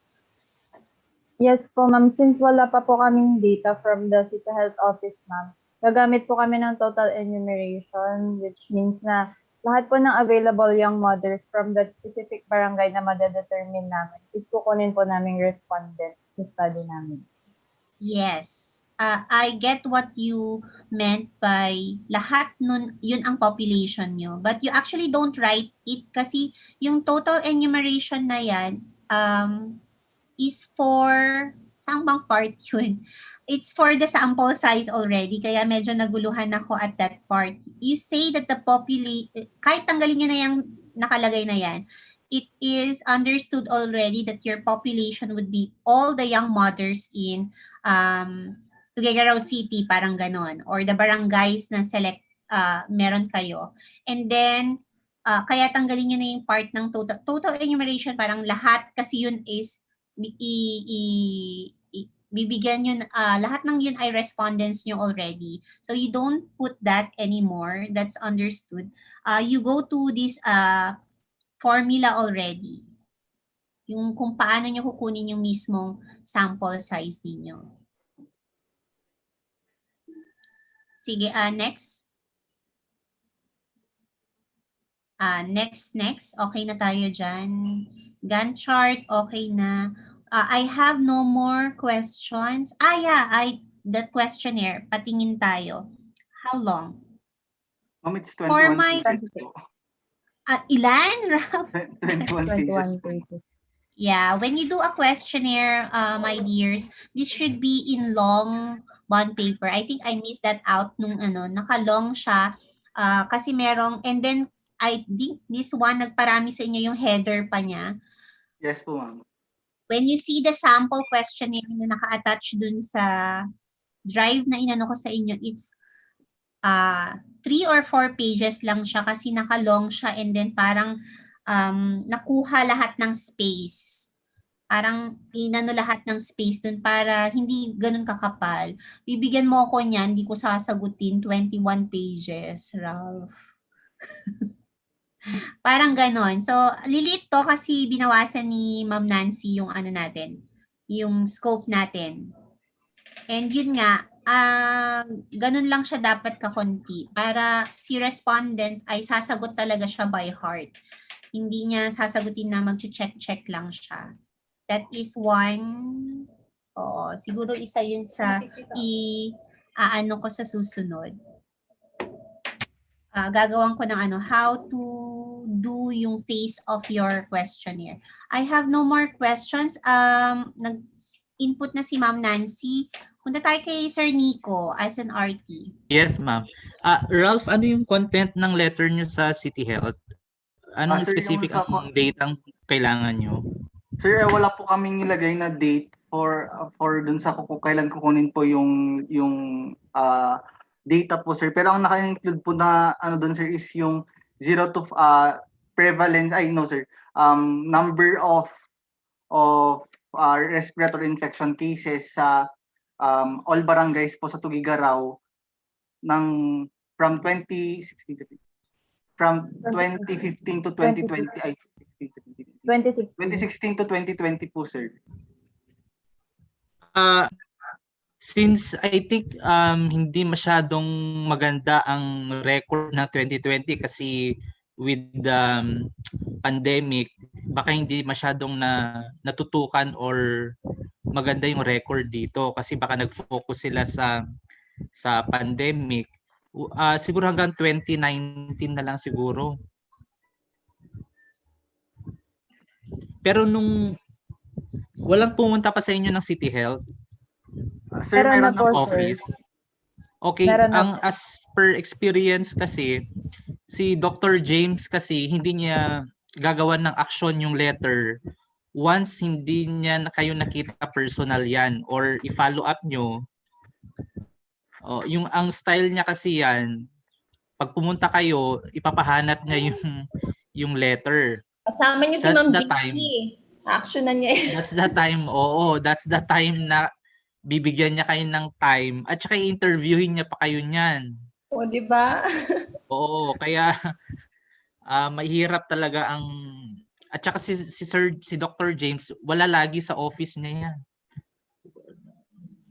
Nag-iikot-ikot yan ngayon. Pero as to cases, merong napicturean si Ma'am Krisha yan from 2014 to ano sana yun? 2019. Nakalagay dito, majority talaga from 2014 to 2019. The leading cause talaga is upper respiratory infections. So as to cases, naka-indicate din dito yung cases. Siguro I think sufficient na ito na maging preliminary data ninyo. Siguro as permission kay Ma'am Krisha. Okay po. So yung number of mothers, kailangan nyo pa ba yon? Yung young mothers ba yon? Hindi na po, sir. Yung prevalence lang po ang kailangan na. Yun. Actually, kung sa Tugigaraw pa rin kayo, enough na siguro itong kasi galing naman sa City Health ito. Sir, papagawin pa po ba namin yung letter? Kasi ang nakalagay po sa letter namin is 2016 to 2020. Ano bang year ang specific na kailangan ninyo? Yung sakop po ng 2016 to 2020, sir, ang hihingi po namin. Pero sana yung most recent po. Kung meron po 2019 na lang po. Siguro magiging sufficient naman na kung 2014 to 2019, upper respiratory tract pa rin eh. Yes, siguro okay na yun na justification na kahit hindi mo nakunin yung 2019 kasi wala pa silang nilalabas na data ang 2020. Sa akin okay na siguro yung up to 2019. Siguro 2016 to 2019 okay na siguro yun. Ay, Nico. At saka yung, yes ma'am. Bakit ano yung data? Yung kailangan daw nila yung number of cases, tama ba? Prevalence? Basis po nila ma'am na mag-choose ng ng barangay po kung saan nila yes, ma'am. yung So titingnan nila yung highest prevalence. So itutuloy pa rin nila sa Tugigaraw? Kung ma'am, kung available ang data nila sa Isabela or sa pwede din doon ma'am. Well, Isabela na lang. Mahihirapan ang mga ito. Diyos ko Lord. Never mind.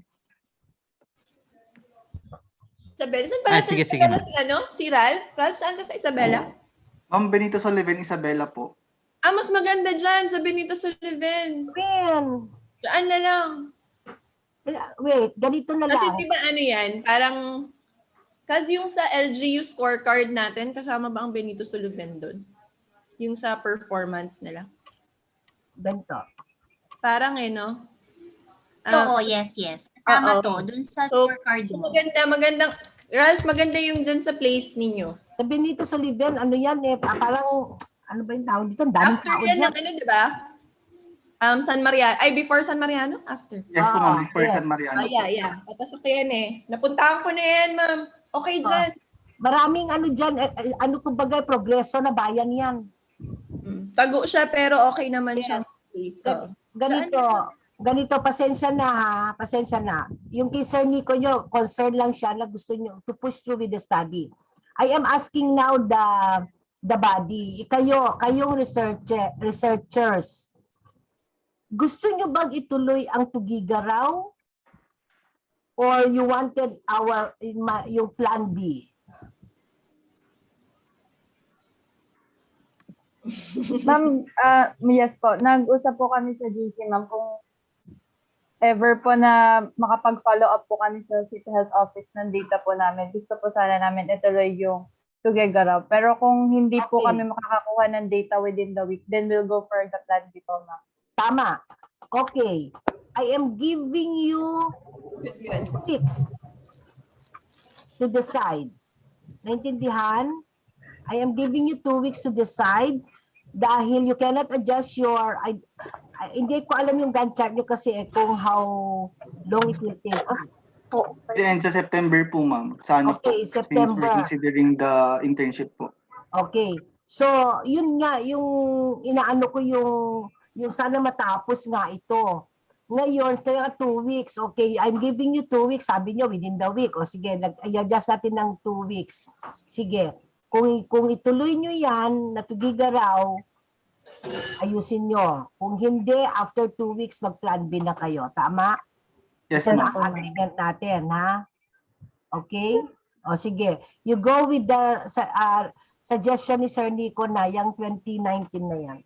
Ma'am, pero as early as now, pwede na po akong makipag-coordinate sa local government unit or sa SK namin since friend ko naman po yung SK namin dito, ma'am. You're shooting 2 birds at the same time. Tama? Yes, ma'am. Para hindi niya aantayin yung sa Tugigaraw, ma'am. Yes, while Meron waiting. dating Okay, data. go. Yeah. Go. Mas maganda yun. Mas maganda. Since ang young mothers po dito, ma'am, is very marami po. True, baka mamaya meron ka lang young mother din dyan, nabuntis mo. Sige, tama din. So you go with the suggestion of Sir Nico now. Sir Nico, sige na. Yes, ma'am. At saka dito lang sa questionnaire nyo, masyadong madami talaga. Pero you try na lang siguro na iklian na lang yung iba dyan. Kung ano yung content nyo doon sa... Hindi ba pwedeng i-general nyo lang siya na palitan nyo na lang kung anong disease, mga ganun? Sir, yun po sana yung i-ask ko, sir, kung ito po yung qualified na disease na pwede namin i-present sa questionnaire namin. Sige. Tignan nga natin. Ito po kasi yung disease namin, sir. Common sa upper respiratory tract, sir. Common colds, otitis media, laryngitis, pharyngitis, epiglottitis, saka tracheitis po. Tracheitis. Common yun? Yes, sir. Sa 0 to 5 po na, sir, na children po. True. Parang crew yun, Ma'am Lily, no? Malalabas na crew siya. Siguro mas common yung crew. Yung laryngotracheo, ganun, yung bronchitis. Bronchitis ba? Upper lower to, no? Upper lower. Upper na lang ata siya, ma'am. Ay, upper na lang. Okay. Ay, oo, URT. Ay pala. Okay. Oo. So, mukhang okay naman itong, itong tawag dito, questionnaire nyo. Tama yung sa signs and symptoms, pathogenesis, prevention and control. Saka itong entire na questionnaire nyo, kasali kasi ang lower dito, di ba? Kaya mukhang madami. Okay. Sige, kung tatanggalin nyo yung lower, okay na, kukunti na lang yan. Oo. So palitan nyo na lang yung crew, ilagay nyo yung crew. Sige po, sir. Okay, sir, pero mas marami po kapag translated yung questionnaire namin. Oo. Siguro kailangan yung yan. Kasi baka mamaya tanong sila ng tanong, hindi nila naintindihan kung ano yung over the counter. Yung mga ganong technical terms? Yes, sir. Actually, translated na po siya, sir. Hindi lang po namin na-present ngayon, sir. Okay. Sige. So far, yun lang naman po. Okay, we ask Ma'am Bea kung meron pa siyang additional comments.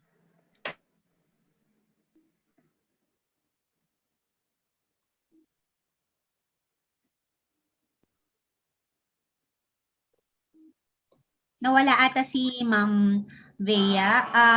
For the group, meron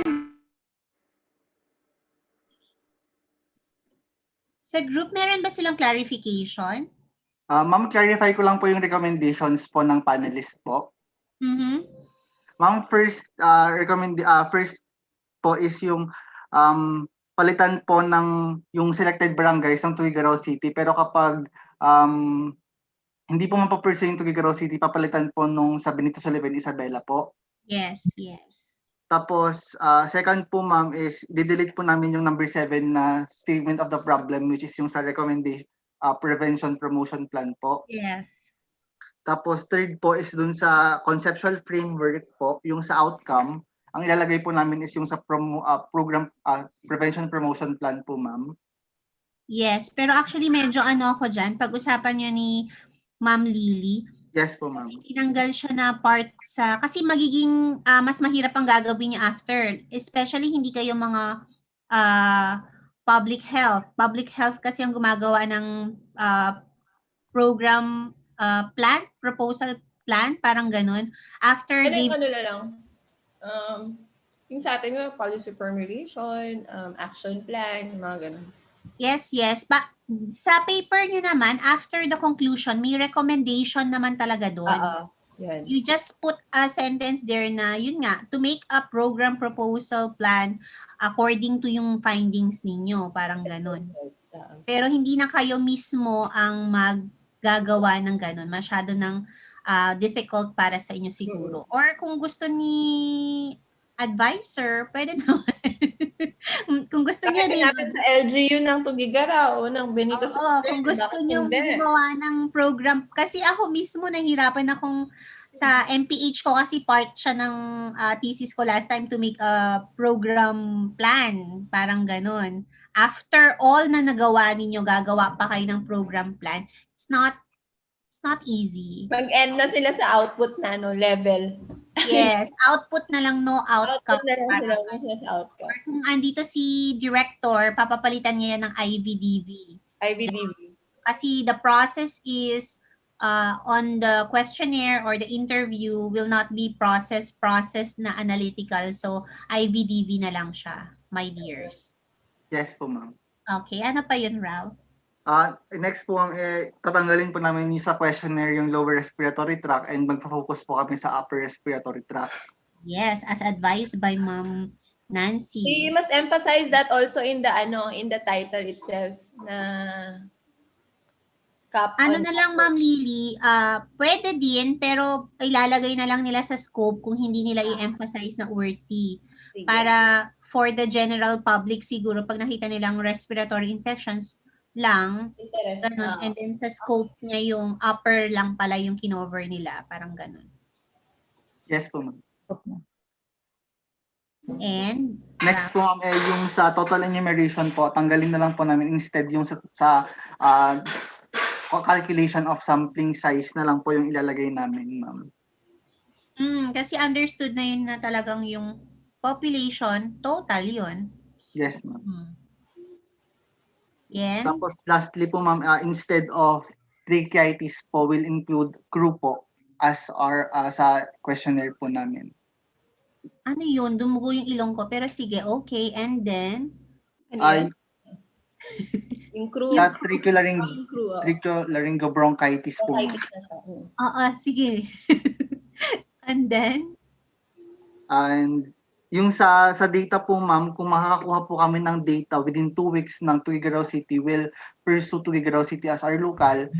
Pero kung wala po within this week or within 2 weeks po, we'll proceed here in our municipality po. Yes. Yes po, ma'am. Ano bang kailangan nyo sa City Health Office? Anong kailangan nyo sa City Health Office? Actually, ma'am, Yung yung prevalence rate po yung may highest prevalence rate po na barangay. The barangays with the most number of respiratory tract infections, yon. Apo. Pero kung until 2020 na data yon, kasi agree din naman ako kay Sir Nico na kung meron namang data si Ma'am Krisha regarding that. So, siguro i-cite nyo na lang as meron siyang data, meron nakalagay ng mga barangays, Ma'am Lily? Dun sa data ni Ma'am Krisha is nakalagay kung anong mga barangays ang may most number of? Tingin ko, Sir Nico? Yung ma'am, dun sa sinend niya lang kasi ano lang ito ma'am, parang total na to pero as to per barangay walang naka-specify ma'am. Kasi ang kailangan nila doon kaya sila nag-request barangay. Yes, sa barangay. Kasi kung meron na, edi wala na, parang for ano na lang yung letter nila kasi meron naman na pala kay Ma'am Krisha. Pero kung walang barangays na nakalagay doon, tanong ko sis yung meron, pero 2018 kasi yun yung extension natin, yung natandaan mo Ma'am Jinky, yung lahat ng barangay sa Tugigaraw ay nag-profiling tayo. Nasa akin ata yun. Yes ma'am, parang may may per data noon barangay ma'am. Na morbidity rate, 'di ba Sir Nico? Tandaan mo 'yon? Yes ma'am, maalala ko parang tayo per faculty may na-assign na barangay noon. Yeah. Tapos check ko mamaya. Hindi ko lang sure kanino yung profile na. Ralph and Bea na kay Ma'am Lilo pala yung kailangan nila. Pero 2018 nag-profile nun Pero pinuntahan niya mismo yung mga barangay nun Ang problema ko 2018 yun, di ba Sir Nico? 2018 natin ginawa. I think wala naman silang bago if gano'n ang case. Pero I will ask. Sige. Tignan ko din. Tignan ko doon sa questionnaire sa profiling questionnaire kung meron yun. Yes. Sige po, ma'am. Sa akin yata, sakyan. Ralph, anything more? Wala naman na po, ma'am. Okay, if there are no more clarifications from the group, okay na, my dear panelists, punta na tayo sa next group. Group na ni Sir Kelvin ito. Thank you po, ma'am. Thank you po, ma'am. Thank you po, sir. Andito na ba si Sir Kelvin? Si Sir Kelvin daw ay nanonood sa YouTube natin kanina. Pero I asked him to join dito sa kanyang mga advices sa Zoom natin. Yes, ma'am. Na-admit ko na po si Kelvin. Hi, Sir Kelvin. Hello, ma'am. Hello po. Good morning po. Okay. We may already start for this group. Good morning, dear panelists. I'm Maria Cristina Gamwak, and we will be presenting our research proposal entitled Knowledge and Attitude of Adults on Obstructive Sleep Apnea in the Western Barangays of Tuguegarao City. The background of our study. Obstructive sleep apnea is the second most frequent sleep problem. Its prevalence rates are much more significant in persons over 60 years of age, with estimates ranging from 37.5% to 62%. As people get old, they lose the muscle tone all over their body, which includes the muscles of the airway, and due to the loss of the muscle tone, which it can cause apnea. Obstructive sleep apnea is more common in specific patient populations such as the elderly, hypertensive patients, patients with cardiovascular diseases, and patients undergoing pre-bariatric surgery. This is a common growing problem but a poorly understood disorder by ordinary individuals. According to some research, adults consider the symptoms of OSA like snoring and frequent awakenings from sleep as a natural in their aging process.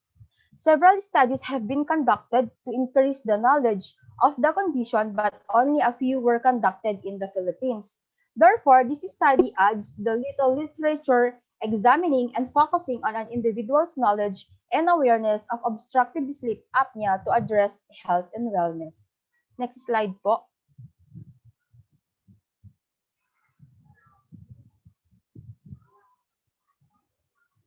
The statement of the problem. Generally, this study aims to evaluate the knowledge and attitude among adults in the Western barangays of Tuguegarao City on obstructive sleep apnea. This study will attempt to answer 6 questions. Number 1, what is the profile of the respondents in terms of demographic, socioeconomic, and health profile? So under demographic, we have the age, the sex, the marital status, ethnicity, and educational attainment. Under socioeconomic, we have occupation and income. And under health profile, we have comorbidities and lifestyle. Next question, what is the level of knowledge of adults on OSA in terms of epidemiology, pathophysiology, symptoms, diagnosis, and treatment? Third question, what's the attitude of adults towards obstructive sleep apnea? Fourth, is there a relationship between the profiles of the adults on OSA with that of their knowledge?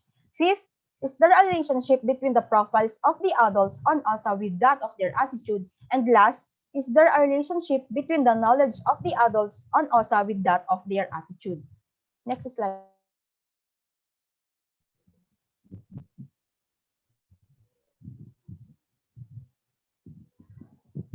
The research paradigm of this study uses the IVDB model that shows the relationship of the variables to the adult's knowledge and attitude on obstructive sleep apnea.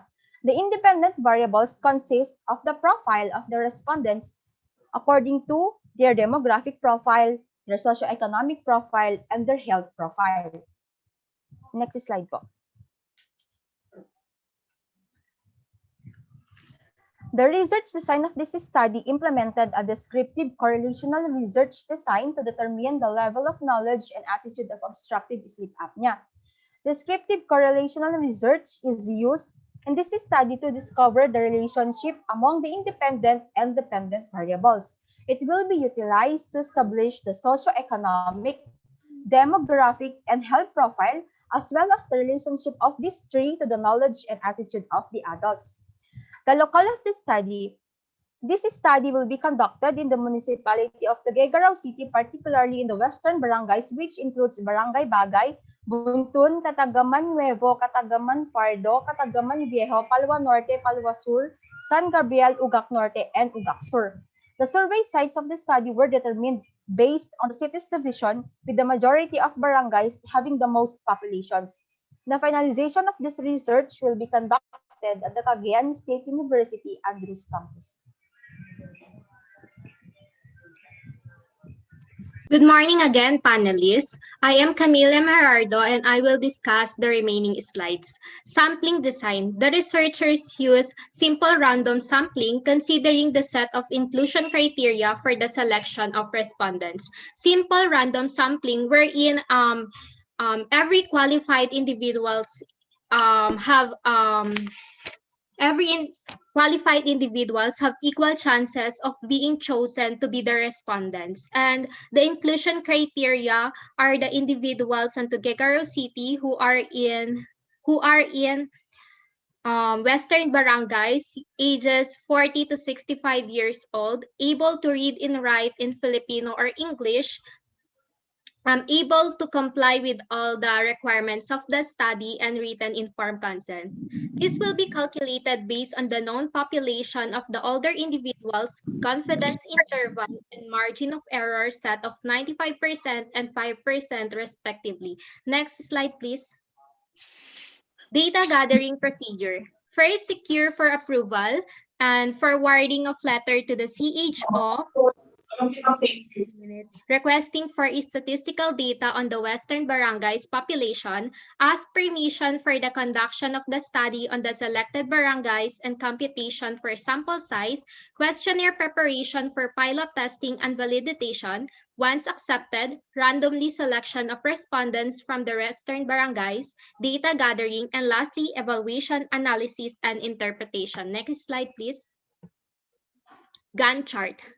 So the following activities should be done on are the finalization of the research proposal, approval of letters, adaptation of questionnaires, seek for expert and advice for the questionnaire, finalization of questionnaires, pilot testing, proposal defense, revisions of proposal should be done on May to July. Data gathering is on June to July. Data analysis is on July, August to September. Submission should be on September to October, and lastly, dissemination is on October to November. Next slide, please. Research instruments. The researchers will use survey questions to help them obtain data, and the questionnaire consists of 3 parts. Part 1 will be the demographic profile, socioeconomic profile, and health profile. Next slide, please. Part 2 will be the knowledge of the adults, wherein it contains neutral questions about OSA to determine their level of knowledge or awareness towards it. Next slide, please.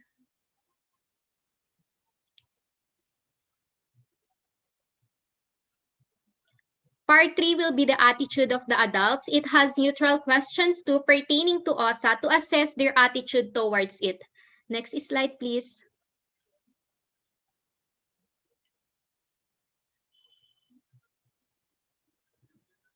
To enhance the reliability and validity, the questionnaire are approved by the author and research advisor. Next slide, please. Appendices. Plagiarism of 2%. That would be all. Thank you.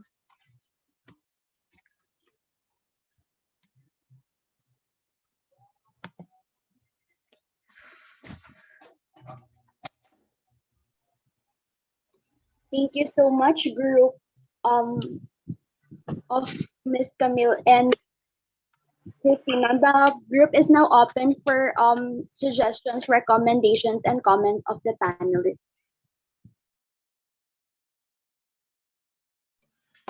Sino tong mga adults na to?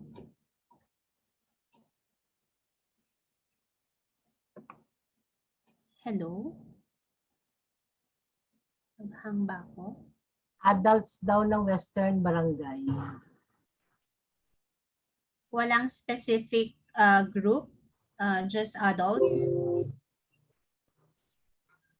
Ano sila? Mga at risk ba sila of OSA?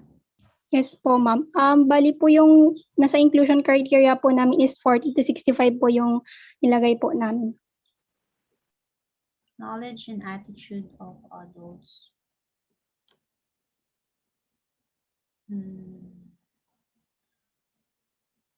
Teka lang. Adults on. Sige, medyo ano ako dun sa adults. Parang may kulang dun sa adults. Pero we go on to the...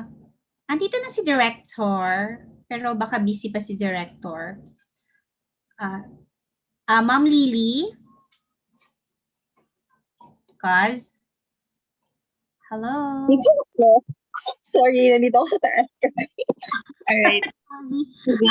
Dito sa title lang nila, medyo na ano ko dun sa adults lang yung nakalagay. Walang, pero itong adults nila are those that are at risk of OSA daw, yung respondents nila. Pero dito sa title, hindi kasi siya naka-reflect na yun ang adults natin dito. Anong pwede nating i-ano dyan? We keep it that way na lang muna. Knowledge and attitude of blank adult. Oo, ngayon nga, yung hinahanap ko to make it specific of blank adults. Parang yung kanina of young mothers, yung nakalagay sa kabilang of blank adults on obstructive sleep apnea in Western Barangay of Tuguegarao. May kulang na word in between sa kanila. We go on to the... Sino yung selected adult? Ito na lang. Ay, di ba parang sa ano ito noon? Yung sa obese adult? Yes, ma'am. Opo. Po, ma'am. O, di yung obese adult na lang. Then yung sa criteria nyo, i-define nyo na lang kung ano yung obese adult. Yung criteria. Dun sa dati, ma'am, ang nakalagay is knowledge, attitude, and practice of obese people of Tuguegarao City towards sleep apnea. Yun nga, meron tayong specification dun na obese. They can also adopt that, di ba? Oo, tapos adults na. Yes. Opo. Ma'am, excuse po. Regarding po kasi dun sa obese adults po, parang ang problem po ata namin dun, ma'am, is mahihirapan po ata kami mag-identify kung sino yung mga obese. And at the same time, parang hindi naman siguro confidential, pero sino po yung pasyenteng i-admit niya na obese siya, and then parang wala pong list kung sino yung mga obese unless ang sabi ko sa kanila, gusto niyo bang magbahay-bahay at timbangin sila para kunin yung BMI nila. And then I suggested na i-check nila kung sino yung mga possible pa na at risk for that OSA, and then yun po, nag-come up po kami into adults na lang. Parang kumbaga naka-general. Ang tawag doon, hindi sila magbahay-bahay to get the BMI. Ano na lang, ang tawag doon, to ask sa profile nila yung height. Ma'am? To ask sa profile nila yung height. Alam ko na. Alam ko, naintindihan ko na yung sinabi yung gustong mangyari ni Sir Kelvin. Yes. Anyway, this is knowledge and attitude lang on OSA. So among young adults na lang, you just describe kung ano yung young adults para at least if they have the knowledge and attitude on OSA, may prevention tayong mangyayari. Tama ba ako, Sir Kelvin? Yes po, ma'am. Opo, opo. So, pwede, young adults, ano yung age ng young adults? I think medyo matanda na rin sila. 20-something to 30-something or 40 ang young adult. Siguro, ano na lang, siguro sa age, Ma'am Jinky, no? Yes po. Pwede na sa akin yun, ma'am. Basta may something before adult. Kasi generalize ang adults. Parang how did...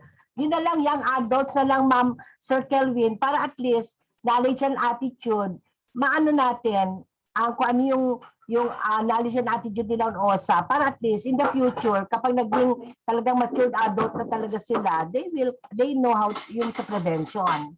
Makakatulong yung study nyo. Yes, ma'am. Opo, opo. Ganun ba yung gusto nyo mangyari? Yeah, young adolescents. Ganun na lang. Yun, okay lang. Pwede lang yun. Kasi ano lang naman to, attitude and knowledge lang.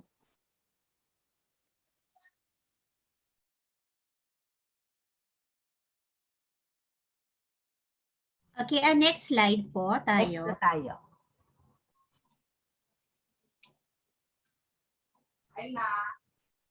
Yes, dito if you can put more on the gaps sa ating OSA. Also nung Sir Kelvin, kasama ka nung nag-ano tayo ng ethics training on sa school, di ba? And then ang ginamit nating paper is this OSA ng previous one. Ang nakitang problem dito is meron tayong mga yung input, yung known dito kung paano natin na ko-confirm na may OSA nga ang we have ways to confirm na may OSA yung patient o yung person, and then say yung mga gaps doon na mahal, wala sa atin dito. So that's why we rely on itong gagawin nating study. Tama ba, Ma'am Nancy? Merong mga machine or equipment na ginagamit to confirm na may OSA yung pasyente, di ba? But we don't do it here.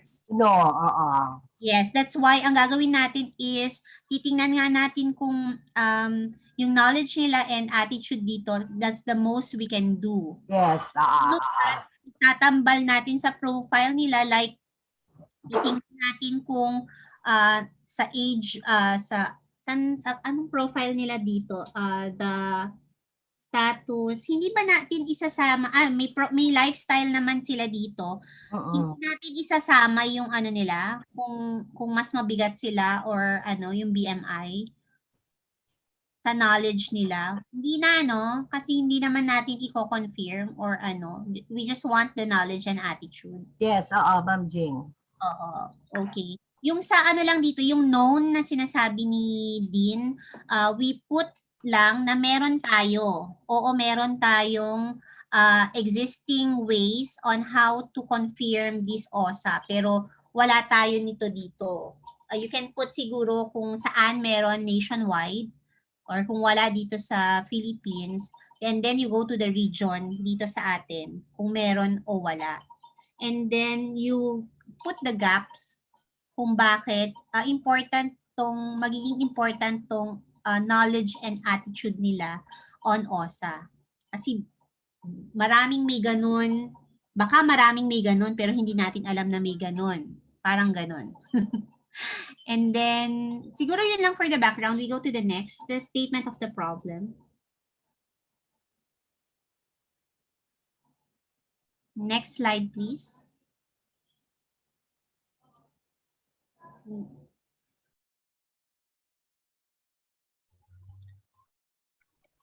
Sige, parang ang laki nitong ano sa akin. For me, what is generally this study aims to evaluate the knowledge and attitude among young adult Western barangays of Tuguegarao City. Yes, that's the title. Specifically, number 1, what is the profile of sinabi na ni Dean to dun sa previous group. Sa first specific problem niyo or objective, we don't put the respondents muna. You state kung sino yung respondent. So what is the profile of the young adults in terms of yun na, demographic, socioeconomic, health profile. So sa demographic, age, sex, married ethnicity, okay. Important ba sa atin tong ano? Important ba sa atin to, ma'am, as Sir Nico, itong socio-economic? Yes, ma'am. Wait, ethnicity. Important ba to sa OSA? Yung Pwede ethnicity, ma'am? Oo, nakukuha nila sa religious group ang knowledge nila. Depende, ma'am, kung may nahanap sila sa RRL na may kinalaman ang ethnicity towards dito sa OSA. I think mag-fall ito kung bakit siya, kasi pagdating sa diet preference, pwede kasing may effect ang ethnicity. O nari, mga iba na, tao is mahilig sila mag-fancy. Yun ang diet preference nila. O, diba? Pwede din kasi. Yes, ma'am. Sige po. Okay, so number 2, what is the level of knowledge of respondents? Dito mo na pwedeng sabihin yung respondents in terms of, okay na yan. Wala tayong... Siguro remove na natin yung epidemiology, ma'am. Kaya nga, before pathophysiology, sige, remove yung parang may kulang sa pinakauna. Clinical description. Oo, description. Yung kung ano siya mismo. Clinical description na lang. Oo, sa number 1, instead of epidemiology. Cause na lang siguro, ma'am. Oo. Possible cause. Hindi Sir Kelvin. Ang tawag dun? Yung clinical description niya, kasi di ba may description ang OSA talaga di ba? Or may ganun ba? Snoring, mga ganun. Pero symptoms yun? Symptoms natin yun, ma'am, 1.3. Bali, yung clinical description, tapos risk factors, symptoms, and then treatment management. And then, Yes. Ganun na lang para hindi masyadong mahaba dito. May, there's study also, man. Oo. And then number 3, what is the level of attitude of respondents towards OSA? And then number 4, it's the significant difference between knowledge and attitude when grouped according to the profile variables. And then number 5 would be association of the knowledge and attitude.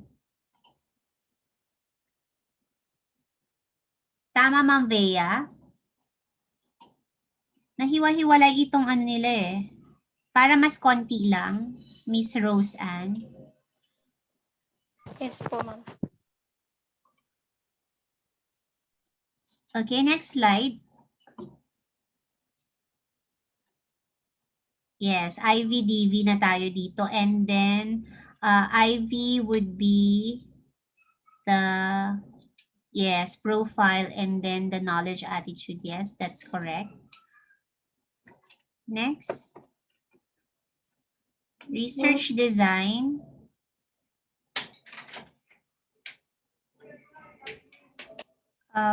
Pwede naman, descriptive, or you can say descriptive survey na lang.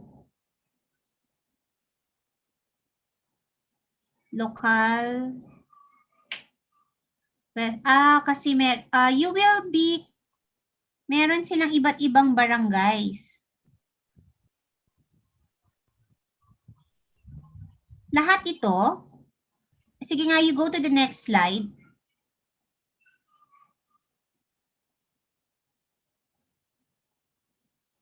Next slide.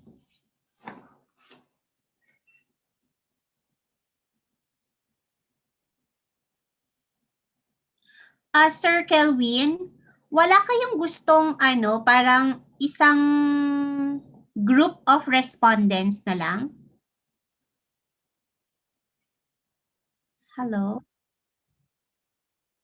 Pwede din po para at least hindi na po ganun karami yung... Ang dami niya.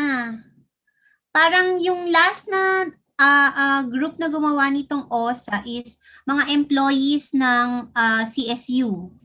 Under kay Sir Nico, ito mga advice ni Sir Yes, Nico ma'am. Last yung, opo, I remember. So parang hindi sila masakit yung ulo ko sa ang daming barangays and then may inclusion, exclusion, saan nila kukunin? Parang kaya ang sabi ni Sir Kelvin kanina is, iha-house to house ba nila? Aalamin ba nila kung merong mga symptoms bago nila kukunin as respondent? So kung sabihin natin itong isang group lang na ito, let's say group lang ng doctors sa ganitong hospital, meron ka lang sampling frame na maliit and then dun sila sa sampling doon, simple random sampling or ano. Miss Gunako, pwede patingin doon sa lokal nyo?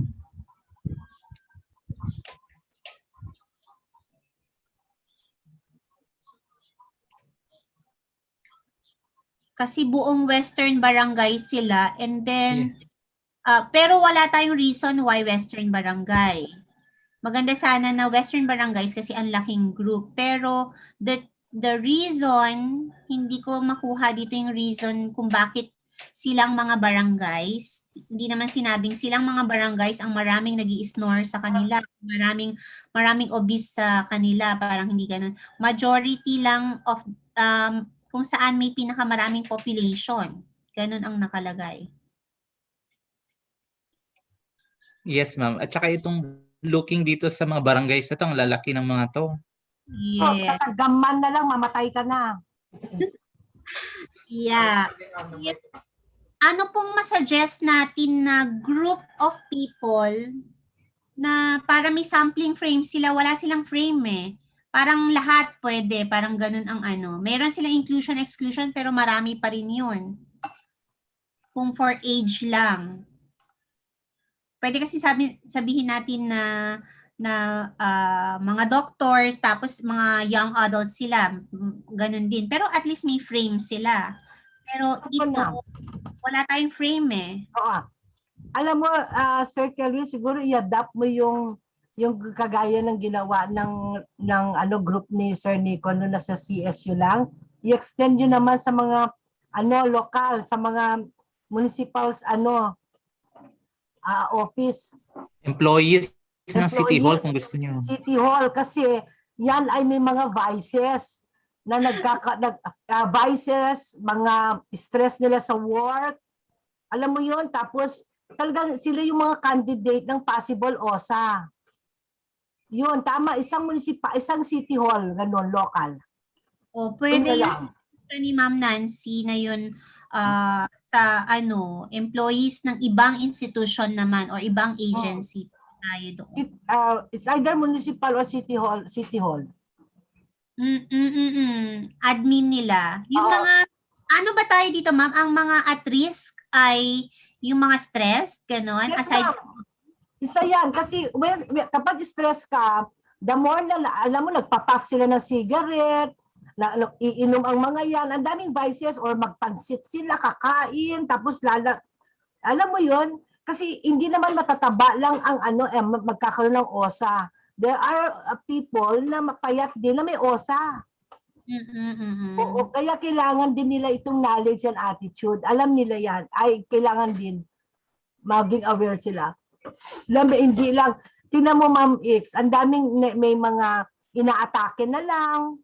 Di ba? Oo, hindi na alam na may sila. Kasi we don't have naman here ways to confirm it. Pero meron pala sila. Hindi na alam na yung mga symptom na pala ng sakit. Parang ganun. Awareness din ito. Maganda siguro mas ganun na lang. Makakatulong pa tayo kasi talagang pinaka-stress ngayon? Ano, Ma'am Jill? Ano bang mga pinaka-stress ngayon? Yan, yung City Hall na yan. Okay, Sir Kelvin, okay ba tayo doon? Mas magiging okay ba pag Sir Kelvin, we get na lang employees from City Hall, o baka mahirapan sila dito for clearance naman? Papayagan siguro naman ma'am, for if ever let's see na lang po kung ano ito yung possible na agency na ma-penetrate po natin. Diba, Sir Kelvin, ano naman to questionnaire? Yes ma'am, opo. Siguro halimbawa sa City Hall, anong department yung napakadaming empleyado niya, staff? Kagaya ng Treasurer's Office, yan, napakadami niyan. Diba? Sa isang lang, hindi na siguro sa buong lahat ng offices. Pwede din, ma'am. Or magiging madali to kung may contact sila sa loob and then i-ano na lang yung questionnaire. Tapos yung findings, sasabihin nyo sa atin, parang magagawa sila ng seminar or para kung makita na ang knowledge ng mga tao dun talagang, kasi even me, hindi ako masyadong for OSA. Parang hindi ko masyadong alam si OSA. Di magagawa kayo ng ganyan, webinar or seminar talking about OSA para mas knowledgeable na yung mga tao na to after. Kung makita nyo na ang nila is mababa talaga. Totoo yun. And then makikita nyo sa lifestyle nila or sa health profile nila na at risk sila. Ang maganda dun sa profiling is to look at kung magiging at risk sila eh. And yes, yung, ma'am. Sir Kelvin, kasi hindi ko alam yun. Oo, Ma'am Jing, totoo, tama ka. Kasi walang weight doon. So, walang weight and height. So, hindi nila makikita in terms of obesity yung part na yun.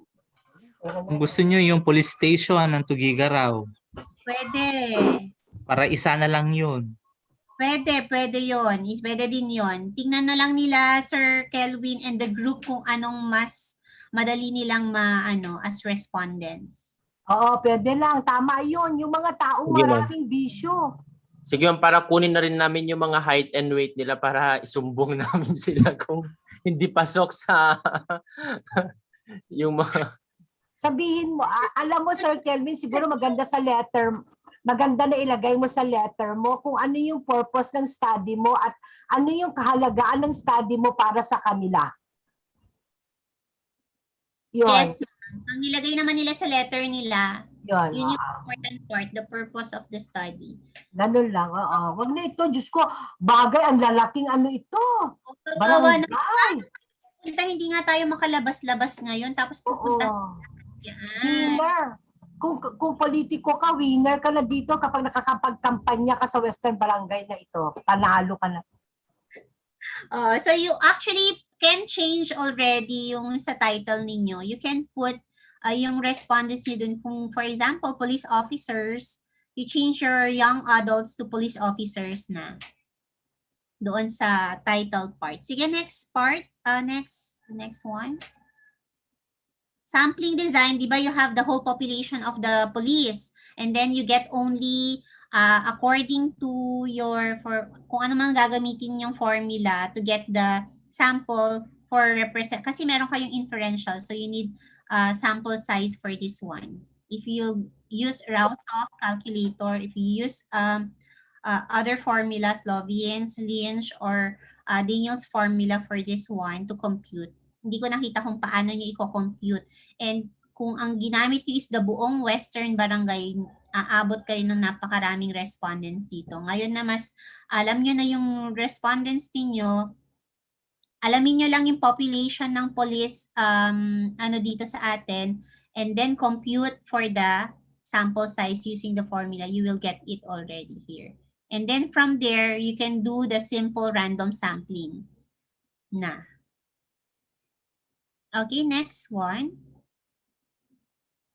Data gathering, alam nyo na yan. Before you secure for approval, nasabi na ni Director kahapon, is the finalization of your proposal and your questionnaires validity before you even seek for approval, and then the rest. Next. Gantt chart, alam nyo na din yan. Narinig nyo from the other groups na. Next. Next. Okay na ako. Research instrument pala. Kaso hindi ko ma-check ang research instrument. I'll leave that sa mga RT experts. As long as the research instrument, kung ano yung nasa objectives nyo, dapat ma-answer dyan kasi hindi nyo siya ma-answer sa results ninyo kung wala. Yung details ng validity of the instrument, ang experts natin dito are RT professionals. Yung mga prof natin for RT kasi mas alam nila yung mga yan in terms of knowledge and kung ano ba yung mga preliminary attitude ng mga tao on this, yun ang ilalagay nyo sa attitude ng dyan sa instrument niyo. Sige, I'll leave. Marami pang sasabihin si Sir Nico. Yes, ma'am. Ibalik mo nga dun sa part 1 mo part 1.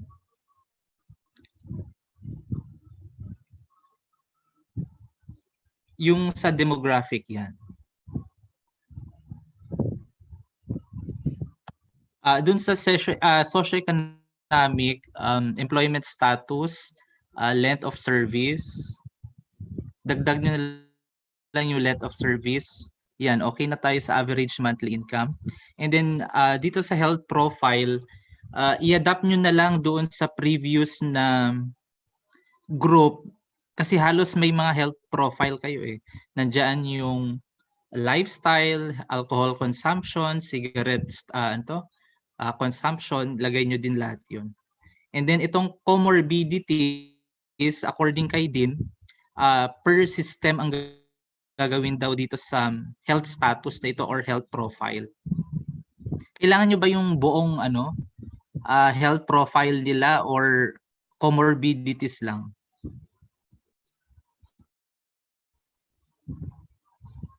Siguro common na lang,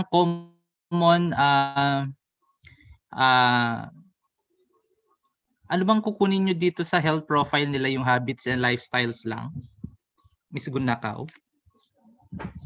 Yes, sir. Yung parang mag-lead po sa kanila sa pagiging risk po ng pagkakaroon po ng OSA. Kagaya po ng alcohol, ganun po. Yung mga habit po nila sa diet din po nila, ganun po. Okay. So, yun na lang. Yung alcohol consumption and cigarette, kung pwede rin yung substance abuse kung meron, no. Pero dito sa comorbidity, siguro mga comorbidities na lang yung common na lang. Para hindi na siya yung per system na katulad nung as in health status kasi yun eh. Dagdagan nyo na lang itong comorbidities nyo. Yung common lang naman. Next.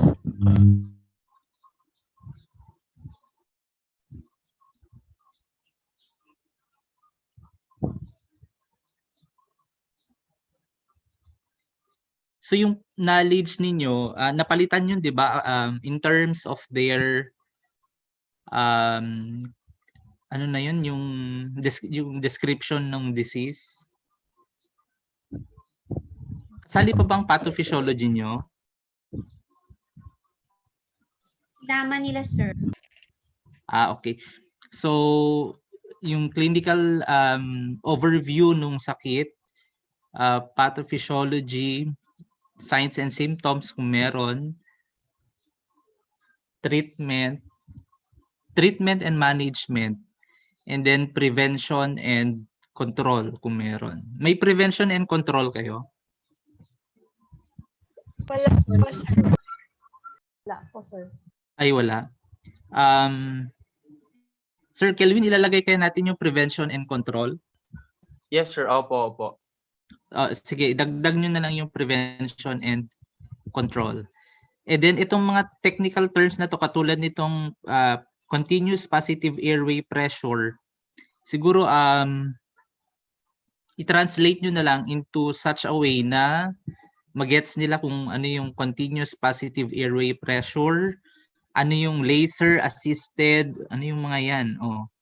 Ang daming mga technical terms, baka hindi nila magets kung ano yung mga yan. Siguro i-translate nyo into Tagalog or Ibanag kasi meron kayong ethnicity, di ba?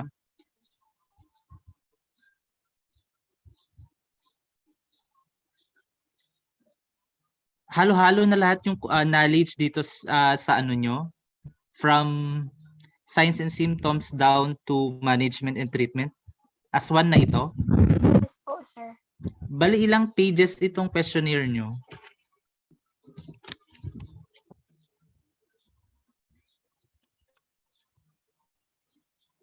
Angelique.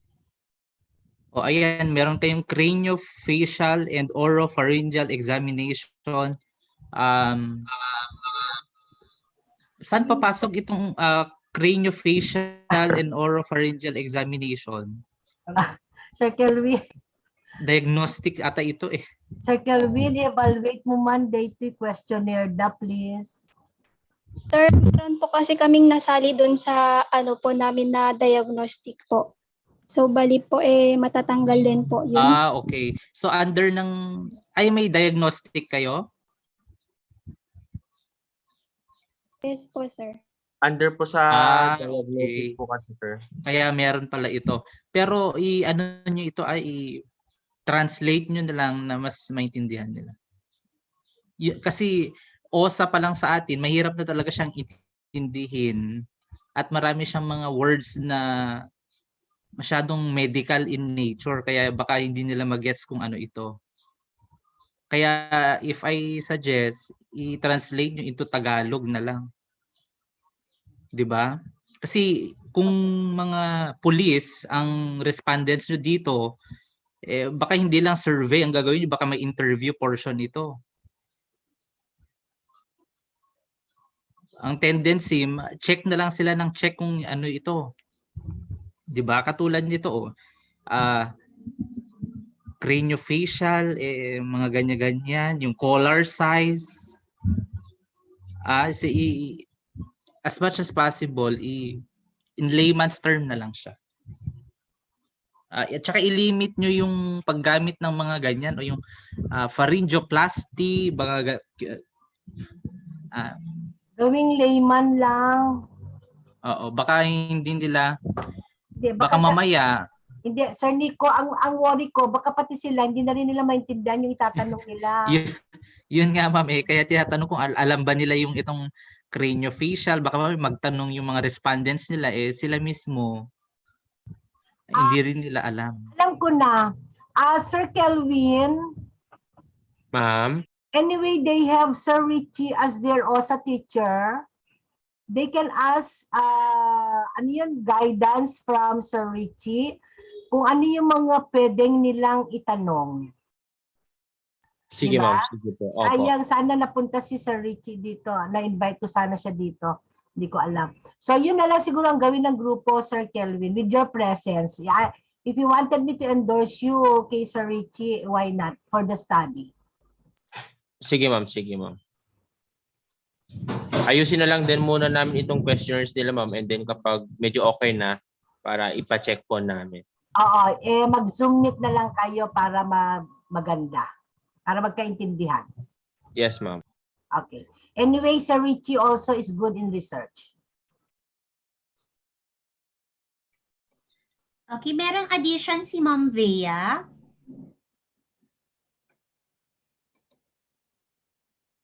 Grabe ang init, no? Ma'am, ang lamig. Lamig. Ma'am Lily, meron ka pong additional comments, suggestions for the group? For the group members, meron ba kayong clarifications? Hindi na nga ako sinagot ni Ma'am Lily tsaka ni Ma'am Vea. Hindi pa rin nila ako sinasagot. Naghang ba ako?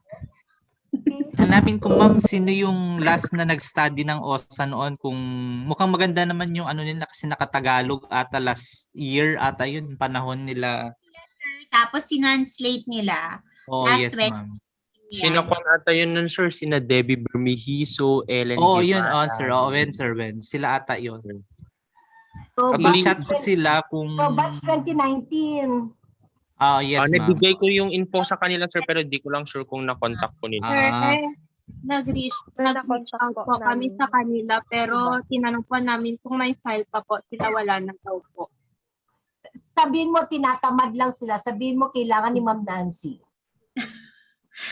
Kung ma'am, hindi kasi tayo makapasok eh. Yung papel nila nandun mismo sa library. School. Kaso, hindi naman tayo pumapasok so we cannot take a picture of the thesis. Nasaan ba yun, Ma'am Jane? Nasa office lang ba? Nandun sa office, yung mismong ginawang office na bago ulit ngayon, yung dating research office din. Yung sa faculty, yung sa kabila. So, nandun lang, ma'am? Andun, kasama na sa kanila yung blue. Okay. Sino ang taga-Tugiga raw dito? You can come tomorrow. Nandun ako 9 to 12. I can guide you. Sir Kelvin? Ma'am? Siguro, if you have time, na pwede mo silang, tawag, samahan kahit isa lang sa kanila para makapasok sa school. Then if not naman, just text me para ako na lang mag-ano sa guard. Ako na lang po sa kukuha ma'am kapag madaan po ako. Sige. Yes ma'am, thank you. Sir Kelvin. Sir Nico, nung nagpa-check ba itong sila Gracia nung last time, sila Ellen, di ba sa email sila nag-send nito? Yung sa respondent sila ma'am, yes ma'am. No. Yung questionnaire. Yung hinanap nila Ma'am Nancy. Parang nag-check ako noon. I-try ko i-chat si ma'am. Oo. Ay, sige, si Sir Nico, i-contact niya. Pero Yes ma'am. hindi pa rin mahanap before pumunta si Sir Kelvin sa school at baka ma-COVID siya doon. Ang tawag dyan? I-check ko sa email ko ma'am kung na-send nila noon sa email ko. Yeah. Pwede nilang yung paper. Anyway, may clarification kayo, Miss Christina Gamwa? Akala ko kanina radio announcer yung nagsasalita, nagulat ako.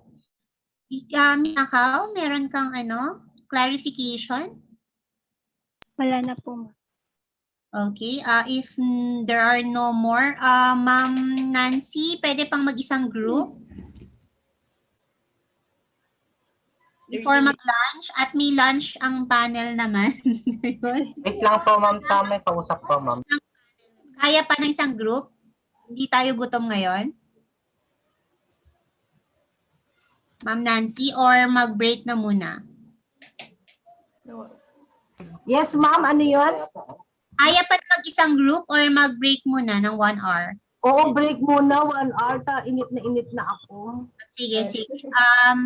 Sir Kelvin, ma-extend ka ng 1 o'clock to 2 pa. Sige ma'am. Opo. Okay, thank you po Sir Kelvin. And for the panelists, Claire, prayer na muna for lunchtime and resume at 1 o'clock. Sige po, ma'am.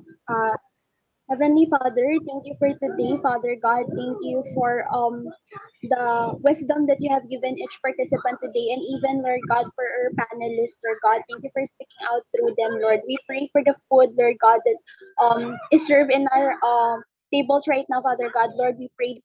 Bless it, Father God. I pray that you would nourish it, Father God. And I pray that wherever we are, Lord God, you Father God. Keep us out from any harm, Lord God. We lift you up today, Lord God. We ask this in the name of Jesus Christ, our Lord. Amen. Thank you po for our panelists po. Thank you. See you at 1. Yes Thank you po.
Hello. Hi, Claire. We may start already for our afternoon session so that we finish more groups today. Sige po, ma'am. Look, bali yung presentation na nung 8B. Come again, Claire? 8B po, ma'am. Yeah, the next group ni Sir Kelvin. Yes po, ma'am, 8B. We wait for Sir Kelvin pala. Is Sir Sige po. Kelvin? Meron na ba si Sir Kelvin? I don't see him. Wala pa pong hindi ko pa po siya na-admit, ma'am, pero hindi pa din po nagno-notice. Okay. The group may start, yes. Okay po. But Group 8, you may now present your research proposal. Thank you.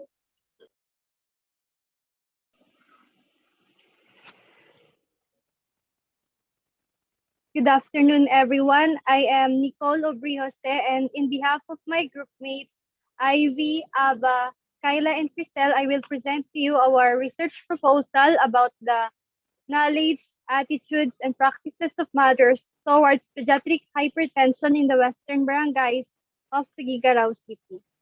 Next slide, please. As of now, pediatric hypertension is currently defined as a repeated systolic or diastolic blood pressure above 95th percentile for children aged 1 to 12 years old and a BP of greater than 130/80 mmHg for children 13 years old and older. The clinical signs of hypertension in children are uncommon.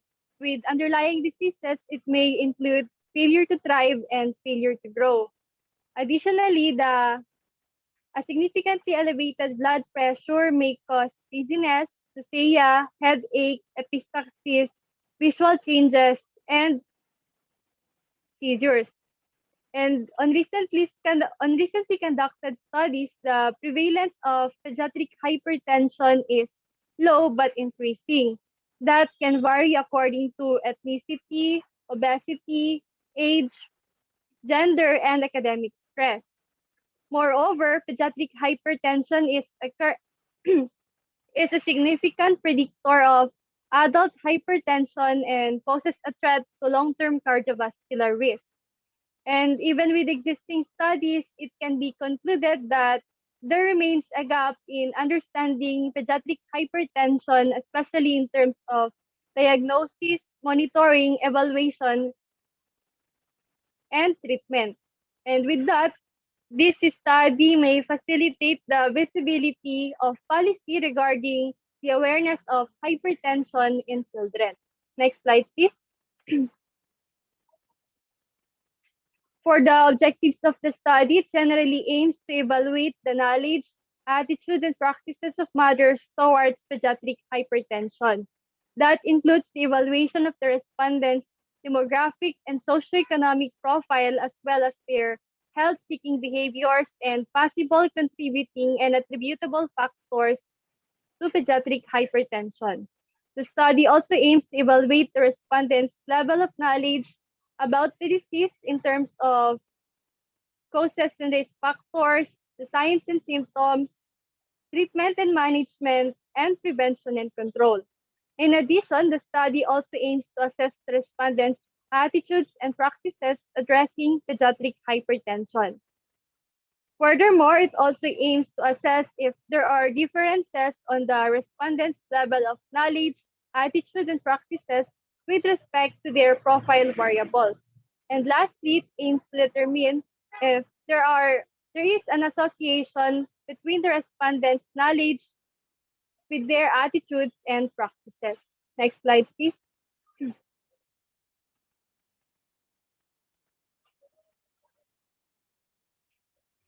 The model shows the relationship of the dependent and independent variables. The demographic profile, socioeconomic profile, the health-seeking behaviors, contributing factors, and attributable factors includes the dependent variables, and the independent variable And the dependent variable are the knowledge, attitude, and practices of parents of mothers towards pediatric hypertension. Next slide. We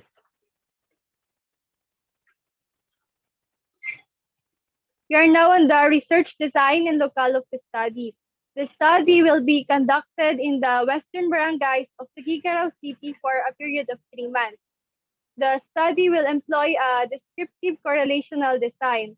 The descriptive design will be used to describe the respondents' level of knowledge, attitude, and practices towards pediatric hypertension using frequencies and percentages of their profile. Furthermore, the correlational design will determine the respondents if there are relationships existing between the level of mother's knowledge, attitude, and practices to hypertension. Then next. Participation in the study should be voluntary. The study will use a stratified proportionate sampling method, and the sample size will be computed based on the known population of mothers under reproductive age. From the sample size, the percent share for each barangay will be computed. The exact sample size for each barangays will be quantified once numerical data is made available by the City Health Office. Next slide, please. Next slide. For the data collection, a letter has already been issued to the City Health Office requesting for the population of mothers under reproductive age. Another letter will be issued to the same recipient to ask for their consent to conduct the study. Upon their approval, a letter will also be addressed to each barangay offices for their consent to conduct the study with their respondents. With that, the primary contact information of the target respondents will be obtained from them. On the other hand, an adapted survey questionnaire will be used to assess the respondents' knowledge, attitude, and practices towards pediatric hypertension. Before the distribution of questionnaires, it will be piloted and validated by experts. And in adherence to the current IATF guidelines, there will be no face-to-face interaction among the researchers and respondents. Survey questionnaire will be administered via Google Docs. Next slide.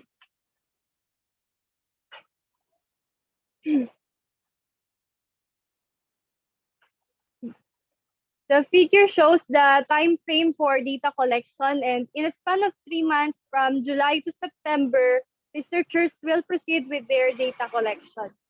Next slide.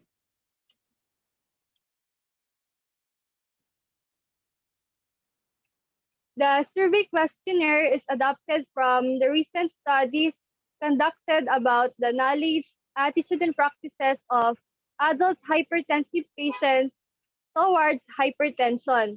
The questionnaire will be available in both English and Filipino. The first section of the questionnaire will assess the profile of the respondents. It will be in the form of checklist.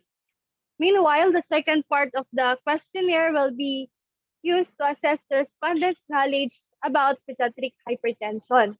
The next part of the questionnaire will assess their attitudes about pediatric hypertension. That includes the regular measuring or checking of their child's BP, exercise, diet, and compliance to treatment. The last section of the questionnaire will be used to assess their practices towards pediatric hypertension, such as their lifestyle, preventive actions, and management. In part of the knowledge, attitude, and practices, a 5-point Likert scale is used. The knowledge and attitude will be described as strongly agree, somewhat agree, uncertain, somewhat disagree, or strongly disagree.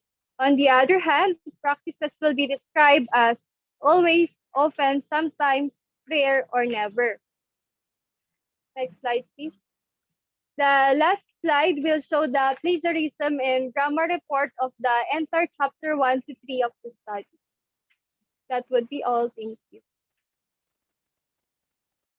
Thank you so much, Group 8B. The group is now open for recommendation, suggestion, and comments from our dear panelists.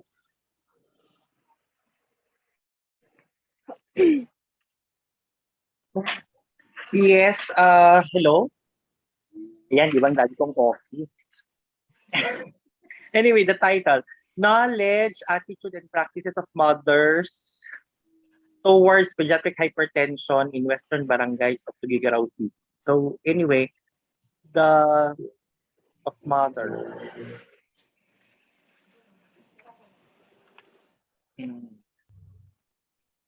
Okay, so the title is in place. Introduction, please. In the introduction, it does not contain the essential things such as those I will be telling you now. Number one is you have to reiterate about the sources, no, of the information, as well as what can probably alter or influence the attitude and practices of mothers on pulmonary hypertension.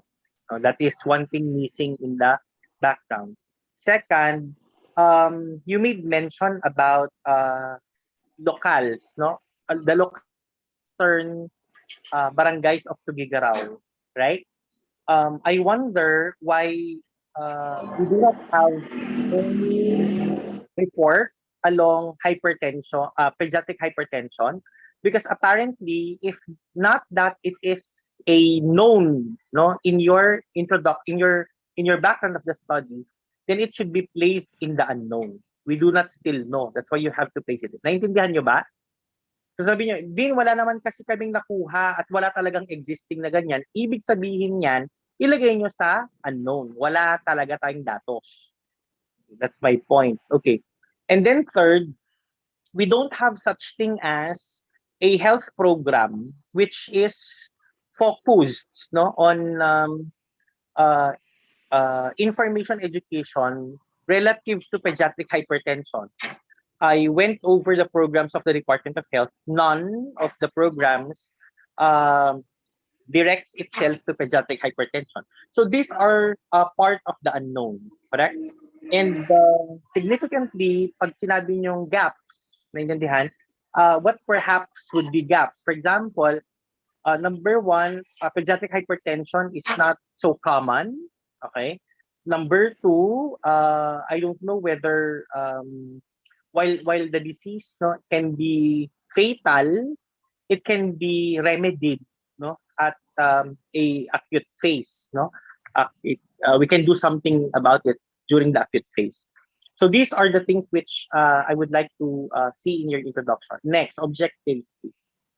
In the statement of the problems, come on, statement of the problem. Okay, in the statement of the problem, you have placed their demographic profile, but apparently some of yan, yung nasa demographic profile mo, like highest educational attainment, okay lang yan. Where is religion? Socioeconomic, right? They include religion in socioeconomic. Membership in organization is also socioeconomic. Number of seminars attended, no, on pediatric hypertension, that would be demographic. You would have also, I think, yan, yung under socioeconomic profile.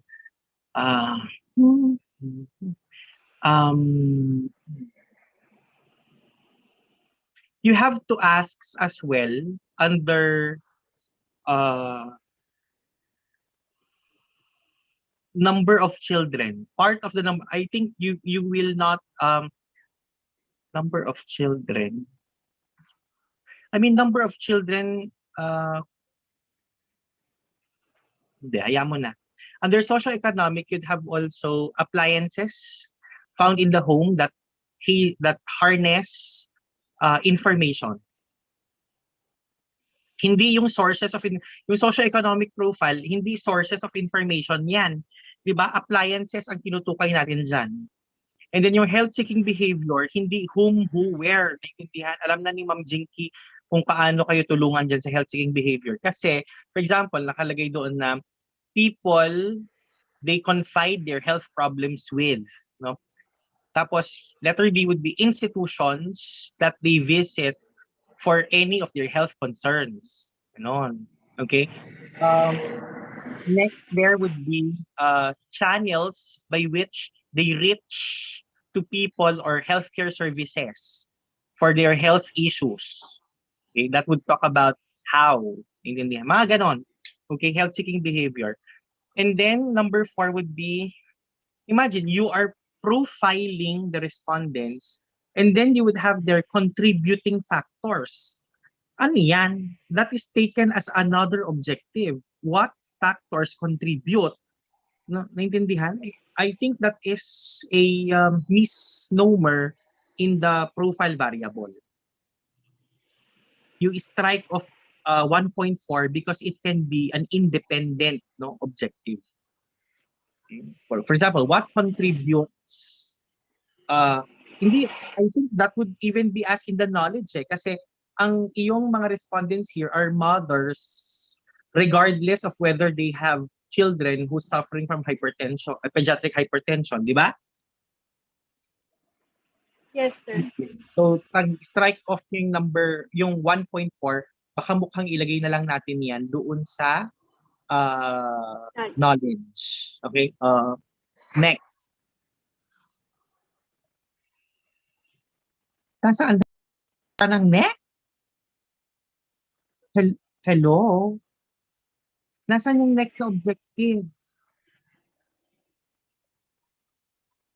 So, ang ginawa nyo na, magpo-profile lang tayo, period. Hindi po, sir, nasa...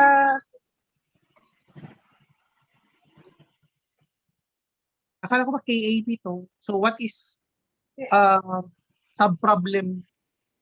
Where is problem number 2? Meron po, sir. Nasa gilid? Nasa Okay. tabi po ng... Okay. So, you'd have attributable factors. I mean, ano to? I think when you talk about attributable factors, when it is referred to us like that, mukha siyang hindi profile. It becomes another set of your objectives. So I think for it to become a factor, to become a profile variable, you have to place it instead as ano ba yun? Food preference, ganyan yun. Kasi yung weight niya, ano yan? Weight ng baby, gano'n? Baka itong objectives nyo, mga ano. Bakit So, may... Di ba? Yung contributing tsaka attributable factors. Parang health profile or health history. Kasi pag sinabi mong profile of respondents, innately, yung character lang nila. Hindi mo i-discuss dyan yung contributing factor sa attributable factor. Maliban na lang, kung ilalagay mo siya sa profile, then you have to include 1.4 which will be lifestyle and habits. Under lifestyle and habits, you include food preference, naintindihan? Tapos, alcohol consumption, you'd have also alcohol, cigarette smoking, okay, tapos kung ano pa, naintindihan, hindi mo siya pwedeng ilagay na ganyan, okay? So it's either gumawa kayo ng 1.4 which will be lifestyle, habits, and vices. Okay na. Tapos, so tanggalin niyo yung 1.4 saka 1.5. Yung number 2, what is the level of knowledge of respondents towards pediatric hypertension? Diyan mo na ilalagay yung contributing factors at saka attributable factors. Knowledge yan. Kaya nga, meron kang cause and risks factors. Correct? So, ang 2.1 mo dyan would be etiology. Etiology would talk about the disease process. Number 2 would be signs and symptoms. Number 3, treatment and management. Number 4, prevention and control. Number 5, you would have your contributing factors. Number 6 would be attributable factors, if you would want it done that way. If you still will have to include them. I think it would be best, but yes, katulad ng sinabi ko, maglagay kayo ng profile na 1.4, which is the lifestyle, habits, and vices. Okay na. Tapos doon sa level of knowledge, 2.5 would talk about contributing factors. Isa na lang kasi yun, contributing factors na lang, hindi na attributable.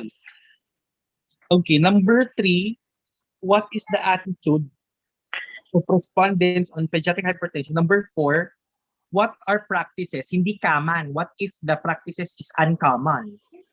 Kaya nga mas maganda dyan, tignan natin kung baka may uncommon na practices. Yung uncommon, baka yun yung gap. Okay. What are practices of respondents, no, towards pediatric hypertension? Number 5, is there a significant difference? Is there a significant difference on the respondents' level of knowledge, attitude, and practices when grouped according to their profile variables? So you have 4 groups of profile variables. Number 6, is there an association between the respondents' knowledge towards pediatric hypertension with that of their attitude and practices? Did you get that as your statement of the problem? Yes, sir. Okay, next.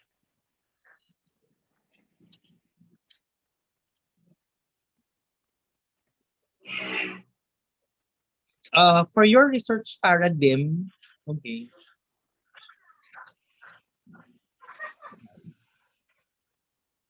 What is this? Ano to? So for your research paradigm, it would be IVDV. So you would place there 4. Tanggalin mo yung contributory factors na yan, di ba? Demographic, socioeconomic, health, sleep, behavior, tapos lifestyle, habits, and vices, right? Tapos, ang magiging ang dependent variable is the level of knowledge, attitude, and practices, no? On hypertension, on pediatric hypertension. Tanggalin mo yung mothers dyan. Because the mothers, the practices of the mothers are reflected in the independent variable. So level of knowledge, attitude, and practices, no, towards pediatric hypertension. There should be a loop, no, between feedback loop between the dependent and independent variable. So there should be an arrow, no, that points to both dependent and independent variable dun sa baba. But remember, there should be confounders here.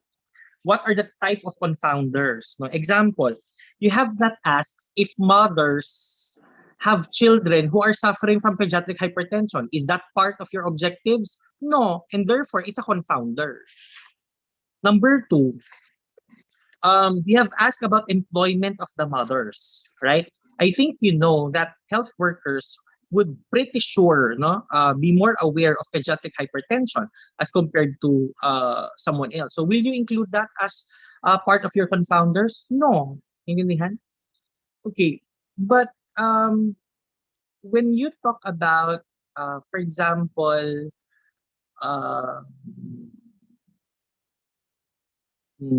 ano natin, yung course, kasi nakalagay educational attainment, di ba? Nagkaroon ka ng educational attainment, pero hindi mo naman tinanong kung ano yung course ng nanay, no?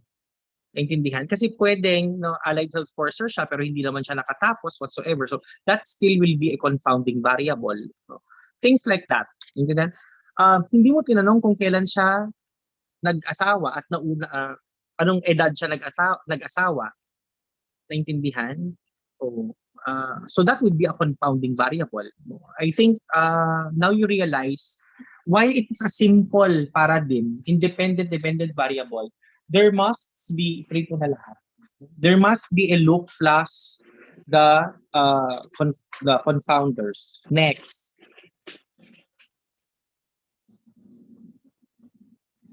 The study design, no?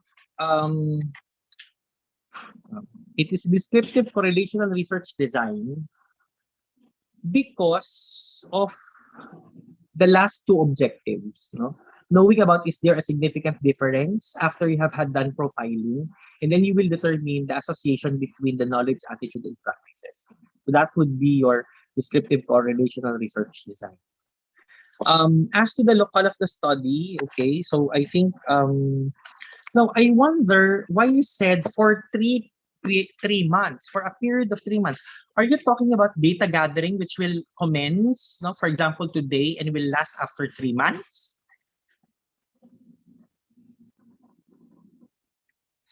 Because the duration of the study is placed under scope and limitations and not placed under local. And one thing that you forgot about local is that you're going to finalize your paper in Cagayan State University. Next.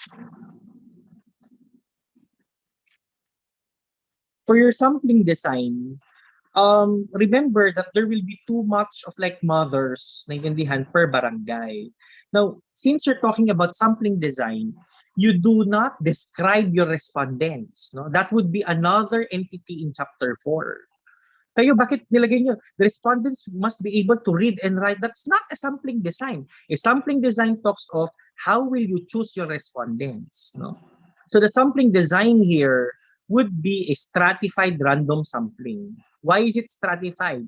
Because the strata you will be using in order to compute for valid sample size would be the barangays.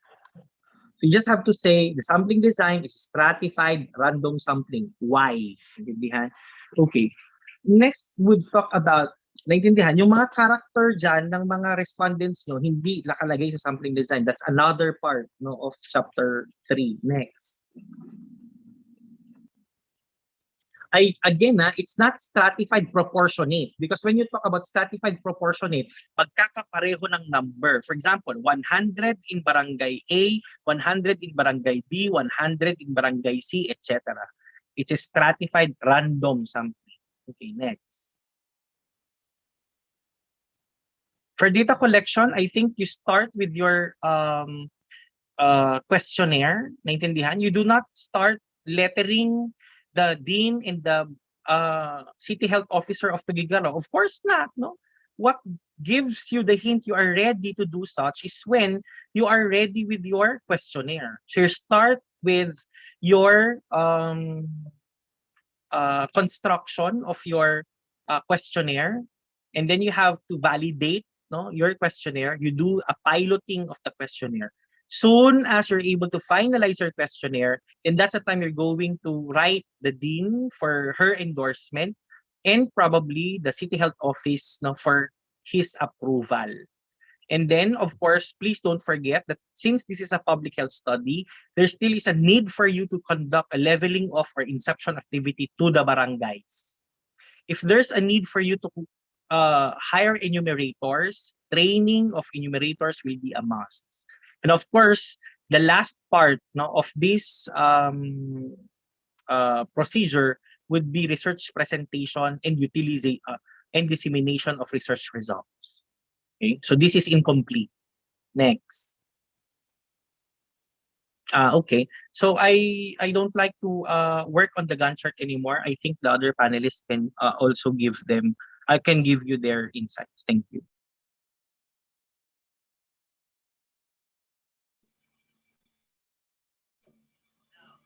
Thank you, Director. Let's ask Sir Nico for his comments. Yes, ma'am. Doon nga sa tawag, after ng demographic profile, dito sa questionnaire, next naman yung slide.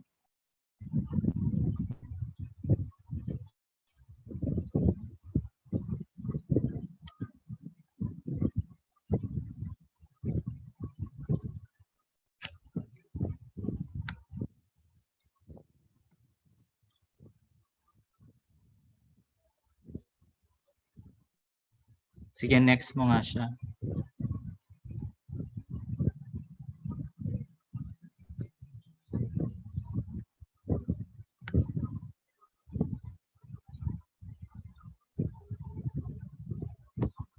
Dito sa may knowledge, parang may mga nakikita kong applicable for um, attitude ata yung iba dito. Pakilipat nyo na lang yung iba dito As to ano naman ito, 'di ba? Halo-halo as to signs and symptoms. May patophy ba kayo? Wala naman.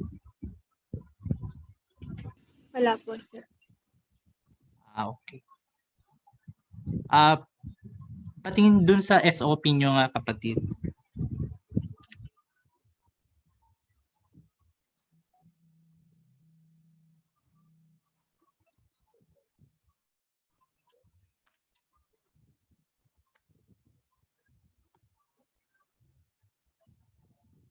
So sure kayo dito sa Western Barangays na lahat ang ano nyo.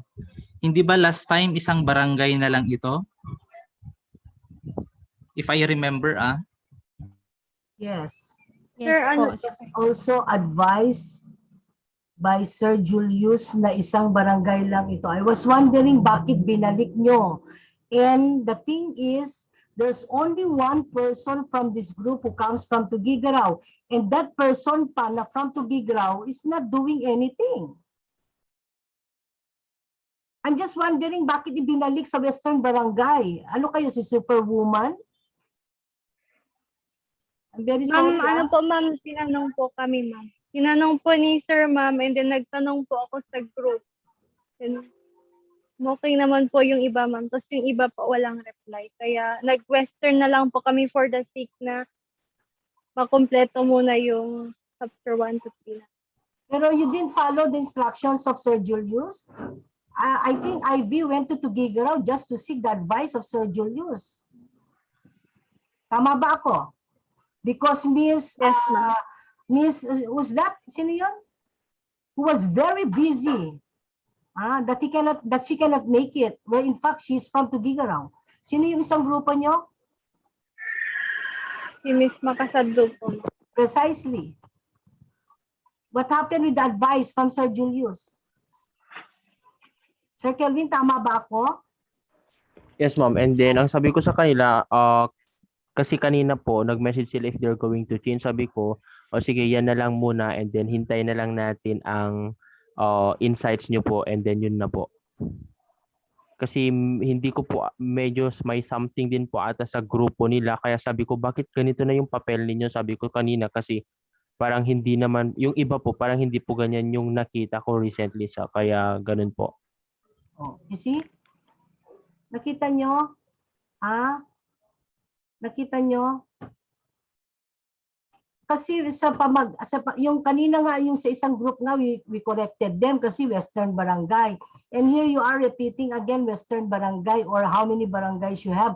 Where in fact, nag-iisa ang nasa Tugigaraw at yung nasa Tugigaraw pa na yun, ang daming rason na she cannot do it.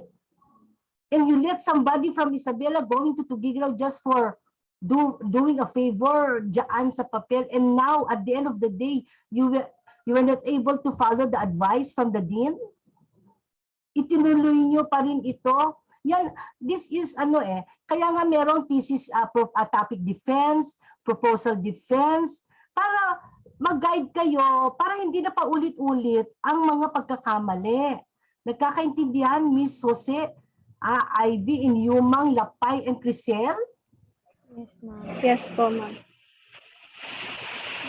Even your advisor, tingnan mo ang comment ng advisor nyo. Baka mamaya, hindi na ako magtataka after this, i-reject na kayo ng advisor nyo. Alam ko magagaling kayo lima, pero mukhang nasobrahan. I'm very sorry, Ma'am Ikay, no? Kasi nag-wonder lang kasi ako bakit doon sa pamagat pa lang nila nung simula, pinush through nila yung Tugigaraw. Yun lang. Yeah. Similar also to the other group kanina, kina Ralph ata yun yung, or no, other group yung Western Barangays. Then, malawak yung Western barangays na kung saan sila kukuha. Especially hindi sila taga dito. Yes, Ma'am Lily.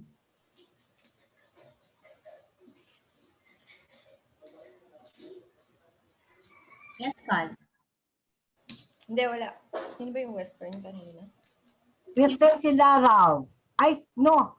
Yung Selected barangay yung sila. OSA, I think. OSA? Yes, the OSA, and then we OSA. to one group na lang yung sa police nila kasi sobrang broad. Especially with our situation now, they cannot go to all those barangays na nilist nila.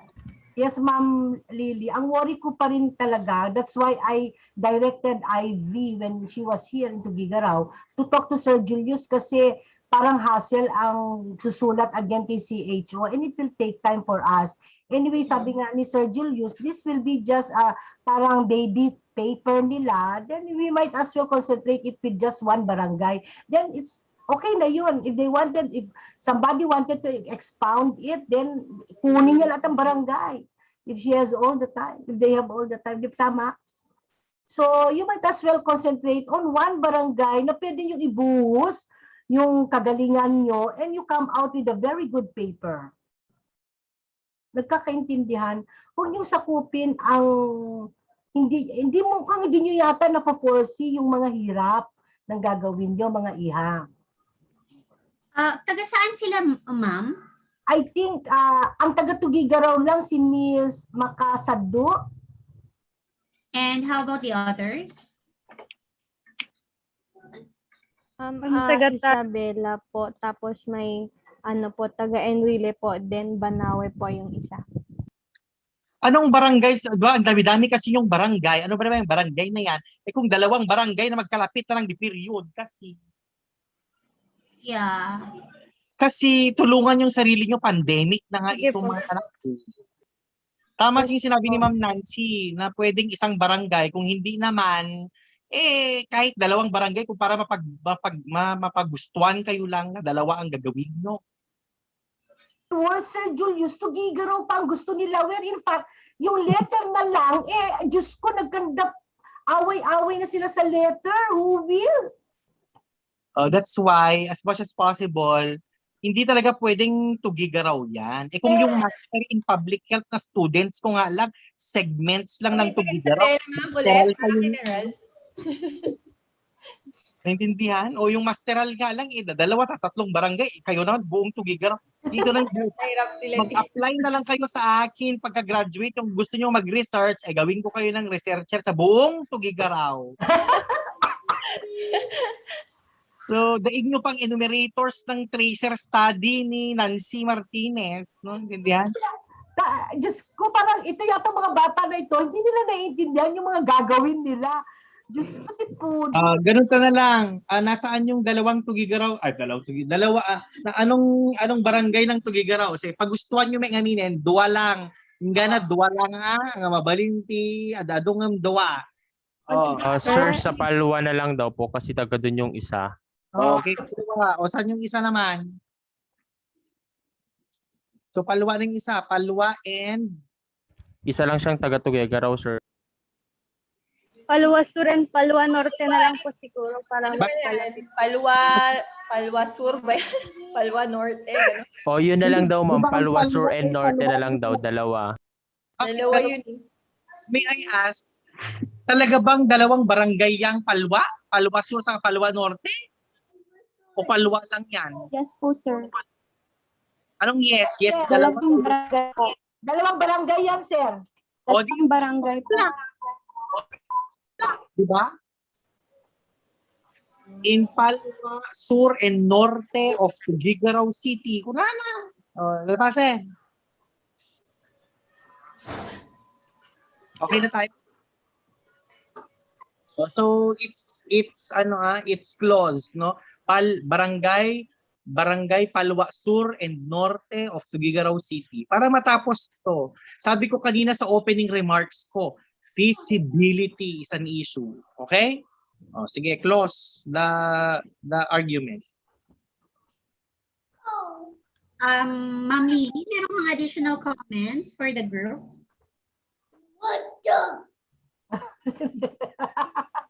Sorry. Hindi, yung sa questionnaire na lang, Ma'am Jinky, ayos na lang siya nila consistent with that of and answering their statement of the problem. Yes. Ma'am Yun yung katulad dito sabi ni Sir Nico kanina na meron, parang hindi din masyadong mahaba yung questionnaire nila. Meron din kasi yung mga nasa knowledge part na pwede siya sa attitude. Aayusin. Yes. And then naman si Sir So, yung sabi nga ni director natin, we start with practices before the action attitude so that it won't affect your answer for the practice. Yeah. Ma'am Bea, meron po kayong additional comments? Nabalik ba si Ma'am Bea? Wala pa. Wala po siya, ma'am. Si Sir Nico. Tapos na ba Sir Nico? Yeah, tapos na si Sir Nico. For the group, meron ba kayong additional, may clarification kayo? Oo nga pala. Buti na paalala ni Krisha. Practices, so siguro gawin na lang natin knowledge and attitude lang towards hypertension kasi kung practices, so ibig sabihin ba nito yung meron ng hypertensive? Oo, dapat walang practice pala. Wala nang practices, KA na lang para mabilis. Kung may practices, dapat may confirmed cases tayo. Yes, since na we cannot do that, kasi yung data, so KA na lang para walang problema. Just like the other group, yung kanina, KA din, di ba? Yes po, yes. Yung KA na lang. KA na lang. Yes, okay.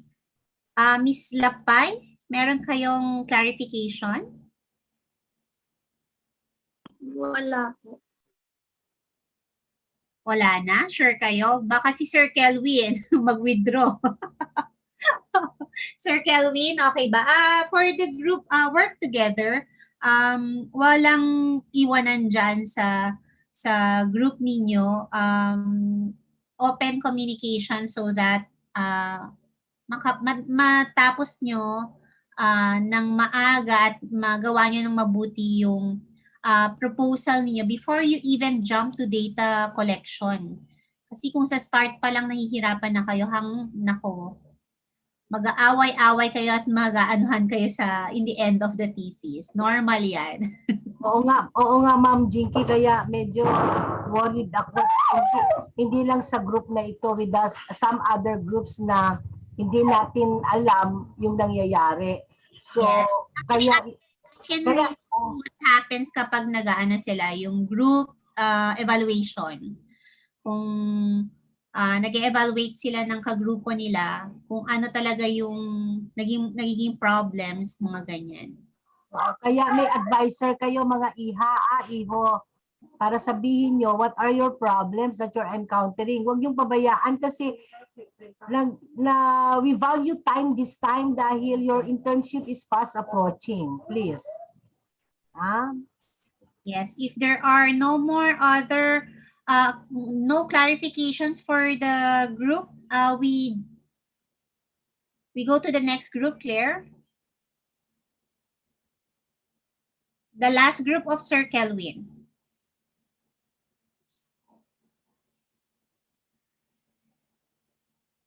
Hello?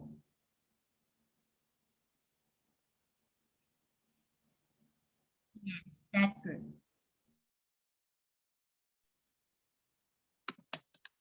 So, good afternoon, everyone. I will be going to present our research proposal entitled Indigenous Practices of Snag Mothers in the Management and Treatment of Respiratory Diseases in Putol, Apayao. I am Grishala Atina L. Villanos, and my core researchers are Vince Jason C. Viernes, Zessa May R. Vergara, Rina Joyce V. Bisaya, and Laisha M. Zingabo. Next slide, please. So, introduction or background of the study. Indigenous people are referred to as native people who have unique cultures, beliefs, and traditions. Many of indigenous people live in remote and hilly lands. Most of them retained and preserved their practices and were able to pass it from generation to generation. According to United Nations Development Program 2019, there are 370 million indigenous people around the globe with And there are 5,000 different groups with 70% coming from the Asia. In the Philippines, there are approximately 127 indigenous communities identified based on ethno-linguistic differences between 15 and 20 million. According to UNDP 2013, they are primarily found in northern Luzon, mainly in Cordillera Administrative Region, 33%, and in Mindanao, 66%, and few of them are in the Visayas region. Indigenous people are known for being resourceful as they utilize different available materials around them. In terms of healthcare practices, especially in treating and managing diseases, they use herbal plants available in their area as medicine. Indigenous healthcare practices are widely practiced in the Philippines and they became part of the development of medicine, particularly by indigenous communities, because it is part of their culture and practices. The majority of them live in remote areas with limited access to healthcare. One of the indigenous communities with distinct healthcare traditions is the Snegs in the province of Apayao. Snegs in the province of Apayao is a small ethno-linguistic community that lives in broad highlands of Apayao and is one of the few remaining tribes in Luzon, and most of them can be found in towns of Cabugao, Conner, and Puntol. The study on the indigenous mothers' practices in the management and treatment of respiratory diseases has been limited. Several studies were published that focus on indigenous healthcare practices of Aitas and Yapayao Sneg. However, no existing study that highlights the indigenous practices of Sneg mothers in managing and treating respiratory diseases. Because of this, the researchers decided to perform or conduct a study focusing on Sneg mothers' indigenous practices in managing and treating respiratory diseases. The researchers will conduct this study because it is important to understand indigenous practices of Sneg mothers in the management and treatment of respiratory diseases.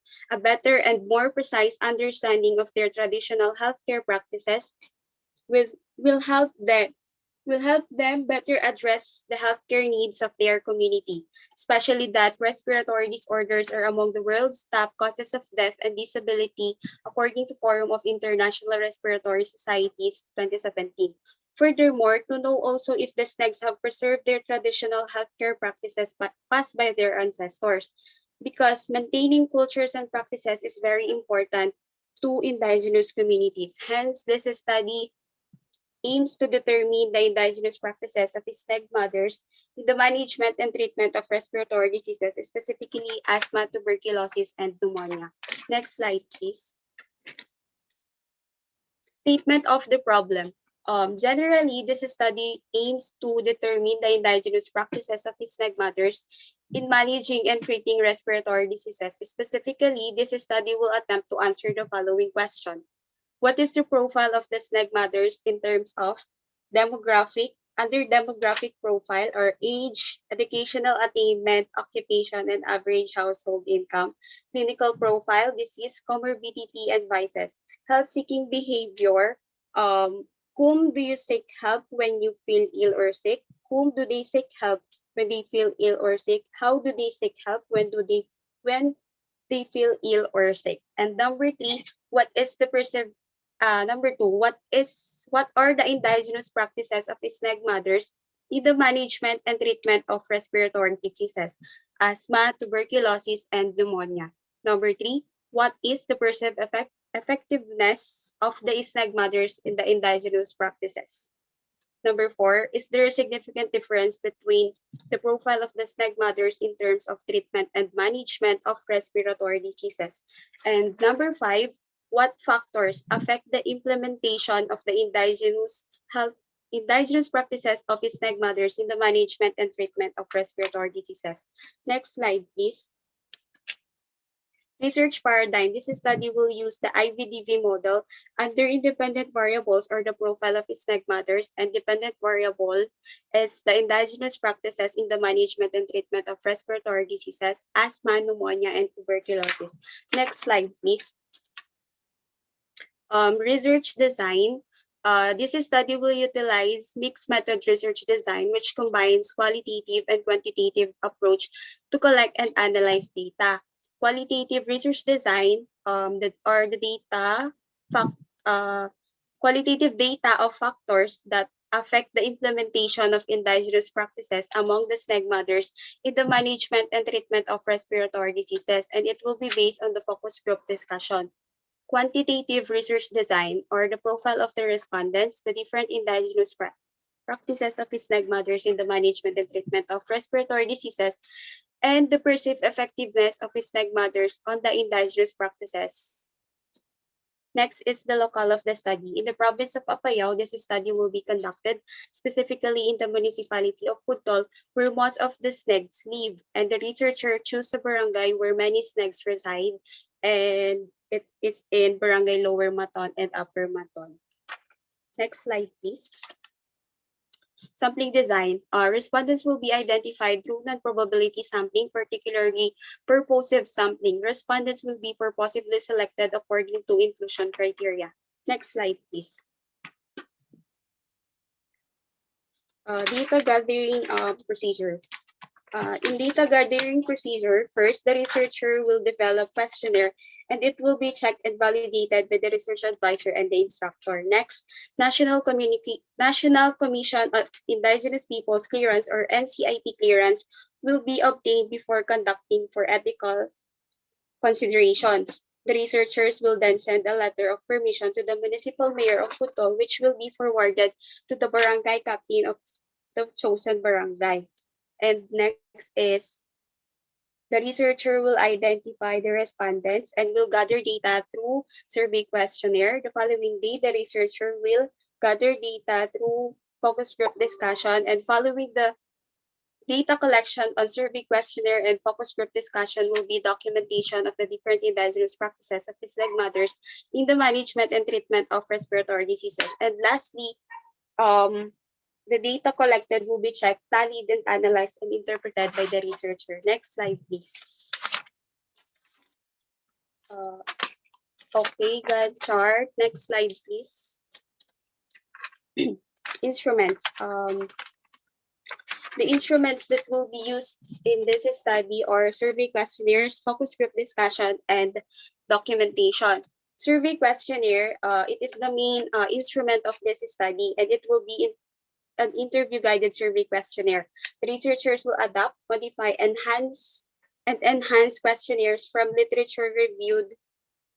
It will be divided in 3 parts. Part 1 will contain series of questions highlighting respondents' profile. Part 2 will be the perceived effectiveness of SNEG mothers in the indigenous healthcare practices using 5 Likert scale that will be adapted. And in part 3, the questionnaire will be focusing on the indigenous practices of SNEG mothers in the management and treatment of the respiratory diseases. These questions will be an open-ended and close-ended questions. Close-ended questions will be provided to accommodate the data of the profile of the SNEG mothers and the data on the perceived effectiveness of SNEG mothers on the indigenous practices. Open-ended questions will also be included to aid the unconfined formative views about the indigenous practices of SNEG mothers regarding the management and treatment of respiratory diseases. Before using the questionnaire, the researchers will translate it to Filipino to facilitate a better understanding of the questions among the respondents. Next is the focus group discussion. Focus group discussion, the chosen participants of the focus group discussion will be asked about the factors that affects their implementation of indigenous practices in managing and treating respiratory diseases. The researchers will guide the FGD, and the discussion will be recorded through audio recording using mobile phone or a similar gadget. And lastly, documentation. It will be done through photographs and video recordings of the different indigenous practices of SNEG mothers in managing and treating respiratory diseases. Next slide, please. Next slide.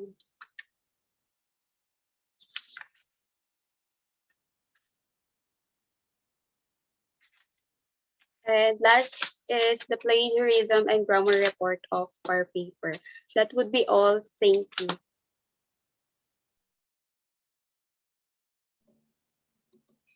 Okay, thank you, Athena. bago pa ako pagalitan ni director, no?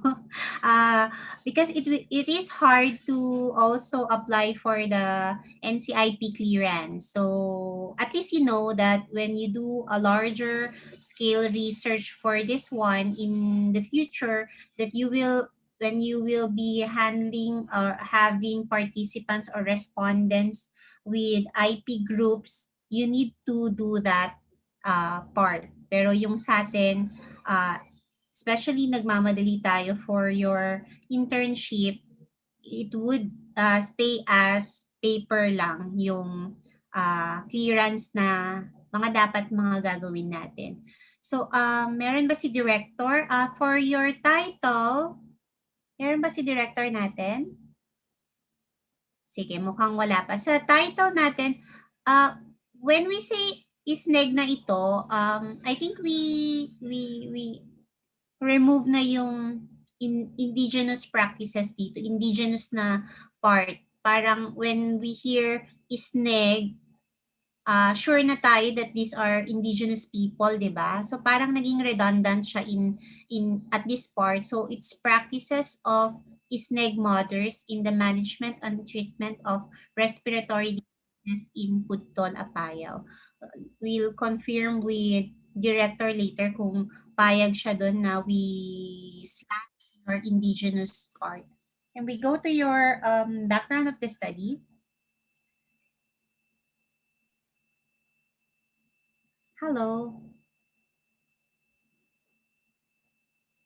Yes. So, background of the study, kamukha nito yung kina Ma'am Lily, kamukha nito yung kina Ralph, di ba? Looking at your respiratory infections. Pero dito kasi what we want to see are their practices. Kasi yun nga yung gusto nating i-explore. Same lang din sila. Cup din to, diba? Can I see the title nung ano kanina? Practices lang. Practices, oo. The P part. Kung paano lang nila minamanage and tinitreat. Baka meron silang magandang ano kasi dito na hindi natin alam kung paano nila tinitreat yung practices lang. Sige, background of the study. Yan. This one, anong format ang ginamit niyo dito, Athena? Yung kay unknown tayo dito. So, known about indigenous people. Kasama dito yung known, yeah, okay naman tayo dito. And why is neg mothers?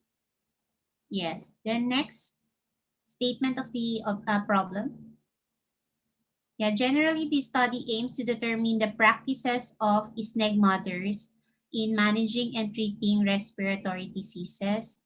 And this study will attempt to answer what is the profile of the ISNEG mothers? Yes. Naayos to last time, Ma'am Nancy, no? Kaya not much of ano tayo dito. Ito yung last group nung last time. Yes, ma'am. Ano ba yung lalaking andito na taga si Vince yata. Si Vince ba nandito? Yes, ma'am. Meron po. Oh, yung respiratory diseases, na ano ba yon? Na ano yun, nailagay ba yon? Paano ba ang ano ba yon? Yung ano to, questionnaire? Ano ba to? More on quali sila dito, di ba? Parang ina-narrate, parang narration ng... Oo pala. Tama ba, Vince? So, na-identify niyo yung respiratory diseases?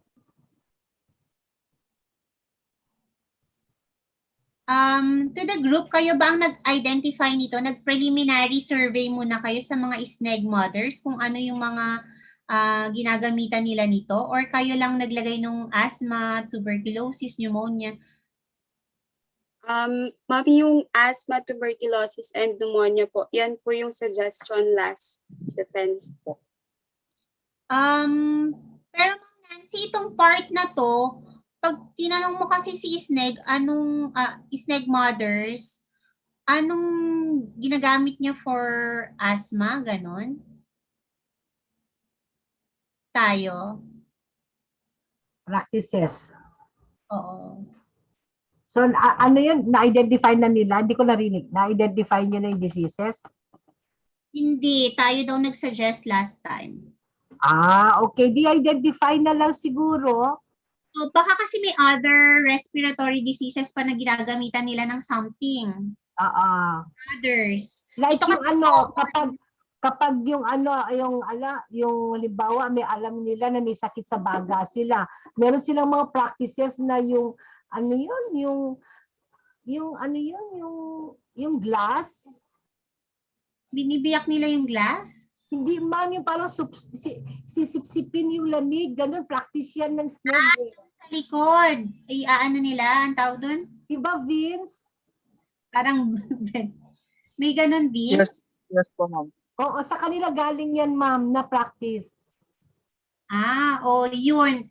Parang, yun, hindi naman nila sasabing asthma or tuberculosis or pneumonia, pero basta sakit sa baga. Parang ganun yung... Ano na lang, sila na lang ang mag-identify yung mga snake, kung ano yung mga practices nila. Not exactly may particular respiratory disease. Yes. Pero siguro guide nyo lang to, pang-probe nyo sa kanila, yung kapag nahihirapan pong huminga, mga ganun kung anong practice ninyo, pero hindi nyo sasabihin, ano pong practice nyo para sa... Pneumonia, hindi naman kilala yan. Hindi nila alam yun. Pneumonia mismo, ako nga nahihirapan dun, ma'am. Yes. I mean, mahirap siyang i-explain ng ganun kasi baka hindi nila alam na yun, para dun na pala yun, pero may practice pala sila. Makukuha nyo na lang, wala kaming ganun. Kasi nga hindi yun yung pagkaka-ano nila dun sa symptom na yun or sa sakit na yun mismo. Tama, Ma'am Nancy, di ba? So, open this kasi quali kayo. Quali to, Athena, di ba? Hindi to questionnaire. Hindi questionnaire to. Oo, kasi parang gagawa kayo ng parang book nila, compendium nila ng... Models lang din ata ito, di ba? Kasi mahirap din kumuha ng participants dun sa place nila. Yes, and wala din silang sampling nito. Meron ba, Michelle? Sige, after what is the practices nila sa management and treatment? Perceive effect nila ng... May asthma, tuberculosis, pneumonia sila, Oo.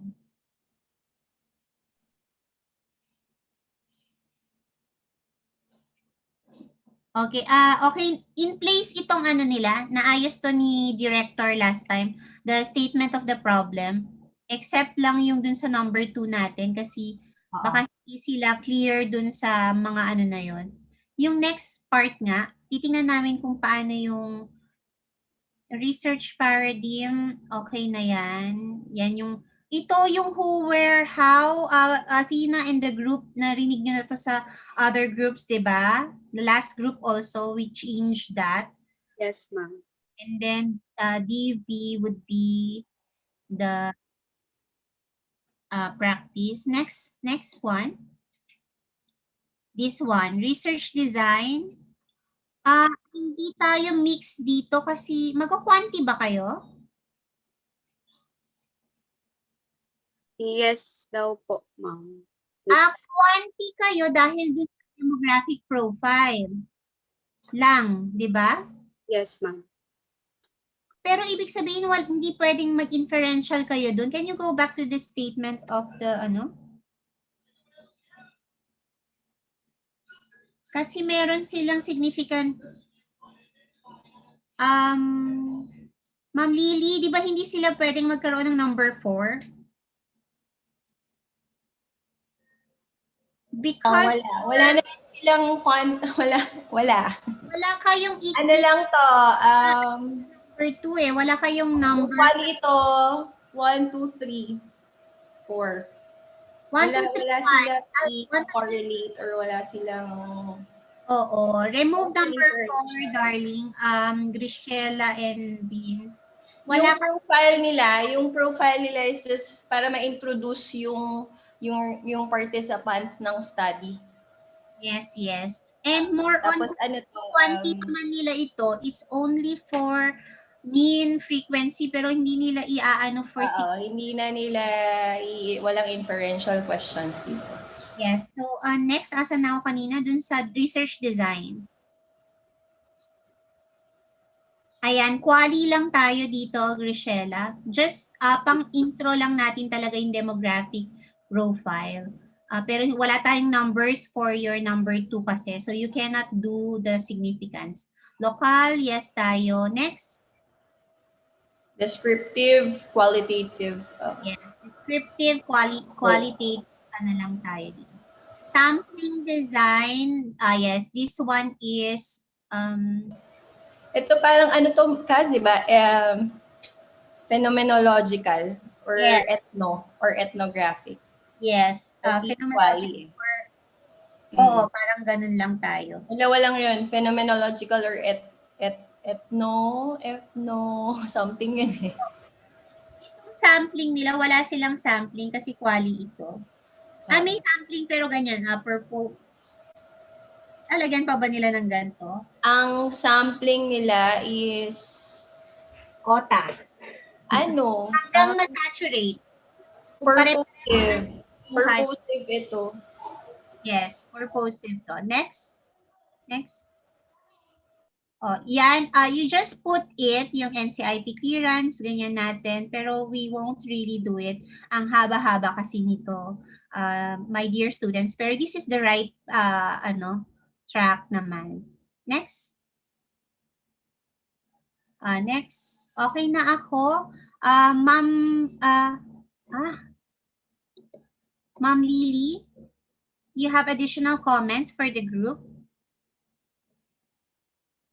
Maybe on their questionnaire.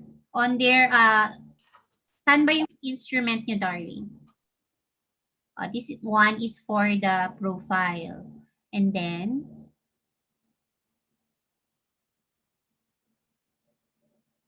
yeah, okay tayo dyan.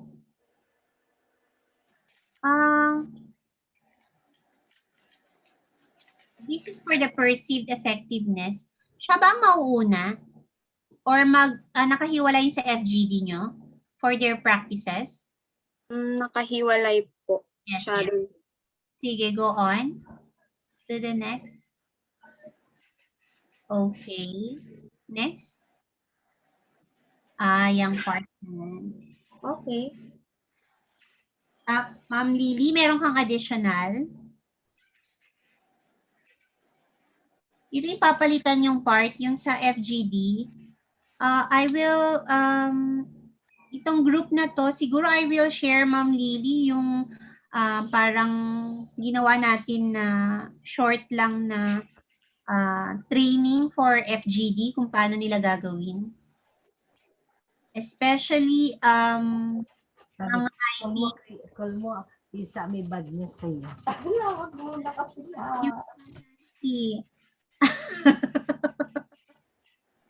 sorry, naka-on pala, sorry. Okay. Yeah, for the group, i-ano nyo ako dyan. Ang tawag doon, kulitin nyo ako on how you will do before you even do it. Yung inyong FGD. Kung may time akong gumawa ng video for the focus group discussion, i-remind me of that. Nawala yan si Ma'am Lily ata. Si Sir Nico. Ay, si Director. Wala na po. Ay, sige. Si Director natin magko-comment. Ay, may bago siyang office. Oh my gosh. Yeah. Oh my God. Title is title. Title. Akala ko all the while andyan ka din. Hindi nga, pasulpot-sulpot. Oo, actually, naka-open din yung camera dun sa kabila. May ano kayo, naka-open eh. Naka-open, dalawa yan. Ano yan, sa office mo na yan? Oo. Yeah, yan yung office nila doon. As university director? Bago na. Ay, Diyos ko, saan natin nilalagay yung portrait mo? Doon o. Diyan. Dito. Gusto mo makita? Ayun. There. Okay. Oo, daling ko bukas. Tapos yung chair mo, di bagay sa kurtina mo. Ano? ng blind. Pink yung chair mo, pero hindi pa dumarating eh. Yung? Yung chair mo, hindi pa dumarating. Wala, ilagay Kaya niya daw. nga itong black pa lang. Oh, black muna. Black muna. Pero palitan mo yung kurtina mo, medyo gawin mo siyang pink. Saka na pag dumating na. Oo. Sige na kapag may rata na as university director. Sige. Indigenous practices of STEG mothers in the management and treatment of respiratory diseases. Okay, objectives please. Tignan ko lang yung appropriateness ng tool. Din, nag-comment ako dito pero i-confirm pa namin sa'yo kung pwede nang i-slash yung indigenous kasi si SNEG mothers are indigenous naman talaga. So, practices of SNEG mothers in the management and treatment of respiratory diseases. Kung i-stay pa ba nila or... They state it na indigenous kasi practices, even when these are cultural minorities, can be those which are considered to be conventional. Or Sa bagay, there are contemporary. already SNEG mothers na contemporary, modern sila. Oo. So, Acculturated na mga yan. Hindi na So, we limit it to the indigenous lang. So, we retain indigenous. Yes po. Retained yung indigenous to the group. Go to your statement of the objectives of the problem. Objectives. The problem. So, profile of the SNEGs. Again, you cannot have it demographic. I'd rather have it socio-demographic. Okay. Second, the indigenous practices. What are indigenous practices in the treatment of respiratory diseases? You have three only, right? Asthma, TB, pneumonia.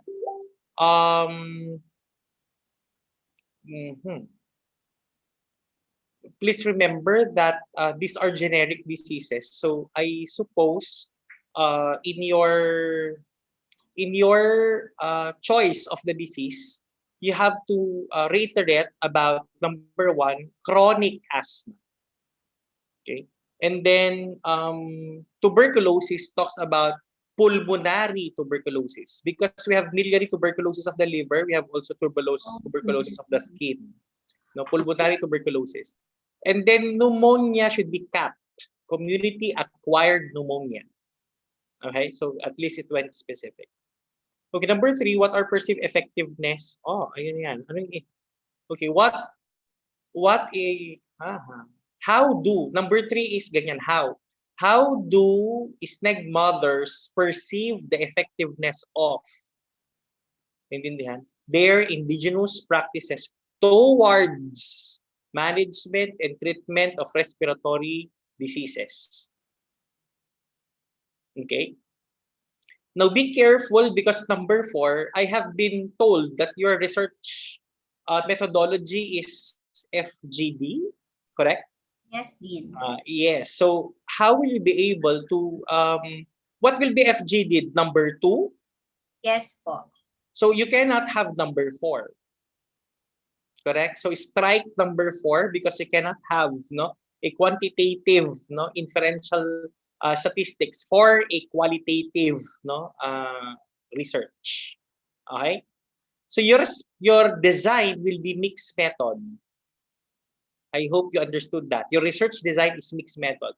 Which are those that will be quantified? No? So that's why I'm asking, if FGD will be a tool for number two, what about for number three? It will still be FGD or will it be a survey questionnaire? Naka-questionnaire siya din. Very good. So if that's the case, then we can have number four and number two taken together as an inferential research. Is there, correct? Is there a significant difference on the perceived effectiveness, correct, of the indigenous practices? No? Naintindihan? Okay. According to your profile variable. Naintindihan? When mothers are grouped according to profile variables. Gets? So pwede yan. So that would be, Ma'am Jinky, that would be their number four. Yes, yes po. Okay. And then I think number 5 is out of place. What factors affect the implementation of indigenous practices? Pwede. Pwede din. But I surmise that would be already FGD. Okay? Naintindihan? So, remember what needs to be FGD would be number 2 and 5. Yes po. And then what needs to be quantitated would be objectives 1, 3, and 4. Number 4 there is corrected. So, that is a uh, wrong objective.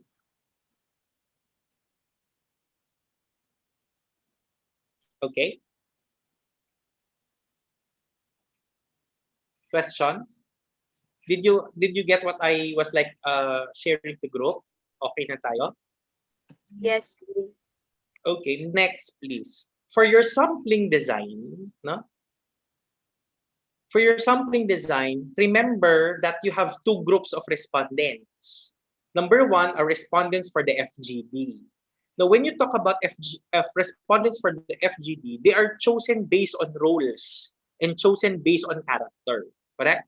So, since there would be like 8 until 12 mothers, no? You can have number 1, mothers with 1 child, mothers with lots of children, mothers who are traditional healers, probably 2, naintindihan? Mother who is a health worker, mother who is a teenager, ano pa? Um, ano pang klase ng mga mothers natin? What else? What character of mothers? Naintindihan? So you mother most chaste, mother most amiable, mother naintindihan. So anyway, yung mga mothers na yan, you have to qualify them according to their roles. I hope I'm clear for the FGB. Now, you have to consider as well that for number 5, what are perceived factors? If that's the case, will it just be the mothers you will be asking of questions? Or will there be instances when others like local government unit officers or officials or others can be included in the study? So, i-rationalize nyo kung kailangan. Naintindihan? Kasi kung hindi, then you would have another set of FGD participants to answer the 5th objective. But if you say so, it will just be the mothers, then you can conduct the FGD together to answer your objective number 2 and objective number 5. Okay. Now, for objectives number 1 and number 3, so that you will arrive at objective number 4, that would be quantitative research. So you have there a survey questionnaire. Now, who are your respondents? You state your inclusion-exclusion criteria. And for sampling design, how will they be selected? No? So it would be, for example, simple random sampling. No? But then again, when you talk about simple random sampling, SNEG mothers talks of too much. Ang daming SNEG. No? In fact, SNEG is a label we have for people living in mountain province, right? Naintindihan? Kasi kung Kalingayan, then Kalinga. Kung Apayao, Apayawans. Naintindihan? Ganun ba? Naintindihan? Kapag mountain province, SNEG ang tawag. Right? Eh kung SNEG na buong SNEG, buong mountain province gafen. Naintindihan? So hindi. No? That's a label we have for that cultural minority. Okay, so please remember, no, if that would be simple random sampling, saan natin sila kukunin? Okay? That's why imperative for me is your character to describe your inclusion-exclusion criteria. You have to ask yourself, would it be like mothers 18 to 45 years old? Check. Mothers from the western barangays of this particular, ewan ko ba? Mr. Vince Jason, di ba sabi mo noon may mothers, na-discuss na natin yung lugar na to, di ba? Yes po. Ano yung lugar na to? Is next where? Where are these snakes? Sa part po ng food, part po ng pudtol din. Oh, which means, Ma'am Jinky, pudtul was not specified in the title. Meron po din. Meron, sir. Pati nga yung pudtul. But pudtul is a taga doon ka? municipality. Vince, taga doon ka? Hindi, Medyo malapit lang siya doon.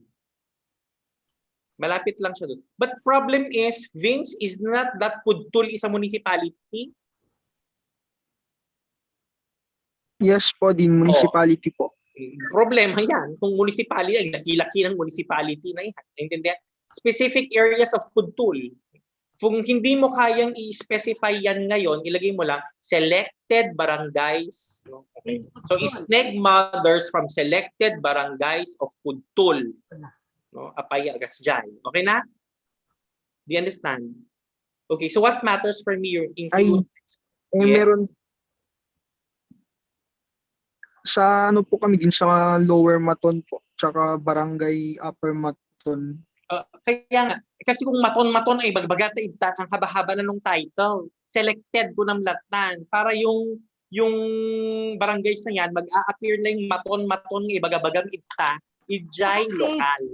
Para safe ka pa. Safe. Lokal na lang siya. Get? Okay na?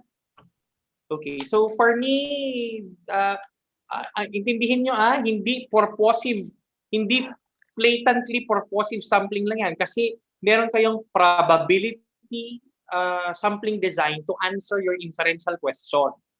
Naintindihan? But the purposive you're talking about in your sampling design is appropriate for your FGD. Okay? Naintindihan? Okay. That's it. But remember, for purposive, there should be criteria. And I said roles of the women in the community is a criteria. Okay? Thank you. Sir Nico, meron kang idadagdag? Comments Wala po? na po, ma'am. Okay na po. Si ikaw po. Meron kang comments, ma'am? Additional? Sino, ma'am? Ako? Yes. Ay, sorry. Vince and the rest of the group, kaya nyo?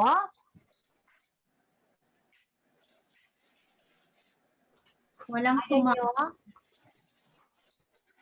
Yes po. Yes or no? Yes po. Willing naman po yung group mates yung group po na pumunta dun sa ganyan, Apayaw po. Okay. O Sir Julius, willing daw sila pumunta ng Apayawa? Hindi, kami na lang ang pupunta ng Apayaw, hindi na sila kasama. Pa sila pupunta, sila kailangan doon. Okay, sa group ninyo, Athena, Vince, Jessa, do you have clarifications? Nakuha ninyo yung inano ulit ni Vin? Yes, ma'am. For the title, statement of the objectives, and the sampling design. Opo. Okay, wala lang additional clarification? Wala na po, ma'am. Si Sir Kelvin natin, as the advisor. Sir Kelvin, Okay na po, ma'am. ayaw? Hindi na pa nga po ako nakakauwi sa amin, ma'am eh. Tiga dun siya. Flora ako, sir. Flora pala. Luna? Taga dun ba si Flora Sir? siya. Flora ako, ma'am. Pudtul po yun. Pudtul ako. Erwin, pagpupunta doon. Okay, thank you. Sir Kelvin, thank you po. Thank you, ma'am. Yes po, thank you Ano, for... that was last night. last night ni Sir Kelvin. We moved to the group of Sir Nico kasi si Ma'am ay emergency lang saglit pero babalik siya. We move to the group of Sir Nico. Miss Claire? Yes, ma'am. Good afternoon, guys. We would now proceed to the advices of Sir Nico, starting with Group 6B.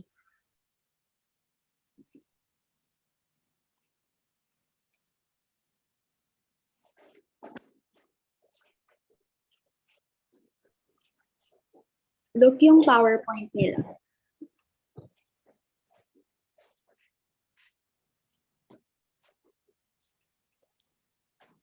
Sir Jules, lumipat ka na talaga? Oo. Nagbastos ka pa. Bakit? Ala! Parang hindi ako maka-adjust. Oh, tingnan mo, wait lang. Wait lang. Ay, wait lang. So, laptop kasi yung gamit ko. Di ba? Oh. Ay, oo, gawa nung aircon. Oo nga, gawa nung aircon, naka-split type ka. Ay, oo. Oh.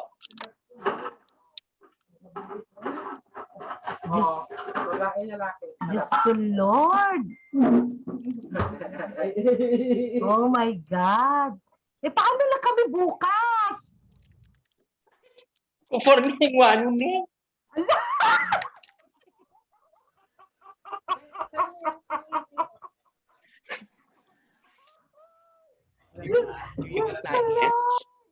Ano nang iwan si Dean, oh. Nagkakainis. Sige na, kaputan. Kaputan, you may now start. Thank you. Good afternoon, everyone. We, the Group 6B, are going to present to you our research study entitled Knowledge, Attitude, and Practices on Secondhand Smoking Among Young Adults in Tuguegarao City.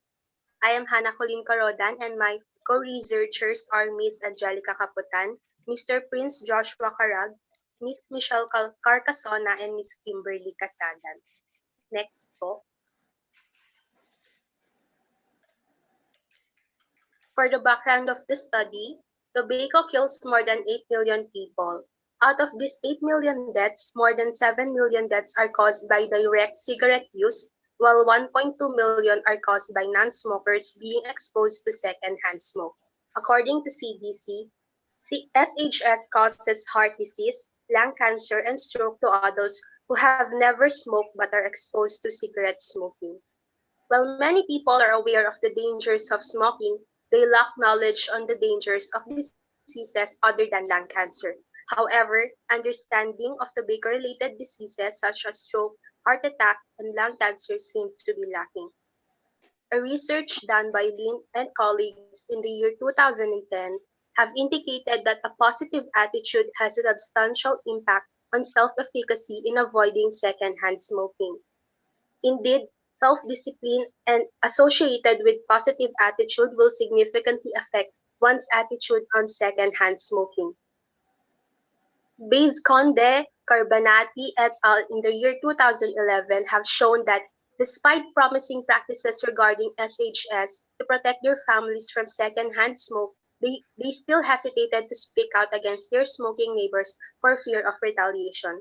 It is highlighted in their study that most of us avoids or prevents clashing and misunderstanding with the people we know or with the people around us. So even if in regards with this, even if they are aware of the risks that SHS can give them, they are still hesitant to speak out their minds.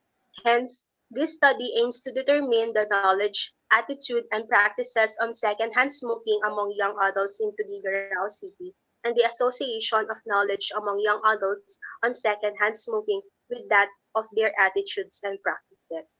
Next, please.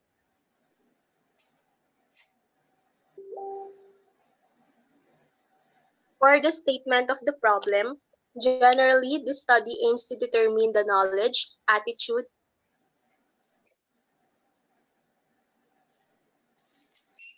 for the statement of the problem, generally, this study aims to determine the knowledge, attitude, and practices on secondhand smoking among young adults in Tuguegarao City. Specifically, this study will attempt to answer the following questions.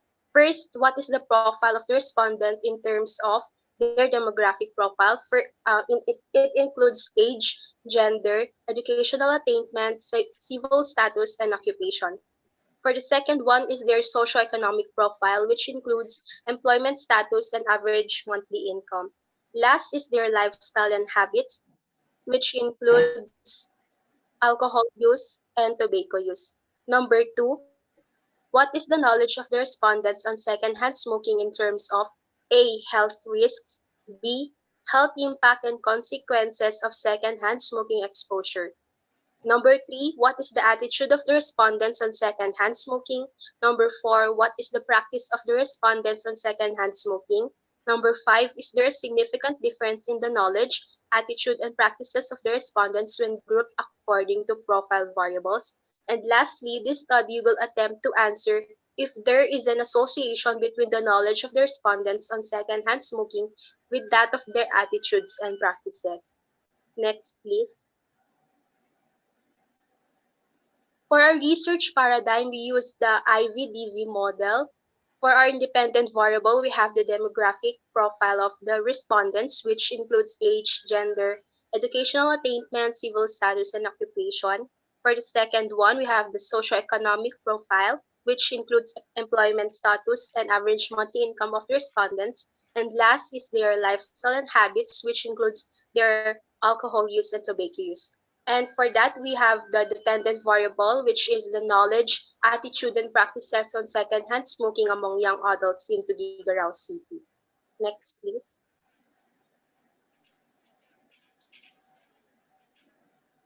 For the research design and locale of the study, we, the researchers, will utilize a cross-sectional descriptive study design to determine the knowledge, attitude, and practices among young adults on secondhand smoking in Tuguegarao City. The locale of the study will be in the city of Tuguegarao. It comprises 49 barangays with a total population of 51,845 young adults aged 20 to 39 as of the latest census in 2015.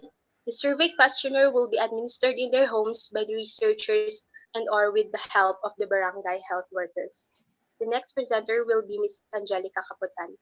Next, please. Next slide, please. Thank you po. So for the sampling design, we will be using the purposive non-probability sampling methodology will be used in identifying the number of respondents and in generating qualifying criteria that each respondent shall meet. So the inclusion criteria of this study, the respondents on the survey must be a young adult aged 20 to 39 based on Eric Erickson's stages of human development, B, a resident of Tuguegarao City, and C, residing in Tuguegarao City within 3 months prior to the conduct of the study. The researchers will use the Slovin's formula for calculating the sample size with a confidence level and margin of error of 95 and 5% respectively. Next slide, please. So for the flowchart of data collection, of course, we will be first doing the secure approval of the dean to conduct the data gathering procedure. And then next is the seek approval of the local government unit of Tuguegarao City through the City Health Office in the conduct of data gathering. Third, seek approval of the barangay captain to collect data from the respondents. Fourth, informed consent shall be given to the respondents. Fifth, administration of the survey questionnaire. And lastly, data interpretation and analysis. Next slide, please. So for the Gantt chart, we will have the activities. One, the finalization and approval of proposal in the month of May, secure approval to the Office of the Dean, to the LGU through the City Health Office, barangay level approval on the month of May, development of research instruments for June and July, data collection from August to October, data analysis from November, and finalization of research paper on the month of November and submission on December. Next slide, please. So for the research instrument, the questionnaire will consist of 4 parts. The first part is the demographic, the profile of the respondents in terms of the demographic profile. Next slide, please. It consists of the socioeconomic profile and the lifestyle and habits. The second part of the questionnaire, next slide, please. The second part of the questionnaire would be the knowledge on secondhand smoking in terms of the secondhand smoking health risk, which is a Likert form scale. Next slide, please. And the impact and consequences of exposure to secondhand smoke, which we will be using again the Likert form scale. And then the third part, next slide, please. The third part of the questionnaire would be the attitudes on secondhand smoking. Same again with the knowledge. We will be using the Likert form scale. And then the next slide, please. The fourth part of the next slide po. The fourth part of the questionnaire would be the practices on secondhand smoking. And in a Likert form scale. Next slide, please. So for the plagiarism and grammar report, we scored 82 and a plagiarism of 7%. So that would be all for the our study. Thank you po.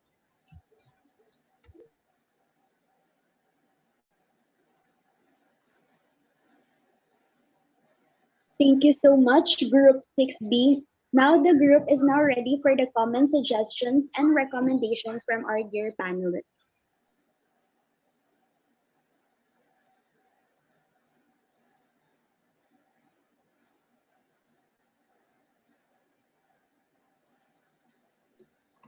Ay, tapos na? Yes po, ma'am. Tapos na po sila, ma'am. Yes. Bago to? Yes po, ma'am. Okay. Ano yung local ninyo? Kasi everything is in place already. I think marami na nito, Ma'am Nancy, dun sa mga previous ano mo, di ba? Oo, pero this could be ano kapag bago naman yung local nila. Bago yung setup. Sa Tuguegarao City po, ma'am. Yes, sa ano natin? Sa Tuguegarao City, and how will you select your respondent? Kasi yung atin dati, Ma'am Nancy, are tricycle drivers. Meron nun. Tapos, petrol, ano, mga ganun-ganun yung ano natin before. I forgot. Ano, yung gasolinahan ba yon? Yes po. Di ba may ganun tayo, Ma'am Nancy, on this one? Yung sa second hand. Anong ano ninyo? Respondents? So from ano po to, ma'am, from all barangays po, kukuha po ng mga young adults, tapos doon po pipiliin kung sino po yung magiging respondents po, ma'am. Parang masyadong malaki. Parang yung sa kabilang group kanina. Anong inclusion and exclusion nyo ng young adults? Hi, Ma'am Bea, you're back. Hi, ma'am. Bali yung sa inclusion criteria po, ma'am, is age 20 to 39 po. Based po yun sa Erik Erikson stages of human development. Tapos, resident po siya ng Tuguegarao City and residing within 3 months prior to the conduct of the study po. Hindi, aside from that, paano nyo pipiliin pa ang mga young adults? Are they professionals? Are they... Wala silang sampling frame. Wala pa po. Exposure nila na may smoker sa bahay. Kaya nga, yun, ganun po. Kasi passive yan, passive. Oo. Pwedeng non-smoker sila, pero meron silang tatay na smoker, mga ganyan. O kaya, merong smoker sa bahay, regardless. Oo, pwede. Second hand yung hindi nag-smoke. So, pwede po kasing smoker or non-smoker po siya, ma'am? Ha? Hindi, you're asking of a second-hand smoke. So, ibig sabihin, sila mismo, hindi sila nag-i-smoke. But they are exposed, maybe they are exposed to someone that are smoking. Or hindi, Ma'am Bea, can I see your title again? Kasi they are looking at knowledge, kung knowledgeable din ba tong mga smokers na to, na they can be affecting other people. The effect of second hand. Yes po, ma'am, ganun po. So smokers sila. Pero young adults lang. Yes po, ma'am. Okay. Pero looking back there, kasi in place na to, I can see dun sa title nila. Naalala ko na itong grupo na to. Oo. No, wala pa sa proposal sa topic natin, ma'am. This is new.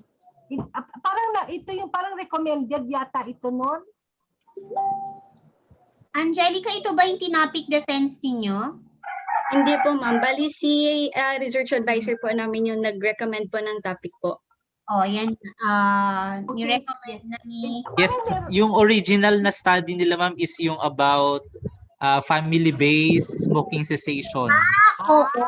Naalala ko. Medyo Oo, yung, hindi natin oo, ma'am, yung, ayos noon, ma'am, yung family-based. Okay. So, Yun. so ang inaano ko, bakit kailangan natin, Sir Nico, ng CHO? ma'am, Kailangan pa tayo mag-seek ng CHO? with regards kasi doon sa data ano nila ma'am, kailangan ata nila ng number ng young, I think kailangan nyo pa bang kumuha ng young adults na, I mean, mga numbers ng young adults? Wag na. Wala Meron silang po data yung sa census po, CHO. sir. Oo, census. Meron po. Meron po, sir, sa census. Census na lang. Kukunin mo lahat ng Yung ano number nila. po. Kukunin mo lahat ng ano nila. Hindi pwede sa isang place na lang, Sir Nico. Parang ginawa natin nun, police, Yes, ma'am. Sige po. ganon. Sa isang ganon lang. Or sa isang, ano ba, kung young adults, 20 to 39. Saan ba tong mga to, ma'am? Sabi nga ni Professionals na tong mga to, ma'am. Yes, ma'am. Ano yun? Sabi nga ni Sir Julius, hindi naman to masteral. Huwag niyo na masyadong palakihin. Kahirapan, tama. Of ano lang, ano yung sinabi mo kanina, ma'am? Yung ano, di sa ganitong employees na lang ng kung ano. Para makuha mo na agad sa HR nila o sino lahat ng ano nila and then you can float agad. Itong sa young adults ng buong Mindanao, kaya siguro mag-ano pa sila ng office tsaka ng census, pupuntahan nila lahat to isa-isa, unlike na kapag nasa isang agency lang sila, isa lang yung agency na pupuntahan nila tapos na sila. Ma'am, pero smokers ang kanilang Yes, ang ma'am. kanilang respondents. Mga So, ano, kung sino bang mga smokers na ano natin? How about so mas maliit yung carpenters, smokers sila madalas. Kung tapos naman na natin ang tricycle drivers noon. Kasi tapos na natin, Ma'am Bea, ang tricycle drivers tsaka mga gas something. Oo, ma'am, security guards. Tapos na natin security guards, meron ng police officers. Ang criteria mo, Ma'am Bea, is smokers dapat to, di ba? So we find an occupation na madalas ay nag-smoke. Construction workers. Kaya lang freelance yung mga yan. Wala naman silang mga agency. Meron, ma'am. Kapag meron, ang tawag doon? Anong tawag doon, ma'am? Pag nagpagawa ka, meron silang set of people na talaga na construction workers. Ma'am Nancy, what do you call that? Pag may foreman ka, pag may construction agency ka, di ba may contractor, ganon? Tapos have their construction workers under them already. Contractor. Habang di pumunta na lang sila doon, yung sa DDT na contractor ng SM. Yeah, kasi malaki ang SM. Yeah, tama. For sure, ang daming smoker doon at merong isang hindi nag-smoke. O tapos ang age group nila, ma'am, pasok din. 22 to 39. Yes. Correct. Tama, 20 to 39. Very good. Oo, para isang company lang siya, no? Oo, sa KDDT. Na kayo pupunta sa lahat ng barangays ng Tugigaraw City. Oo, parang suntok sa buwan ito. Yung Sir Nico, kaslamit lamang. Si Sir Nico ba yung advisor nyo? Yes po, ma'am. Okay, Yes, you better do it sa Abed Alcala. Alcala ba? Taga doon yung advisor nyo, doon siya, para hindi kayo iwan, doon lumapit kayo sa kanya. O Sir Nico, doon na lang sa SM. Ano ba yun, ma'am? DDT? Ano yun? Ang DDT Ayaw mo kay Pulsar? Name ng contractor. Ang Pulsar was not nagbabiyahe ang mga yun. May mga comorbid pa, may mga other factors pa. Pero itong mga workers ni DDT, contractor, at least yun, isolated sila sa SM lang. Yeah. Okay.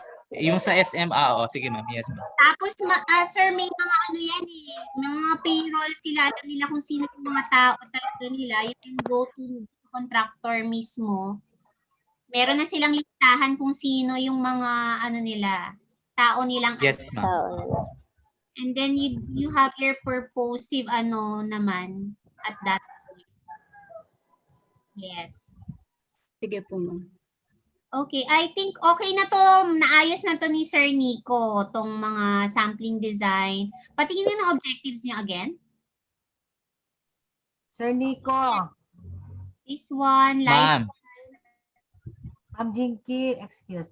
Yes, I-conduct nyo yung study nyo every Saturday, payday. O, para kumpleto. Ito, ma'am. Okay, Ma'am Jing. Ito, ma'am, parang may kulang dito, Sir Nico, sa iyong objectives. Sa part ng, parang nitong tobacco use niya sa lifestyle. Meron tayong number of sticks, how long. Yes, ma'am. Opo. Yung cigarette pack, ganun, ma'am. Meron po sa questionnaire po, ma'am. Hindi lang po nailagay sa objectives po. Ilagay mo na rin dito para pag nakita sa final ninyo, clear siya. Also, sa profile kung kung may mga anak siya, married siya or may mga anak, para alam natin na alam niyang naapektuhan niya ba. Sir Nico, missing siya. Yes, ma'am. Opo. Di ba meron, Sir Nico, yung part na Yes yun? po. Yes, ma'am. Oo. Family members, ganun na lang. Yeah, kung kasi para malaman natin kung, at saka nakalagay ba dito kung kapag nag-i-smoke siya, ay sa attitude na lang siguro, no? Kung saan siya nag-i-smoke. I think meron sila yung ma'am, yung may smoking status ata sila na sa questionnaire. Yes, yes. Okay, knowledge, attitude, practice, significant difference when group according to association. Okay, perfect. Okay naman. Next. Okay na ako. Ma'am Lily, meron kang additional questions sa group na to? Wala naman, ma'am. Okay na yan. Ma'am Bea, ang nagbabalik. Ayusin na lang. Oo, ma'am. Ano na lang din, pakainin nyo yung mga respondents nyo. Of course. Kailangan. Yes po, ma'am. Oo, kasi kukunin natin ang kanilang time. Konting time. Yes po, ma'am. Ganyan talaga. Cannot do face-to-face with them. Nasa malayo lang kayo kapag pinload yung siguro during meeting nila or break time, Ma'am Nancy, magpapaganyan naman yung yung agency nila. That's the time that you give the questionnaire. Wala naman kayong dito wala kayong open-ended. You won't be doing interviews naman. Kaya madali lang to. In one ninyo sa kanila na andun na lahat ng respondents nyo. Matatapos nyo na to agad. Ang gusto ko siguro dito para mabilis, no? Sir Nico, ito yung susulatan mo. Yung General manager, ganun. Oo, kung ipaalam pa nila sa may-ari ni DDT. Mabait ito, si DDT. Ngayon, kung sino yung to take time lang na alimbawa 1 oras, 2 oras, kung gaano katagal yan. Tapos ang gawin nyo dyan is habang hawak nila lahat yan, parang classroom type. Yes. Oo, kayo ang mag-aano para maano nila yung tanong. Halimbawa, Ibanag, Ilocano, Tagalog na lang kasi general. Lahat maintindihan yun. O, yung saan ka, whatever. O yun, sabay-sabay nila sagutan. Parang one time, big time lang. Ano lang to, ma'am? 10 to 15 minutes lang naman. O yun, kahit 1 hour. Para at least may naka-break naman yung para yung pagbigay nila ng mga food also. Yes, oo. Intro kung para saan yung study nila, mga ganon, yung i-present nila na ba't kailangan i-undergo to, tapos i-fill out lang nila for 10 to 15 minutes. Tapos sabay-sabay na i-fill out para walang, language barrier kung ba silang, hindi nila para mabilis. Yes. Sino pang nakalimutan ko? Wala. Ma'am, Ayan. yung profile variables nila kasi second hand smoke. So kailangan separate dun sa variable ang smoking profile. Yes. Sir Nico, meron tayo nitong study na to na last time. Hiniwalay kasi talaga itong smoking profile niya, kaya hinahanap ko kina Angelica kanina yung ilang stick, how long, mga Yes, ma'am. Sige po. I-include na lang po, ma'am. Sa group, meron tayong clarification. Wala naman na po. I'm not yet satisfied with the profile variables. Demographic, socioeconomic, and ihiwalay mo yung, kasi secondary smoke lang naman yan, hindi na lifestyle and habits. I'd rather that you have to include dun sa socio-economic niya yung alcohol consumption, tas separate yung smoking status. Oh yes, yung letter C nyo would be smoking profile, Smoking and then status. nandun na yung mga sub. Yes, ma'am. Yes po. Yes, Angelica, clarification. Okay na po, ma'am. So, i-clarify ko lang po, ma'am, yung sinuggest niyo po. Bali po dun sa yung magiging respondents po ng bali sa construction workers po. Tama po ng SM. Tapos yung statement of the problem po, yung lifestyle and habits, isasama din po yung family members. Tapos isa-separate po yung smoking status profile. You don't put your lifestyle and family members sa lifestyle. Apo. Separate po siya, ma'am. Bali, lifestyle and habits, i-disregard po yun. Aayusin po yung isa-separate yung smoking status profile sa alcohol consumption po. Apo. Tapos, isasama din po sa statement of the problem. Sa may questionnaire po yung family members, kung sino po yung kasama po nila. Yes, Ma'am Nancy. Oo. Teka, sige, tapusin nyo na muna ito. Balikan ko mamaya yung pamagat. Sige. Tapos, secure approval to the DDT po. Then, yung questionnaires kung ano po yung general na lang ginagamit na dialect. And, ayun lang po. Yes. Dito sa profile, ayusin natin. What is the profile of the respondents in terms of A, demographic, age, gender, educational attainment, civil status, occupation? Wag na natin idagdag yung number of children and family members. Tanggalin mo na yun. Sa demographic profile, ilagay nyo na dyan yung alcohol consumption. Sa socio-economic natin yun din, no? Sa demographic, ma'am. Demographic mo na lang, wag na sa socio kasi mas mahirap. Sa demographic alcohol consumption. Para tanggalin mo yung lifestyle and habits. That would be smoking status. Yes. Under smoking status, ano yung nasa questionnaire ninyo? Number of packs or sticks a day? Sticks po, ma'am. Per day po. Sticks per day po. Tapos how long na siyang smoker, tama? Ano pa? Ano pang nasa questionnaire nyo?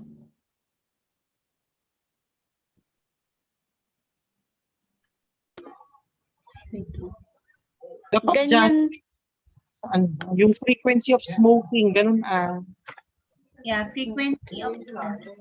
Tapos where do yes they po, smoke? ma'am. Secondary smoker yan, di ba? Where do they smoke? Do they smoke inside the house? Do they smoke in the garden? Do they smoke? Mga ganun. Sige po din. I-include po. Diba, ang secondary smoking, people who don't even smoke gets to be introduced of the smoke because of cigarette. Naintindihan ng mga other family members nila. Opo din. Yes po din. Ang easy. Kasi okay. In fact, part dyan would be how many, dun sa demographic nila, how many family members are smoking. Kasama pa dapat dyan. Isama mo yun, Angelica. Yun, Yun, balik mo. Pero, which are smoking? Who are smoking? Yes po. Yes po. Tapos seminars attended on smoking cessation. Sige po. Tapos you ask them about where do they get information about smoking cessation. Sige po. Ganun, hindi lang yung character ng patient. You have to link that to your topic of interest. Yes po din. Yung profile, i-exhaust ko lahat ng kailangan na ma-link nyo sa RRL nyo. At saka Sir Nico, alam niya yung mga yan. Para maganda yung discussion nyo pagdating ng chapter 4. Mahabang yung discussion nyo. Yes po, ma'am. Thank you po. Okay, Ma'am Nancy, going back to the title.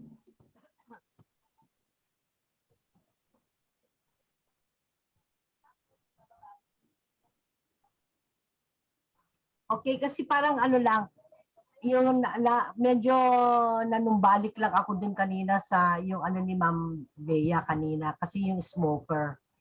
So, okay lang siguro kasi on the effects of second hand. Kasi kung bakit tayo on second hand ito? Practices bakit parang wag na natin, parang medyo naguluhan ako kung integrate natin ang ang smoker. Yung practices, ma'am. Di ba? Ma'am? Ma'am, knowledge on second-hand smoking, attitude on second-hand smoking, tsaka practices nila on kasi kung smoker second hand, parang, di ba? Dito sa part na yon. Oo, may mali. Parang hindi na siya aakma sa smoker.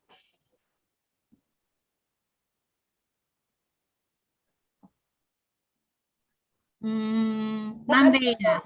Not unless the cap on the effects of second-hand smoking among young adults. Pwede naman. Knowledge on the effects. Oo, di ba?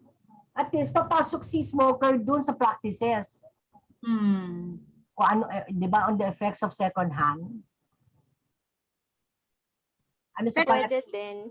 Yung hindi ma'am, yung practices nila is on yung paano yung ways na maiwasan ang second hand smoke. Parang pag nag-smoke ba sila, lumalayo sila, ganun.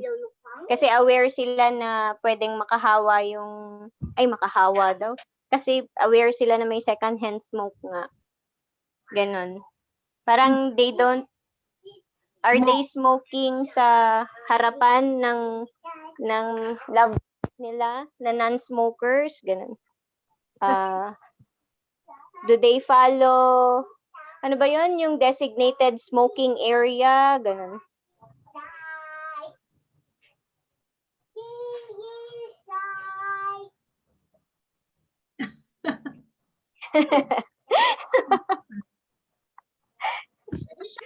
Cap on second-hand smoking, mother, Ma'am Nancy, or cap on the effects of second-hand smoking. Pwede din. Pwede lang. We go on cap on the effects of second-hand smoking. Kasi ibang cap natin, mother, cap on obstructive sleep apnea. More on ganun eh. Cap on, hindi na natin siya nilagyan lahat ng effects. Oo, wala. Oo. Yes, so either or. Sir Nico na bahala. Okay, oo. Yes, ma'am. Sige. If there are no more other clarifications from the group and questions from the panelists, we go on to the next group. Ma'am, some of the members of the other group are requesting po na pa-admit daw po sila. Thank you po, dear panelist. Larissa. Thank you po. Yung bahay Thank you po. Yung... Sige, mag-swimming muna ako, ha? Sarap ng dagat, oo.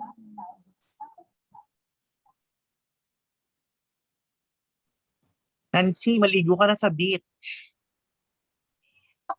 Kakahapon ko nga lang tag-init eh.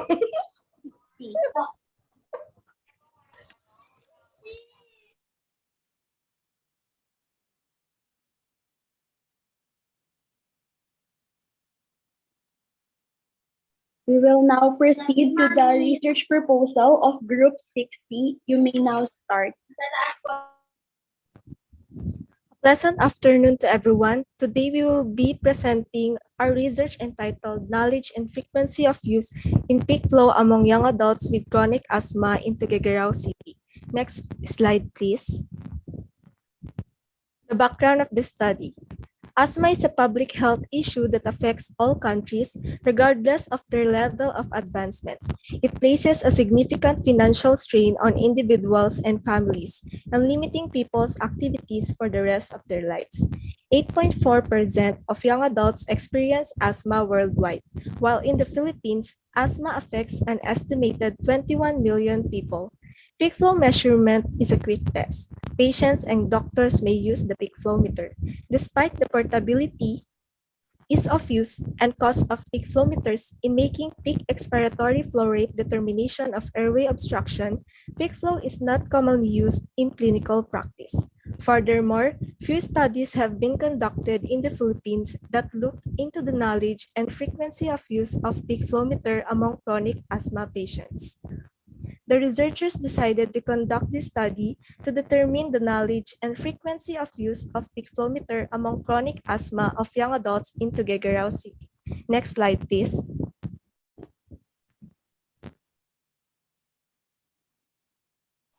The statement of the problem. Generally, this study aims to determine the knowledge and frequency of use of peak flow meter among young adults with chronic asthma in Tuguegarao City. Specifically, the study will sought to answer the following questions. First, the profiles of the young adults with chronic asthma who are using peak flow meter. Second, what is the knowledge of the respondents in terms of peak flow meter use? Third, what is the frequency of use of peak flow meter among the respondents? Fourth, what are the issues and concerns of the respondents in the use of peak flow meter? Fifth, is there a significant difference in the respondents' knowledge on peak flow meter use when grouped according to their profile variables? And lastly, is there a significant difference in the respondents' frequency of use of peak flow meter when grouped according to their profile variables? Next slide, please. And next slide, please. Conceptual framework. In this study, the theoretical model used is a systematic approach using the IPO model. The input includes socio-demographic profile, which includes sex, age, civil status, educational attainment, occupation, average monthly income, and employment status. Second, clinical profile, which includes age diagnosed of chronic asthma, number of years diagnosed with chronic asthma, and maintenance used during an asthma attack. Third, health-seeking behavior. Fourth, knowledge on use of peak flow meter. And lastly, frequency of use of peak flow meter. The process shows how the researchers will gather data. The respondents will be given a survey questionnaire to answer regarding their profiles, knowledge, and frequency of use of peak flow meter. After the researchers adopt and develop the questionnaires, analysis and comparison on the correlation between the knowledge and frequency of peak flow meter of young adults with chronic asthma to assess the difference between profile of the young adults with chronic asthma in terms of socio-demographic profile, clinical profile, and health-seeking behavior with that of their knowledge and frequency of use of peak flow meter. And for the output, knowledge and frequency of use in using peak flow meter to monitoring chronic asthma. Next slide, please. Research design and locale of the duration of the study. This study will use a descriptive correlational research design.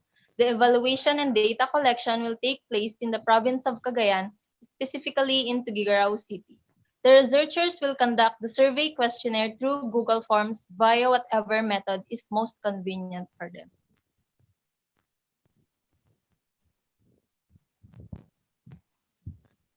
Sampling design. Researchers will obtain the list of respondents from the doctors and will sort the data to young adults aged 18 to 26, those with chronic asthma, those who live in Tuguegarao City and is using a peak flow meter. Researchers will calculate the sample size based on Cochrane's formula with a confidence level of 95% and a margin of error of 5%. The researchers will randomly select from the calculated sample size. The sample size will be 384.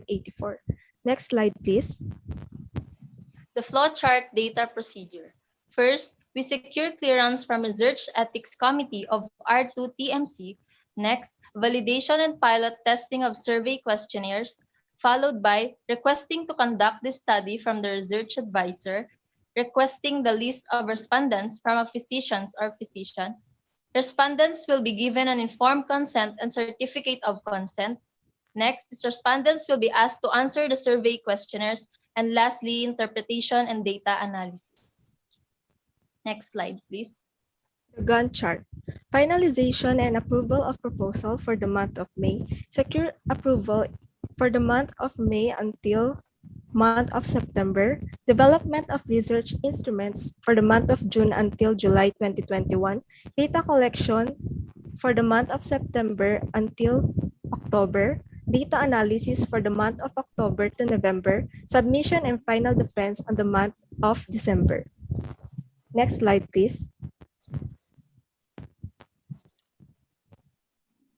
The instrumentation. Attached is our survey questionnaire that will be filled out by the respondents, which includes the profile. Under profile is socio-demographic profile. Under demographic profile is their name, age, sex, occupation, and civil status, employment status. Under highest educational attainment, average monthly income. Second, the clinical profile, which includes at what age at what age were you diagnosed with chronic asthma? How many years have you been diagnosed with chronic asthma? And third is the maintenance. Are you using what you have having asthma attack? And lastly, for how many years have you been using the peak flow meter? And under health seeking behavior is how many doctors they consulted so far. Second, where did they go for consultation? And lastly, when do they consult a physician? And last, the knowledge in the using the peak flow meter. Next slide. And under frequency of use of peak flow meter, they should answer how often they use a peak flow meter. And when do you use a peak flow meter? And lastly, where do you use a peak flow meter? Under issues and concerns in using peak flow meter,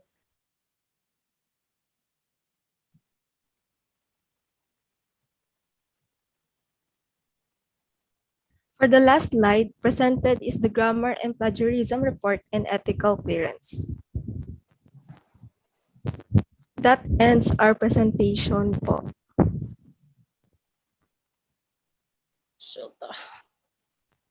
Thank you so much, Group 6C. Now, the group is now ready for the comments, recommendations, and suggestions of our panelists.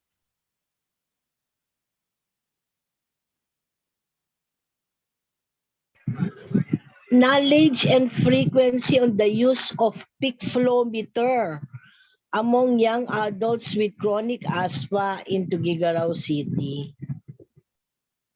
Tama ba? Yes po. Sino advisor po dito? Sir Nico po. Oo, Nico. Tama ba to? Yes, ma'am. Wala peak flow meter ito, peak flow meter. Among young adults with chronic asthma in Tuguegarao City. Gusto mo talaga yung Tuguegarao City, Sir Nico? Hindi, ma'am. Ito ata yung na-approve last topic defense. Pero within Tugigaraw. saan nila gagawin? Saan na yung lokal nila? Saan yung pinaka-barangay? Whatever. Ma'am? Hello, sino yun? Yung mga members? Ma'am, magdedepende po sa makukuhang list po yung lokal po. Wala po kasing pinaka-main list po ng kukuhanan ng respondent po kasi. Oo nga pala, chronic asthma ito. Ito ata yung mag-aano muna sila, ma'am eh. Sa barangay ba ito? Kapag sa barangay lang ba, is there a need pa na... Kasi yung kukunin mo lang naman yung record ng barangay for those who have... Pwede ba yun? May record bang ang BHW nun? Hindi talaga, ma'am. Ano? Diba? Anya, sir? Ano? Ma-heat Hindi stroke kasi ka mainit. Ma'am, parang nakawala yung ganito. Hindi ka pwede sa mga pulmo clinics. Yes, actually yun ang inano natin, Ma'am Lily, last time. They get the list of the chronic Charis, kayo ba yung nagtanong na group yung last time? Yes po, ma'am. Yung parang you will ask kung may organization ba tong mga to of those doctors na nagha-handle ng chronic. Yes po, ma'am. Then if they have list. Tapos kung nag-reach out ba kayo kina Ma'am Nancy, na Sir Nico, baka may kakilala sila kasi na mga pulmonologist. Tapos meron silang list. Oo nga pala, naalala ko na. Okay, naalala ko na. Sir Nico, Ma'am?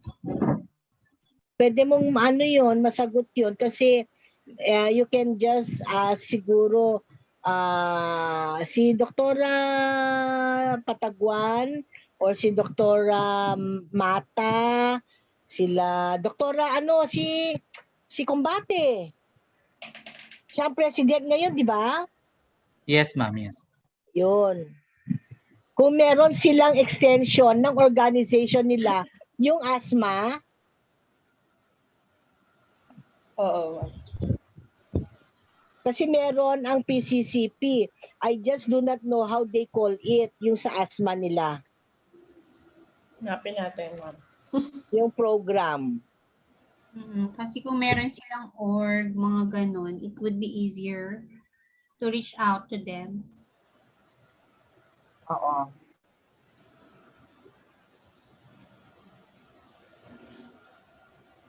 Si si Doc Palabrica, allergologist. Ay, allergo, kasama siya. Meron sila, ma'am.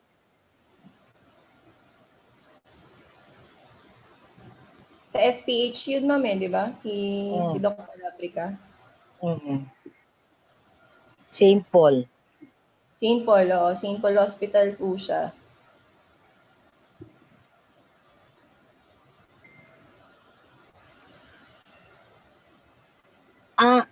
Sir Nico? Yes, ma'am. Maalala mo yung nag-attend tayo ng workshop sa Siang regarding Yes, asthma ma'am. program? Ang dami Yes. nilang binigay noon. Yun ang pwede nilang gamitin dito.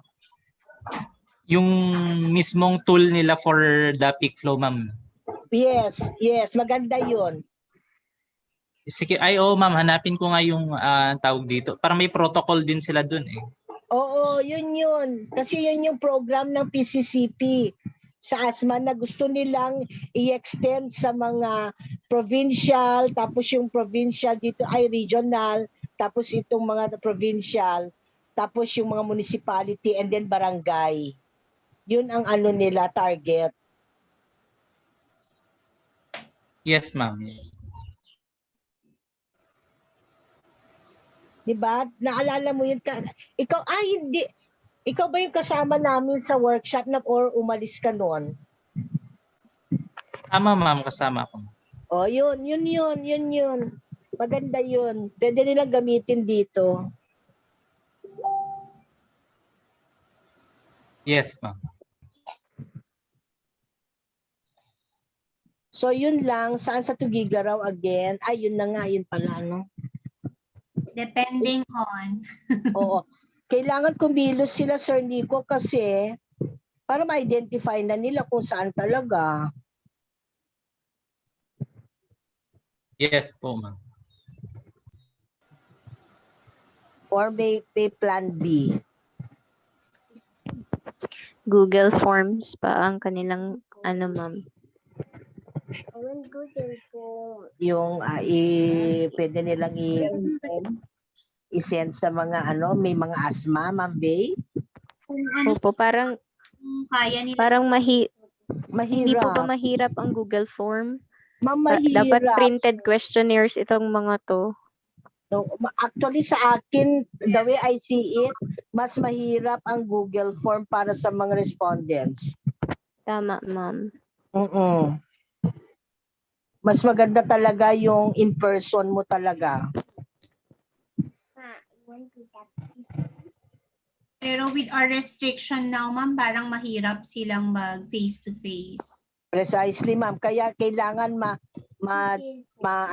ma-identify kaagad nila kung they will be dependent doon sa asthma clinic na yan or they will just seek from the BHW of their barangay kung sino ang may asthma. Balik na kayo sa title.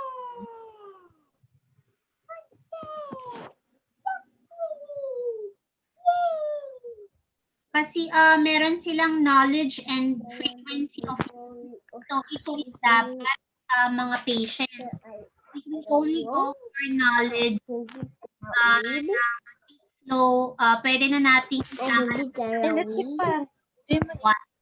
barangay ma'am. That would meron tayong naka-include na frequency of use. Ano yun, ma'am? Kaya tayo nag-fall dun sa patients kasi ang study nila is knowledge and frequency of use. Yes, maganda nga sana yung yung tubukin yung program. Pero naisip ko kanina, bakit hindi na lang tayo magtingin ng knowledge lang ng mga asthma? Baka kasi, ang tawag dun? Yeah, tama. Knowledge, oo. Knowledge lang ng mga hindi gumagamit. Kasi may frequency of use tayo to, ibig sabihin dapat gumagamit. Gumagamit sila, oo. Ang iniisip ko, knowledge ng mga hindi ng mga hindi gumagamit, pero mga asthma patients, sila na alam ba nilang may ganito? Tama. Ay, ito para sa ganito. Pwede rin, wag na yung frequency, pwedeng alisin. So to that knowledge lang, ma'am, is pwede na tayong kumuha lang sa isang barangay and then iaano ng BHW yung mga asthma, nila sa barangay nila para hindi na tayo magpupunta dun sa clinic and then check kung mga gumagamit ng thermometer. Tama. Ma'am, pwede kayang CAP pa rin? Knowledge, attitude, and practices of those with chronic asthma.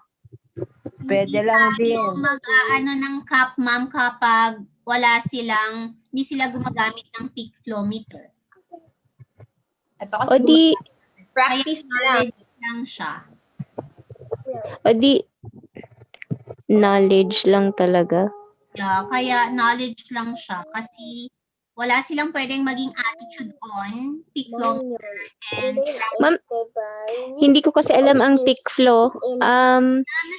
Para saan siya, ma'am? Para saan siya? Ang peak flow meter kasi, Ma'am Bea, it is a device na ginagamit ng mga may asthma para malaman kung yung severity ng attack nila, it's either mild, moderate, severe, and indicators din when are you going to seek medical advice during asthma attack, ganon. And when to seek hospitalization na with the use of yung parang indicator yan na hoy, eto na, nasa critical ka na, kailangan pumunta ka na sa doktor, kailangan pumunta ka na sa ER, ganon. It is an indicator kasi yan ng attack. Ma'am, wala ba tayong parang clinic ng mga ganito, yung mga may asthma, para Actually, Wala. yan, Tama, full mo sila yung pupunta. oo, yan ang gustong mangyari ng PCCP na magpo-formulate sila ng asthma clinic, parang ganon, na Para i-contact tracing na lang sana sila. Tama ba yun? yes, para ma-educate sila Tapos diyan. snowball sila dito. Pero ma'am, wala pa sa ngayon. Wala ngayon. Kung Manila lang yan, meron yan. Pero pili lang din. Yes po. So pwede lang Ang problem ko kasi, ma'am, kapag ka RHU sila pupunta, kung meron data ang RHU sa mga merong chronic asthma. Kasi ang kadalasan ko nakikita lang sa mga RHU, ang mga data lang nila is yan, upper respiratory, cardiovascular, mga ganyan. Parang hindi ko nakikita ang asthma. Ano na lang, siguro wag na i-identify na chronic asthma with asthma lang. Oo, kasi pwede Asthma lang. kasama nung mga bata, hindi na young adults or young adults lang, ma'am. Adults na lang, kahit sino na lang. Basta use ng knowledge ng use ng basta may asthma. Oo. Basta may asthma, Ma'am Bea.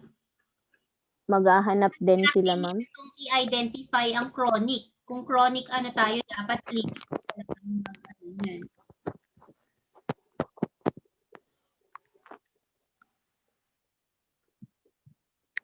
Okay. Ma'am, may ka-clarify lang po, ma'am. So ang gagawin na lang po namin is yung knowledge po nung may asthma po sa peak flow meter, kung may idea po sila, ganun po. Ha? Yung, di ba po, tatanggalin na po yung frequency of use po. So magfo-focus na lang po kami sa knowledge po. Oh, on the use of peak flow meter, pwede lang. And hindi na din po yung adults ang kukunin namin na respondent po. Oo, huwag na kayo mamili. Huwag nyo nang i-bracket kasi baka mamaya. Dahil dyan, mawalan kayo ng pasyente. O konti, whatever. Pero chronic asthma pa rin po yung po namin. Asthma na lang, with patients Asthma na with asthma. Okay po, okay po. Ang exclusion na lang nila dito pag pag below 18 yun. Oo, yun, below 18. May profile naman sila ng age, doon na lang sila titignan. Yun yung isa sa mga titingnan nilang factor. Para hindi sila involved sa study. Ano yan? Knowledge of the use of peak flow meter. Din. Ha? Among individuals with asthma? Among asthma patients. Oh, yun, among asthma patients or among patients with asthma, among patients with asthma in Tuguegarao City. Yes. Hindi pa sila magse-select na lang, ma'am, ng tulad niyan, yung ginawa ng isang group kanina, parang sinelect nila yung group na, sa bagay, wala tayong data kung saan merong maraming may asthma. Pwede lang, ma'am. Maraming may asthma dyan. Di lang nila alam na may asthma sila. Kasi ma'am, may indicators din yan, ma'am, na malalaman din nila kung may asthma yung tao. May doon sa program na yun. Kung Tuguegarao City tayo, ma'am? Kung kaya nila kung ako sila sa Abeg. Oo, mag-select sila ng lugar and meron silang reason why they selected that place. Siguro sa Abeg, ma'am, that is napaka-accessible yun because Sir Nico, their advisor, is from Abeg. Pwede lang siyang mag-call ng assembly sa barangay. Oo, ganun. Sir Nico. Hindi nila alam ang peak flow. Wala silang knowledge, mamaya. Wala silang pambili ng mga ganyan. Kaya Kailangan knowledge eh. Ikaw talaga, paano mo educate ang tao? Kailangan knowledge. Tapos magpa-webinar. No knowledge at all. Yes, mag-feedback ka ngayon. O, i-recommend mo ngayon yung abeg. Pupuntahan ngayon yan ng PCCP. Mag-ano sila, ano tawag, health, ano. Sige, since we changed the title, can we go to your statement of the objectives?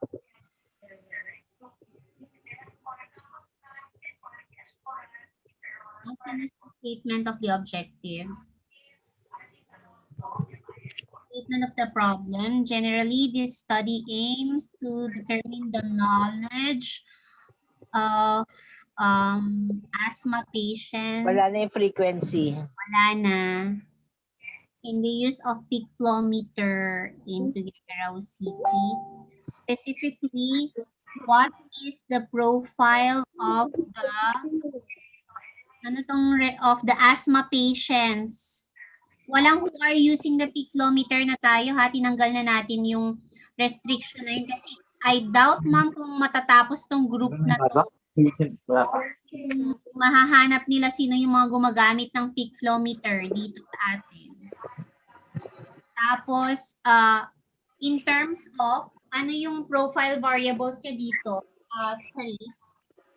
Socio-demographic profile, clinical profile, and health-seeking behavior po yung profiles namin. Yes. So, nakita niyo yung mga other groups na kanina na nagganito.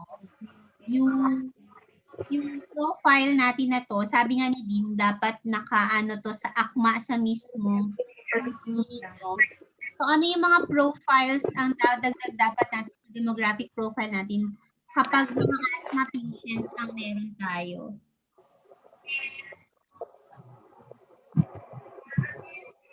Pwede ba ito, Director, asthma profile?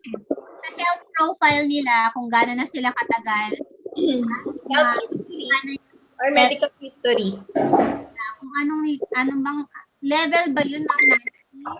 Kung moderate or chronic, ano ba itong asthma? Ano bang level ng asthma? Eh, ganun.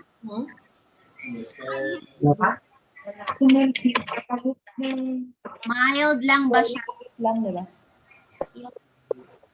Or exacerbation, gano'n. By AE, gano'n. Bronchial asthma, inacute exacerbation, gano'n lang yun. Ganon. Ano pa bang kailangan na profile na ilagay natin doon, Ma'am Nancy? Alin, Ma'am G? Profile ng mga asthma patients na magiging ano dito sa ano natin, sa study. Yung medical history nila yan, Ma'am. Oo, medical history dapat. Kailangan nilang i-ano kung may asthma sila. Kailan na-diagnose. Yung attack. Oo. Diyan na rin ninyo pwedeng i-insert dun sa profile nila na yan kung gumagamit ba sila ng peak flow meter. Tama ba yung mga natutunan ko kay Director? I-incorporate natin sa profile nila itong kinakailangan natin sa asthma. O ano pa? Tapos yung asthma attack nila. Yeah, how frequent ang ano nila? Oo. Mga ganon. Gagawa kayo ng isa dun. Meron kayong social demographic. Ano pa yung isa nyo? Clinical profile ba? Tsaka health Clinical profile. Yes po, and health seeking po. Letter D. Yung profile lang na para lang sa mismong asthma talaga.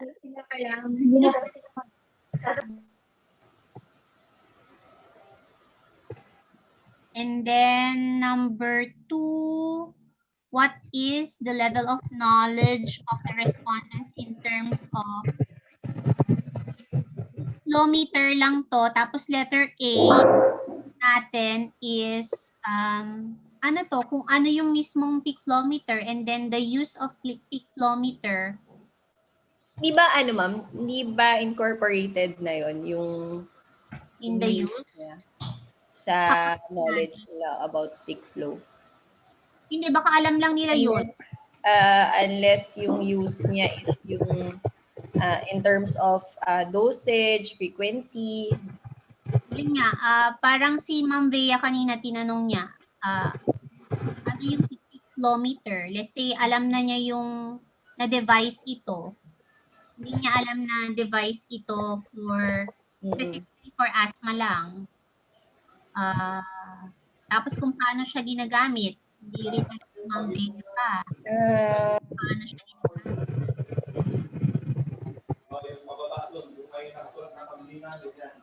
Ito, sa piclometer, kapag i-discuss niyo si piclometer,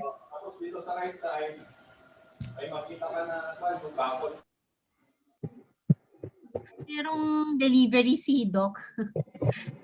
Lazada. Sorry naman. Nancy, pag nagdi-discuss kayo nito, use ng piclometer, tapos kung paano yung niya, di ba? Meron din ito. Kasi Yung purpose. eh. Purpose ng flow meter. Purpose. So yung gadget, ano ba tawag mo dito, Ma'am Nancy? Gadget ba mismo? Yes, Gadget. device. Device yan. Device, yung about sa yung device, tapos yung purpose niya, di ba? Tapos About procedure, ma'am. Oh, yeah. Paano gamitin? Paano gamitin yung use niya. Yes. Tapos anong ano niya, sir? Kung tulad yan, kung ganito bang level, anong ibig niyang sabihin? Mga parang indicator, gano'n. Yun na Result or interpretation. Reference values ba yun? Ano ba? Yun na yun sa purpose, ma'am. Nandun na yun. Oo. Sa purpose yun natin, yung measure ng yun yung measure ng peak flow, ma'am, yung So, yun yung under dun sa knowledge niya, Sir Nico, yung what is the knowledge of the respondents regarding peak flow meter. Oo, in terms of mag-aano sila under. Puro knowledge lang tayo, Yes, Sir ma'am. Nico eh. Hindi na tayo frequency and use. So, wala na itong number 3 na frequency of use. Wala na rin yung Yes, number ma'am. 4 natin na issues and concerns. Wala tayo nito. Pwede tayong mag-number itong sunod. Dun sa ibabangga natin si significant difference of the respondents' knowledge when grouped according to their significant difference between knowledge when grouped according to their profile variable. Yun lang. Hanggang dun ka lang, Sir Nico. Yes, ma'am. Hanggang dun lang po. Wala na po. Yes. Kasi parang mahihirapan tayo kung babalik tayo, Ma'am Nancy, dun sa ano.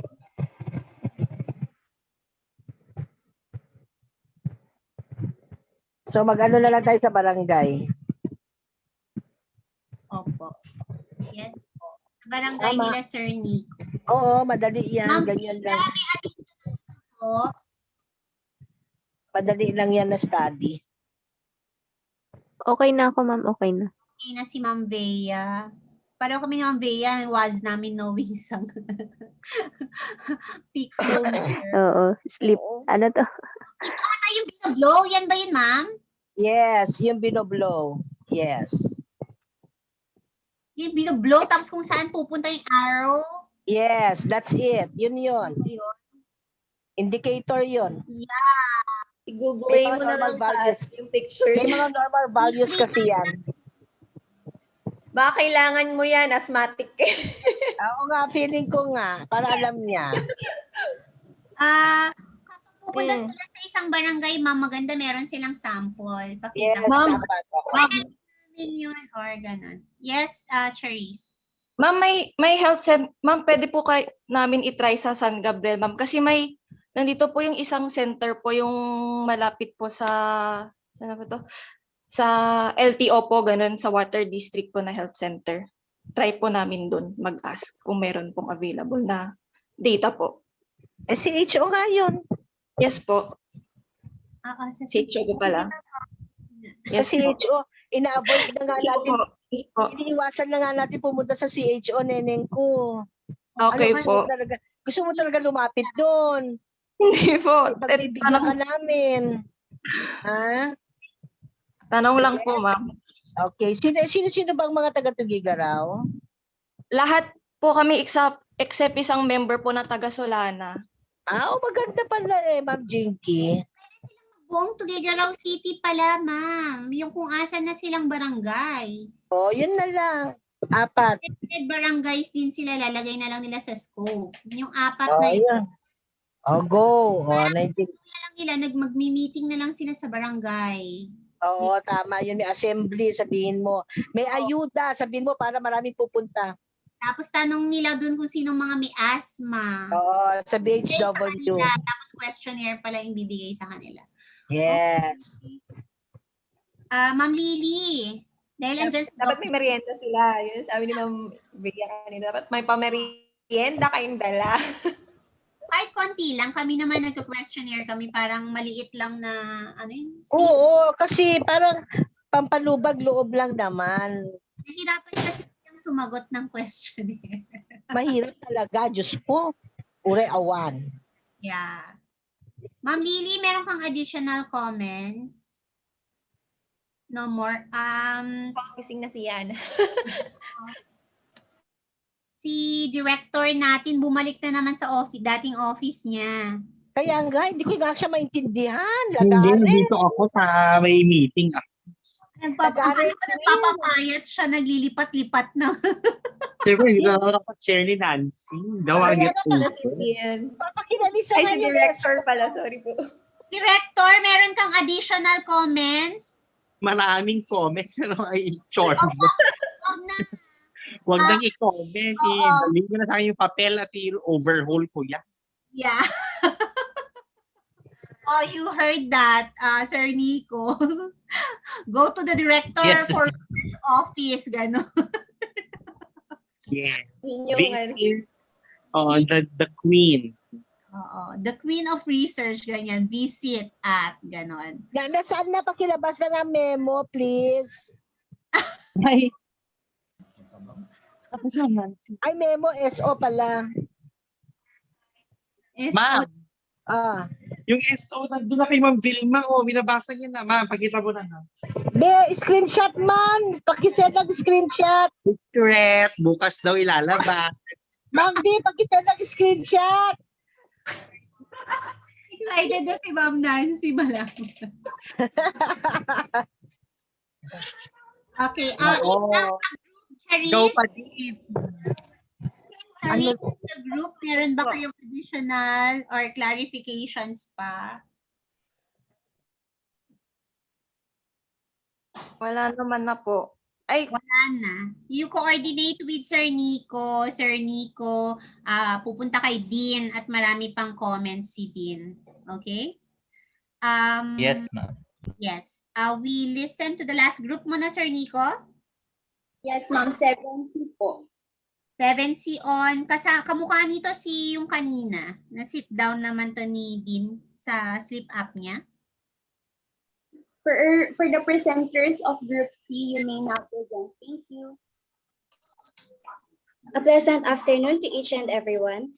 We will be presenting our research study entitled excuse me, Knowledge, Attitudes, and Practices of Cardiovascular Disease Patients on Obstructive Sleep Apnea in Tuguegarao City, Cagayan. I would like to introduce my co-researchers, Gwyneth Tamayaw, Suzenta Piru, Precious Tan, and EJ Turo. And the presenters will be myself, Lyra Tamisin, and Gwyneth Tamayaw. Next slide, please. Una pa lang, knowledge, attitude, there's no such thing as, attitudes. Attitude lang yan. Plural ng attitude, attitudes pa din. Tapos ilagay mo, knowledge, attitude, and practices of sino? Of cardiovascular patients in Tuguegarao City on obstructive sleep apnea. Yes, okay na? Knowledge, yes, attitude, and practices of cardiovascular patients. CVD, no? CVD patients of Tuguegarao City on obstructive sleep apnea. That's your correct title. Grammar pa lang wrong na. Okay, next. Obstructive sleep apnea is categorized as a chronic condition marked by the periodic collapse of the upper airway during sleep. And as such, according to studies, sleep-related breathing disorders such as obstructive sleep apnea have significantly affected patients suffering from cardiovascular diseases. This disease is linked to multiple incidences of hypertension, diabetes, stroke, and cardiovascular diseases. However, epidemiologic studies suggest that sleep apnea increases cardiovascular disease risks regardless of an individual's demographic features such as age, sex, or race, or risk indicators such as smoking, alcohol, obesity, diabetes, dyslipidemia, atrial fibrillation, and hypertension. Even though obstructive sleep apnea and cardiovascular disease share risk factors, it is unclear if the anomalies seen in sleep apnea patients with cardiovascular illness are caused by sleep apnea, cardiovascular disease, or both. Thus, this study aims to determine the knowledge, attitude, and practices of patients with cardiovascular disease on obstructive sleep apnea in Tuguegarao City, Cagayan. Next slide, please. And thus, this study attempts to answer the following questions. What is the profile of the respondents in terms of demographics, and under demographics is the age, sex, educational attainment, civil status, and occupation. And under socioeconomic would be their employment status and average monthly income.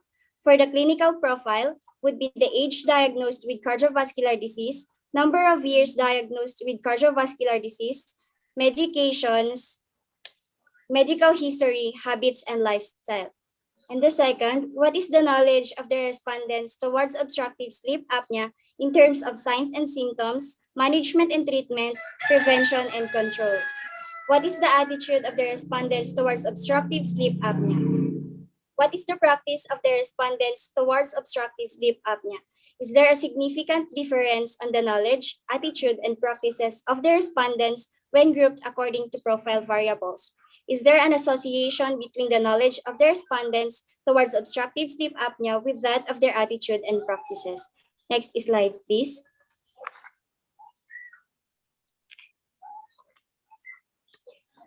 And for the research paradigm, we use the IVDV model. For the independent variables would be the demographic variables. Under it would be the age, sex, educational attainment, civil status, occupation.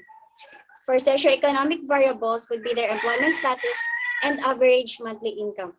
For their clinical profile, age diagnosed with cardiovascular disease, number of years diagnosed with cardiovascular disease, medications, medical history, habits, and lifestyle. For the dependent variables, number one, knowledge of the respondents towards obstructive sleep apnea in terms of signs and symptoms, management and treatment, prevention and control. Second, attitude of the respondents towards obstructive sleep apnea. And third would be the practice of the respondents towards obstructive sleep apnea. And for the confounder of the paradigm, it would be the access to obstructive sleep apnea information. Next slide, please.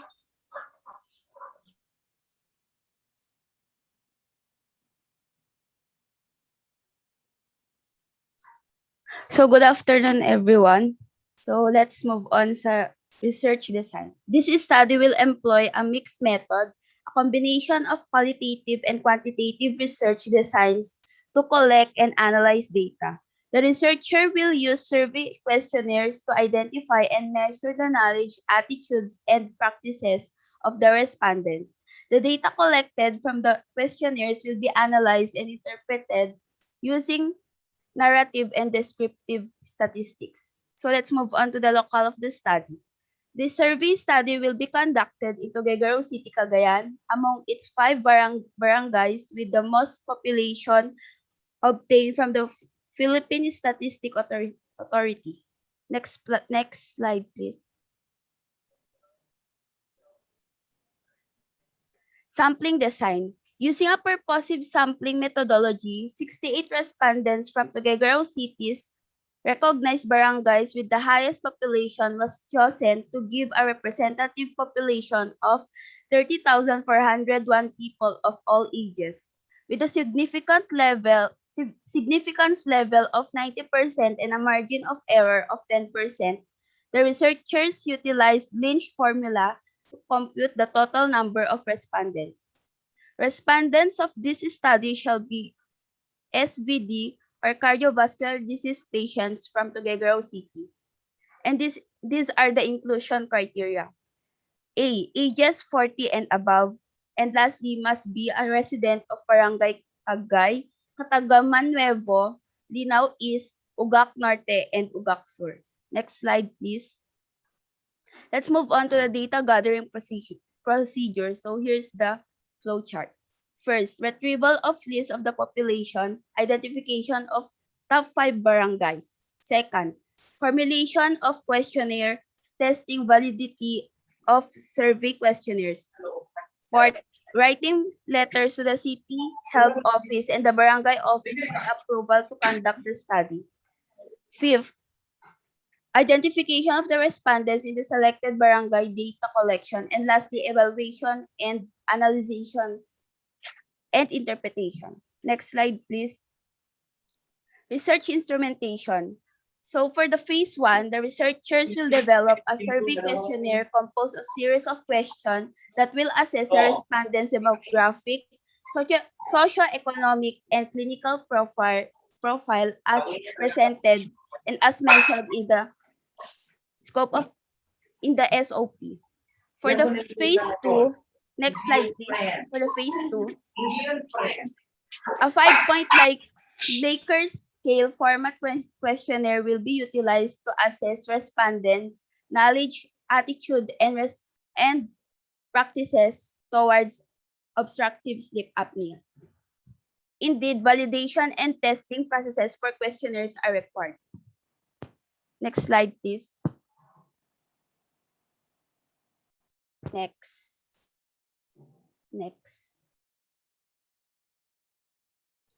Lyra. And for our research, and for our Gantt chart, our activities on the month of May would be the finalization and approval of the proposal.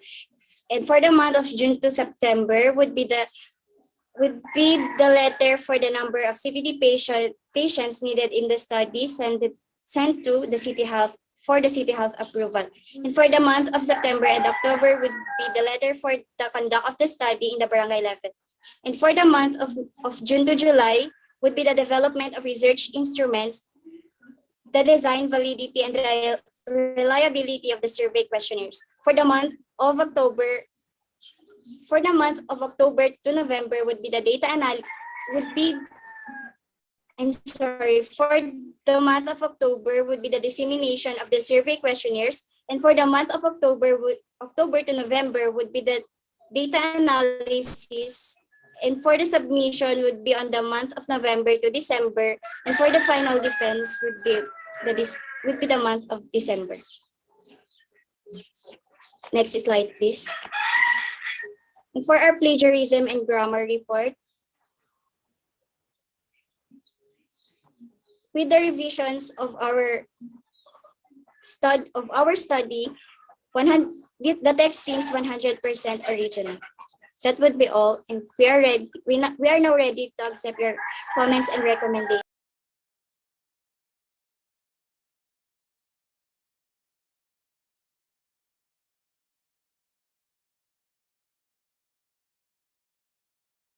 Thank you so much, Group 7C. As they have stated, they are also now ready for the comments, suggestions, and recommendations of our dear panel.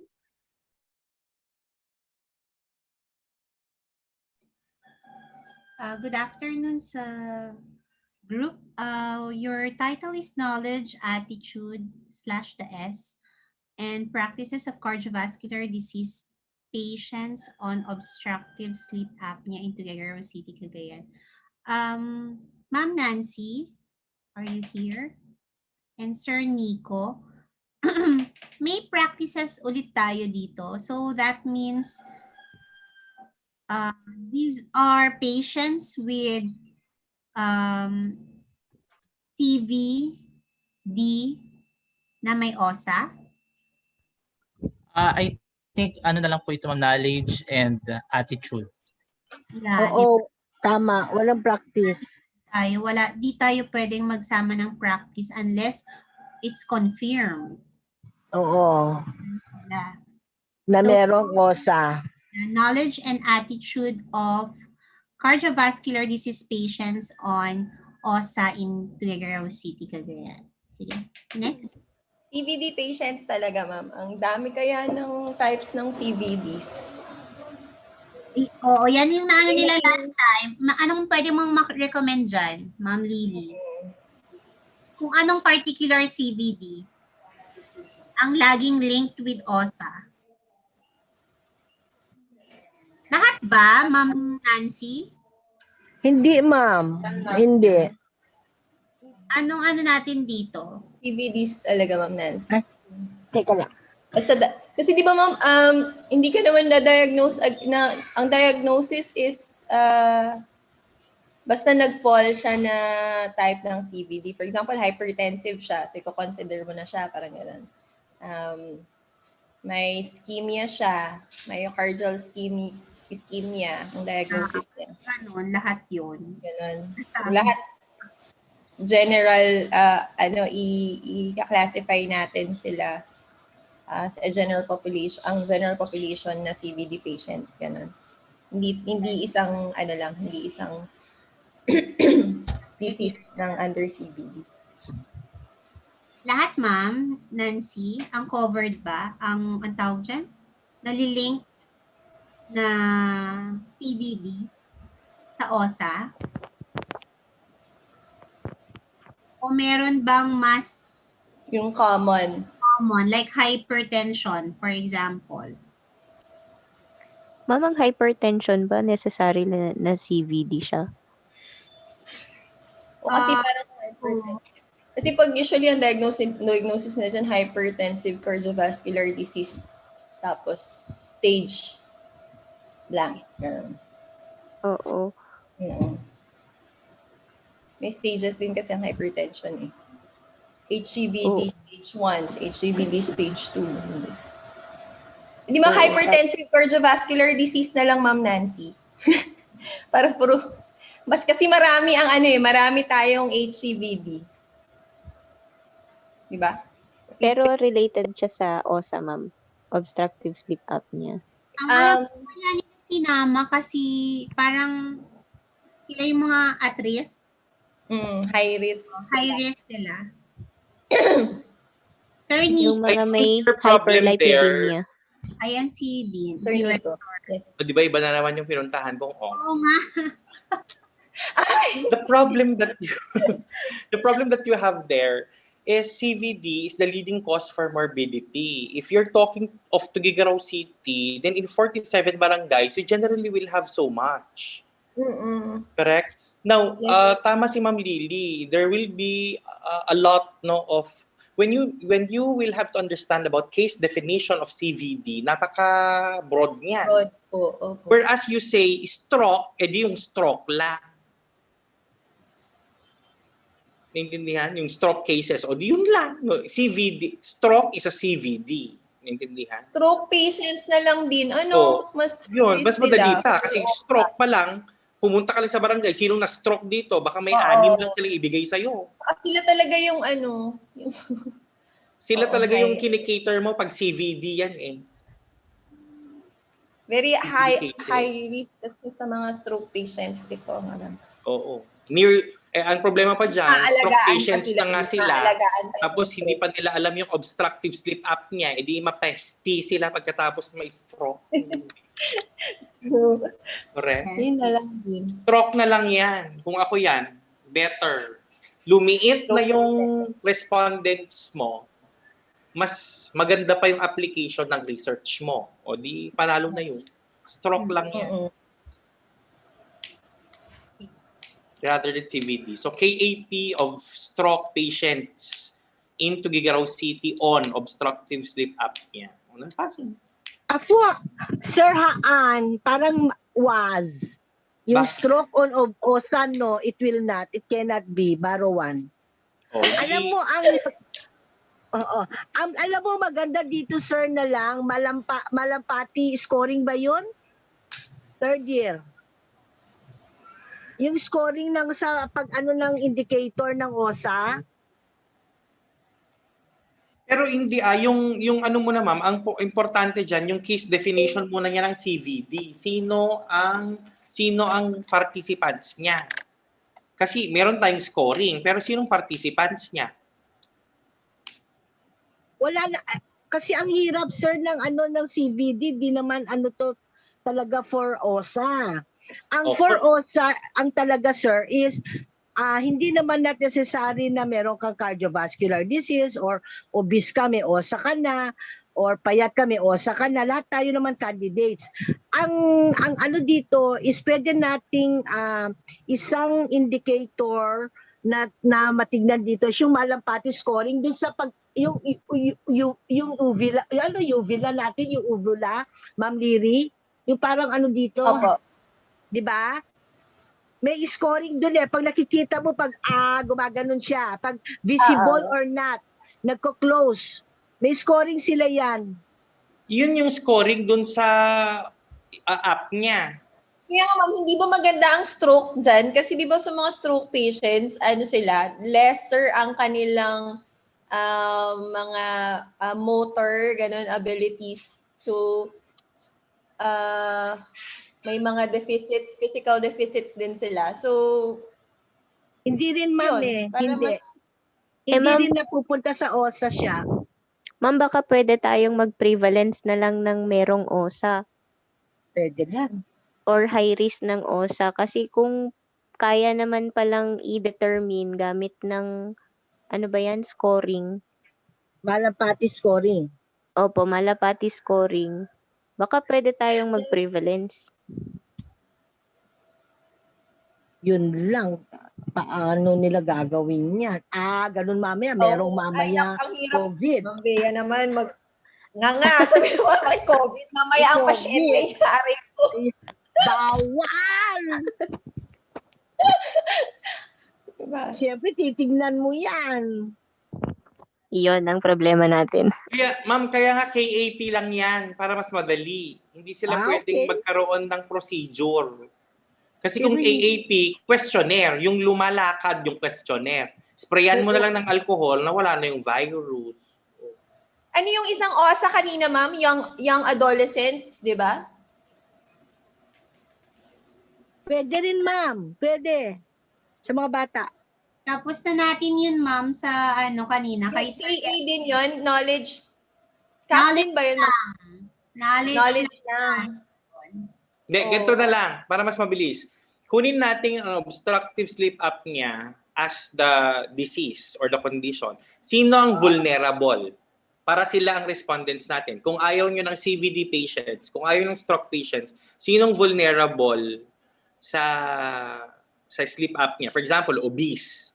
Kasi kapag mataba, di ba, kung kunan lang to. Frequent snorers, sir. Yung frequent na snorers. O kaya nga, di ba ang frequent, normally ang snorers yung matataba, right? Mga lalaki. Hindi Ako hindi, sir. Kaya nga, i-define, hindi mo pwedeng sabihin snorers dyan sa title, auntie. Kailangan merong define. Ma'am, hindi po ba yung mga pagod, yung mga nagbubuhat? Hindi. Hindi, yung pagkapagod kasi is a temporary condition, Ma'am Bea, hindi pwede yan. Temporary lang yon, hindi yun. Temporary condition, hindi katulad ng sakit na yan talaga. Yan talaga kapag may OSA ka, candidate ka, automatic yan, kahit anong positioning. O di ba? Ano kaya nga diyan? Ano ang character ng respondents na pwedeng i-analyze na makatulong sa kanila yung sleep apnea? Kung hindi yung obese, gafe? Sino gafe? Yung mga alcoholic po. Pwede lang. Pwede ring alcoholic. Chronic. Di ba? Alcoholic, drinkers. Pero yan, chronic alcoholics, kulang lang. Pwede lang, Or bakit kasi, tricycle driver mo na rin kaya kasi yan. Sila naman ang ginom. Mas maganda yung mga alcoholics para matakot sila. May problema kasi dyan, ma'am. Problema, ma'am, kung gusto nilang gusto nila habang tatanungin mo sila, lasing sila. May problema kasi dyan sa ethics, yung alcoholics. Yung chronic alcoholism. Hindi yan papasa sa ethics. Ay, pwede naman sir na yung bracket ibaba mo sa mga teenager. Ma'am, yung kanina ma'am, yung adolescents na yun di ba? Nakuha na natin dun sa nakuha isang... na ba yun? Oo, yung kanina umaga po. Yung knowledge. Okay. Okay. Yung kay Sir Kelvin yata? O di sabihin naman natin from age na 40 to 60. Oo. Anong tawag? Sabi nga ni Eric Erickson, ang young adult daw is from 20 to 39. Tama ba yun?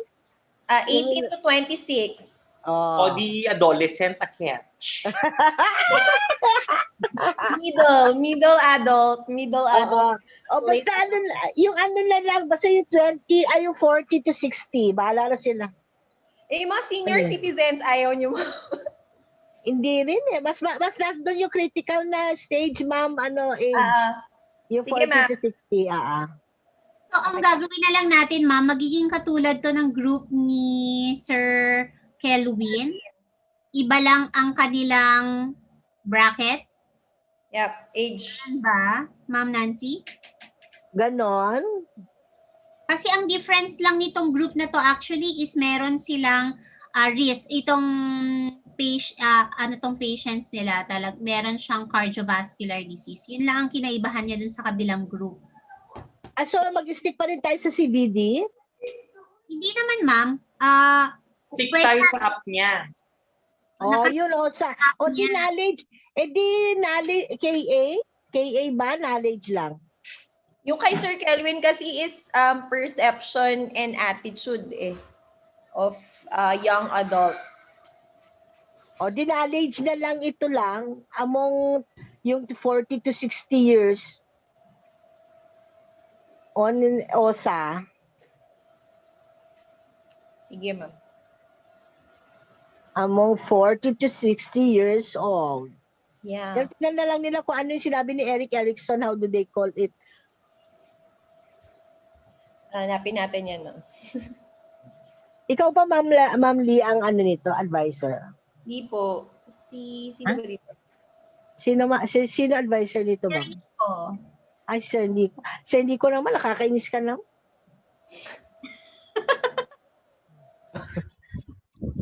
Kasi last time, ma'am, ito na yung na-approve nila itong CVD patients kasi. Pero kung gusto nyo, i-limit na lang natin sa... Masyado kasing malawak. Mahirapan sila dito. Buti kung hindi pandemic. Ano na lang din.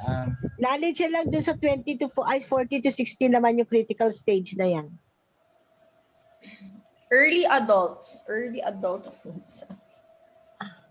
Ano ba tawag ng lipatak? Tawag na dun eh.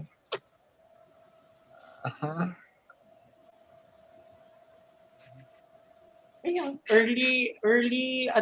sige na, early adult na kasi may definition of terms na. Oo, meron naman. Basta yung age na yun. Basta tandaan nyo na lang yung age. May early adults na lang. Age na lang ilagay mo siya din, di ba po?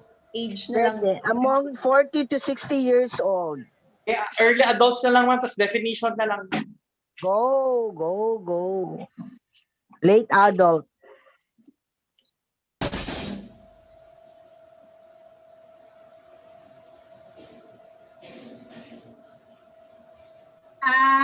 For this group, kung ganun na papalitan na natin, ma'am, yung kanila kasi young adults kanina, ma'am Lily, di ba?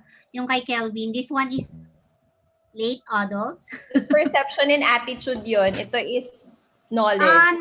Knowledge and attitude yun, cause. Knowledge and attitude din ba? Yes. Okay. Chinek ko. Panoorin na lang nila yung... nakalagay. Oo. Panoorin na lang nila yung comments natin doon sa group na yun. Or they coordinate doon sa group na yun. They meet together, Sir Nico, para hindi na natin lahat ng kasi yun na mismo yun eh. Tinanggal na natin itong cardiovascular disease. Yes, ma'am. Papalitan lang po nung tawag dito. Nung respondent. Yes, ma'am. Opo. Oo. Same ano din naman same content din kasi ang yung age na kinonsider ni Ma'am Nancy, high risk din sila of CVD. So, ano lang, enhance na lang nila. I-emphasize na lang nila on yung age na yon. Yes. Okay. Na kung bakit din yun ang respondents nila. Mm-mm. Ma'am Bea, meron kang additional di tayo makarelate sa... Okay na, ma'am. Okay na. Sir Nico, hindi magtatanong, ay advisor. Ma'am Lily, Ma'am Nancy, okay na si Ma'am Nancy. Si Director ay okay na. Ganda nitong Anong maganda, Ma'am Nancy? Ako? Ako daw. Go. Okay, sa group, marami kayong questions pero you coordinate first. Recorded naman itong natin, you can watch yung dun sa kabilang group and you meet with them and with Sir Nico also for your paper. Yung changes, tatanggalin nyo lang yung sa patients din, yung sa age na lang kayo mag-focus. Hi, Titi. Okay, we go on to Ma'am Nancy's group. Yes, po, ma'am. Thank you so much, Group 17. Now we would proceed to the research proposal of Group.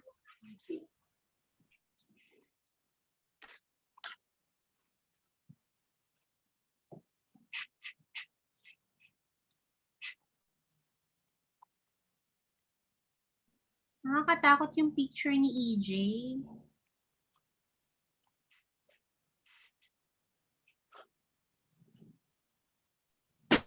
We would now begin for our research proposal. Okay. Our research is entitled A Tracer Study Among the Graduates of Bachelor of Science in Respiratory Therapy at Cagayan State University campus from batch 2014 to batch 2021. Next, please. For our background of this study, the respiratory therapists are known to be a critical component in helping people living with cardiopulmonary diseases and disorders. They are trained to perform respiratory care modalities from assessment to teaching patients how to administer treatments independently.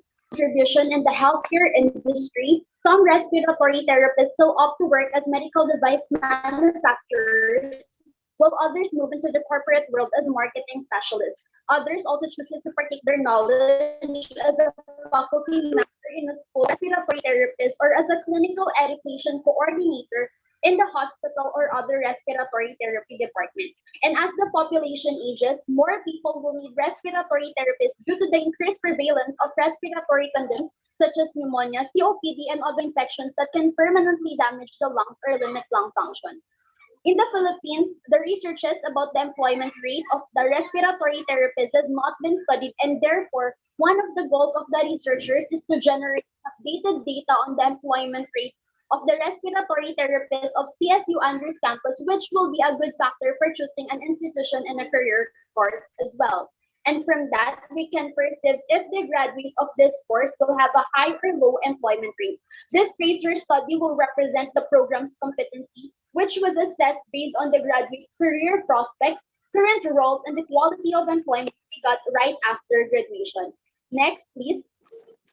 For our statement of the problem, generally, the purpose of this study is to trace the BSRT of CSU Andrews BSRT graduates of CSU Andrews campus. Specifically, it sought to answer the following questions. What is the profile of the graduates in terms of name, age, sex, birth date, present address, permanent address, contact numbers, email address, civil status, and the number of children if there is any? What is the educational background of the graduates in terms of first their internship, the affiliation hospital of their internship, and the inclusive date of their internship? Next, please. Under educational background, we also have the educational attainment of the graduates, including their bachelor's degree, master's degree, and doctorate degree, which would consist of their course, major, date enrolled, the number of units earned, the date they graduated, and the honors or awards they have received from their degrees. Next, please. Also, we would under educational background is the graduate's reason in pursuing advanced studies or a graduate degree, and what is the eligibility of the graduate. Third is what is the employment status of the graduates in terms of their work experiences, what is the present job of the graduate, what is the first job of the graduate, and if the graduate is separated from his or her previous job, what was his or her last employment? Part-time employment is also placed under employment status. We would ask what is the nature of the graduate's employment, what is the name of the graduate's employer, how many years were the graduates in service, and how many hours per week does the graduate allot in his or her part-time job. Unemployment, if the graduate was never employed, what are the reasons for their unemployment? Job placement, after graduation, how long did the graduate wait before getting their first job, and what were the difficulties experienced by the graduate in looking for their first job. Fourth is how does the graduate assess the aspects of CSU education in terms of academic curricular, the relevance of the learning condition, adequacy of support services, and the developed skills to the job in terms of, next please, their communication skills, their problem solving skills, human relation skills, leadership skills, information literacy, media, and technology skills. Fifth, is there a significant relationship between the employment status of the graduates and the following variables: the profile of the graduate, the educational background, and the CSU education? Sixth is what is the employment rate of the graduate?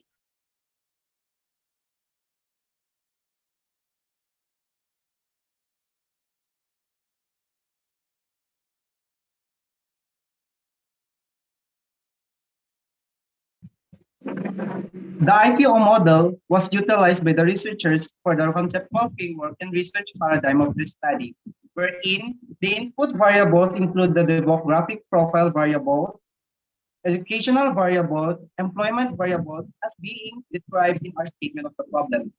Processes include standard tracer study questionnaires as a tool for gathering data, Google Forms as an online platform to be used for the input of questions, distribution or floating of questionnaires to the RT graduates via Facebook Messenger, statistical treatment of data, and the analysis and interpretation of data. The expected output would be describing the relationship between the employment status and the proper variables, educational variables, and factors that affect employability, describing the relevance of the facilities and equipment of the program to the academic performance, competencies, and skills gained by the graduate prior to their employment, determining the rank and factors affecting employment seeking and other variables, and the employment rate of BSRT graduates.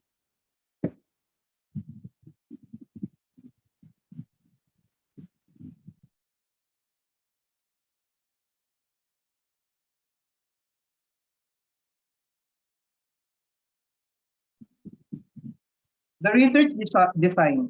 The research will utilize a mixed method of research to determine the employability and employment rate of the graduates of the BS respiratory therapy program. A combination of quantitative and qualitative research will be utilized because this method will balance the effect of both types of research and will give more accurate evidence to the problem. The nature of the data to be obtained from this study will be both qualitative and quantitative.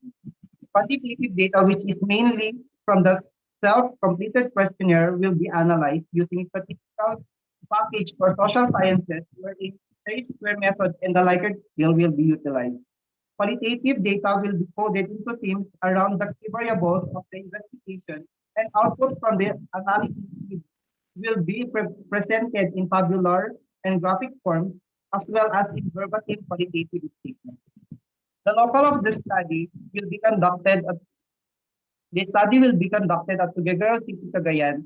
The researchers would like to focus specifically on the graduates of BS respiratory therapy from 2014 to 2021 of the College of Allied Health Sciences of CSU.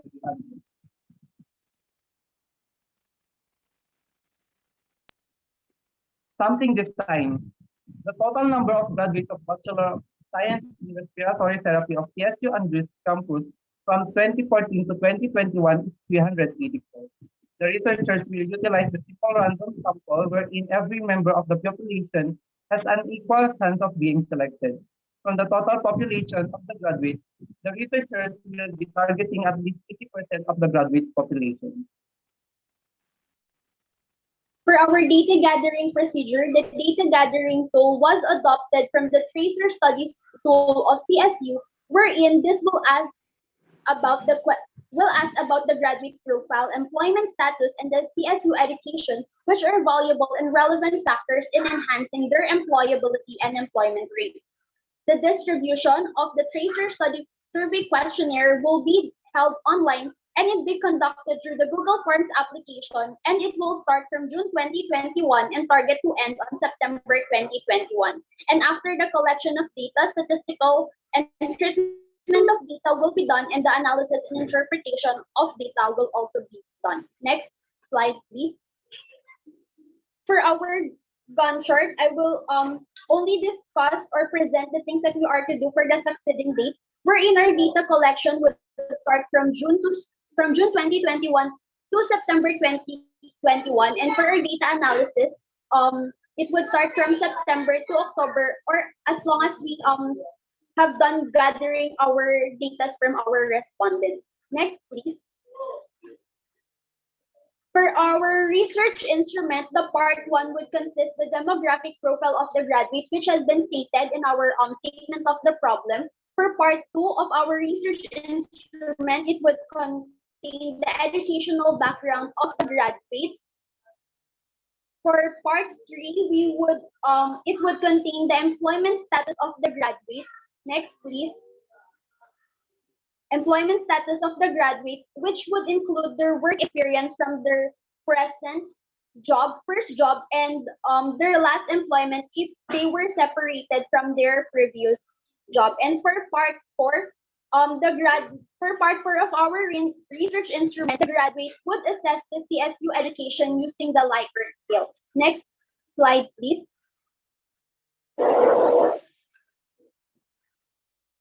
Next slide, please. Yeah, next slide, please. Next slide, please. Semi-plagiarism. Next slide, please. For our Grammarly report, we scored 97, and our plagiarism score is 11%. That would be all. Thank you. And we are now ready for your comments, suggestions, and recommendations, our dear Nul.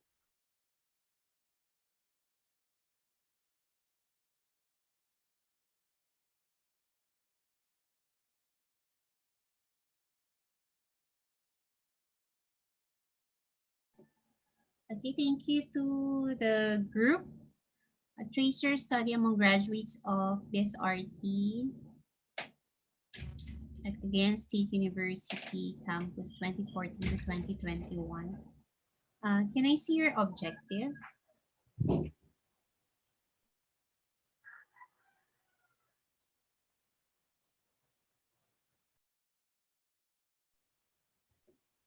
Ma'am, pwede po bang maglagay ng feedback coming from, parang, ano ba yun? Yung hinihingi ng mga auditors?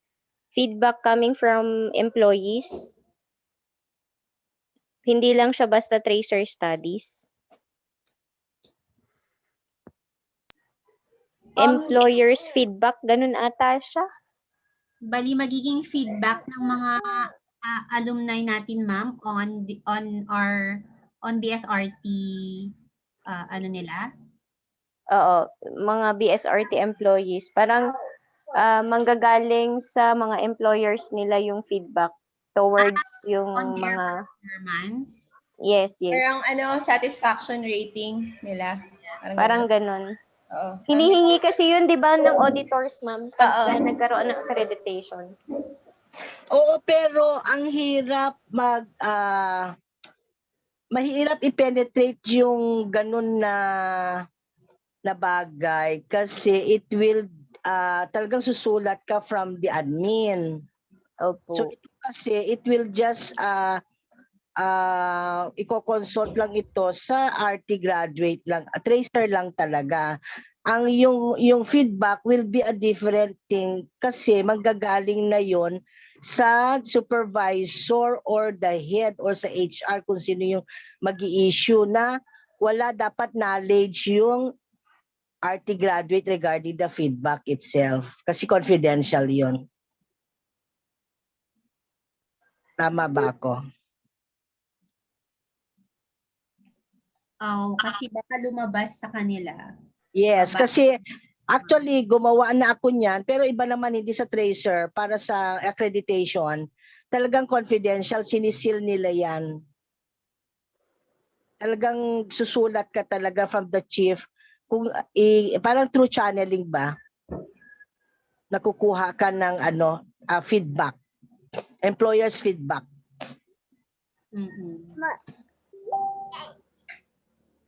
Ma'am Bay, tama ba ako? Yes, ma'am. Ano kaya ang pwede nating i-include, ma'am, aside from, kasi anuhin na rin natin yung mga estudyante eh. Ano kaya ang pwede nating i-include?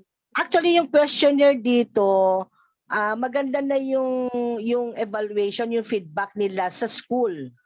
Makikita mo sa yung ginamit na questionnaire ng EDUC, ito yung ginamit ng which was designed by Ma'am Nelia Kawilan ba yun? Tama ba ako yun, Ma'am Jinky?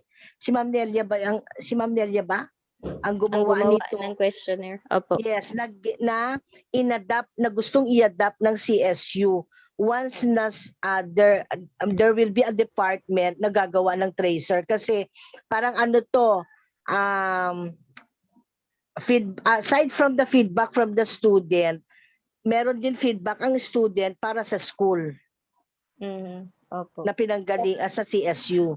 Baliktad naman kung effective sa kanila, nagamit nila yung mga pinag-aralan, yung skill, ano ang problema sa school nung nag-aaral sila, na related dito sa trabaho nila, nagamit yon. Even from their work, actually maganda yung tool kapag Claire, meron ba paki-flash nga para makita? Yes, ma'am. Dun sa my research experiment.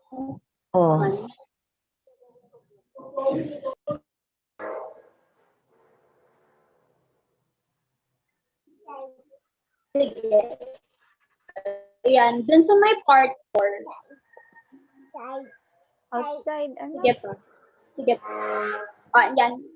So dito po ma'am sa part 4 of our research instrument or our research tool po, the graduate would assess the aspects of CSU education po. First would be the academic curricular. How relevant po is the curriculum of CSU in their job po, basing from the general education subjects, the professional subjects, major subjects, and their elective subjects po. The second would be the graduate would assess the relevance of the learning condition po. How relevant is the learning condition of the CSU education to the development of the skills of the graduate po, ma'am. Bali, next please. Yan po. Therein, they would assess the method of teaching of the teachers, the teaching aid that was used by the teachers by the assessment given by and their performance po as well. For letter C po, the graduate would assess the adequacy or how adequate po are the facilities of CSU Andrews for the development of the students po. Wherein they will assess po the facilities like classrooms, comfort rooms, computer laboratory, science lab, library, communications like the internet connection po, the audiovisual equipment, gymnasium, sports facilities, and plays. Next, please. Next, please. And also be student centers, the dormitory, pabalik dormitories or the boarding houses, their transportation, the general condition of the building, recreational facilities, the guidance and counseling services, the registrar services, accounting and cashiering services, and student activities. Letter B, The graduate will assess how adequate will the curricular program in the development of the skill of the graduate in terms of their communication skills. If they were able to express their ideas in a clear or logical manner, the use of various forms of communication, use of grammatically correct language and vocabulary, and then if they were also able to listen with objectivity to gain the understanding of ideas. Next, please. Aside from communication skills the graduate would also assess the problem, they would also be assessed how adequate was the curricular of the program in the developing of their problem-solving skills wherein they would rate it for extremely adequate to inadequate with the human relations skills, leadership skills, information literacy, media, and technology. Claire, naglalag ka. Tapos Naglalag. sa last part, ay naglalag po ako, ma'am. Sorry po. And for the last part po is tatanungin po, we place po dun, which is part of research instrument is the graduates would give us information about their fellow graduates, which would help us po in tracing more of the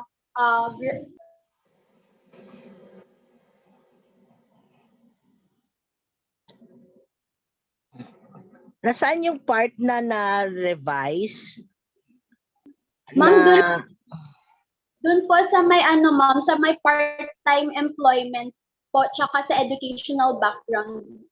Dun sa part 1 nga, Mons, please.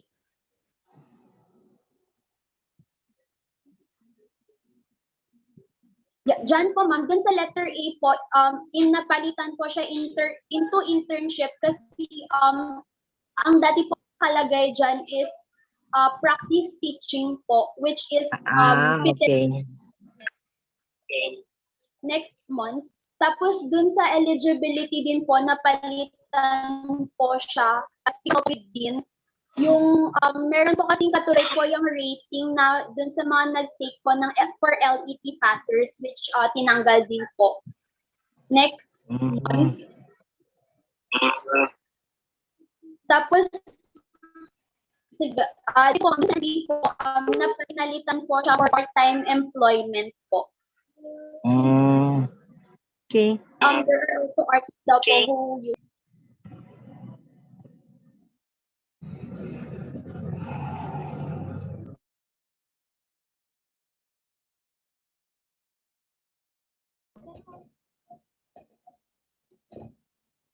Okay, meron ba tayong time's up? Ma'am Lily, meron kang additional questions? Hindi. Okay na, ma'am. Ako din, okay na sa akin kasi they have the tool already for this. Oo. Ito na yung, di ba? Ito na yung ginamit yata ng mga... Claire, can you go back to your objectives? Yes po, ma'am. Pabalik na, ma'am. Yeah, dun sa... Pero ang dami nilang hanapin. Ang dami, oh. Slide. Next slide. Wag nyo nang ilagay yung lahat ng yun pagdating sa paper ninyo. Clear? Yes, ma'am. Sige po. Yung mga niya, yung course, ganun. Employment experience. Next. Yes, nakita ko naman dito sa number 4. Next slide.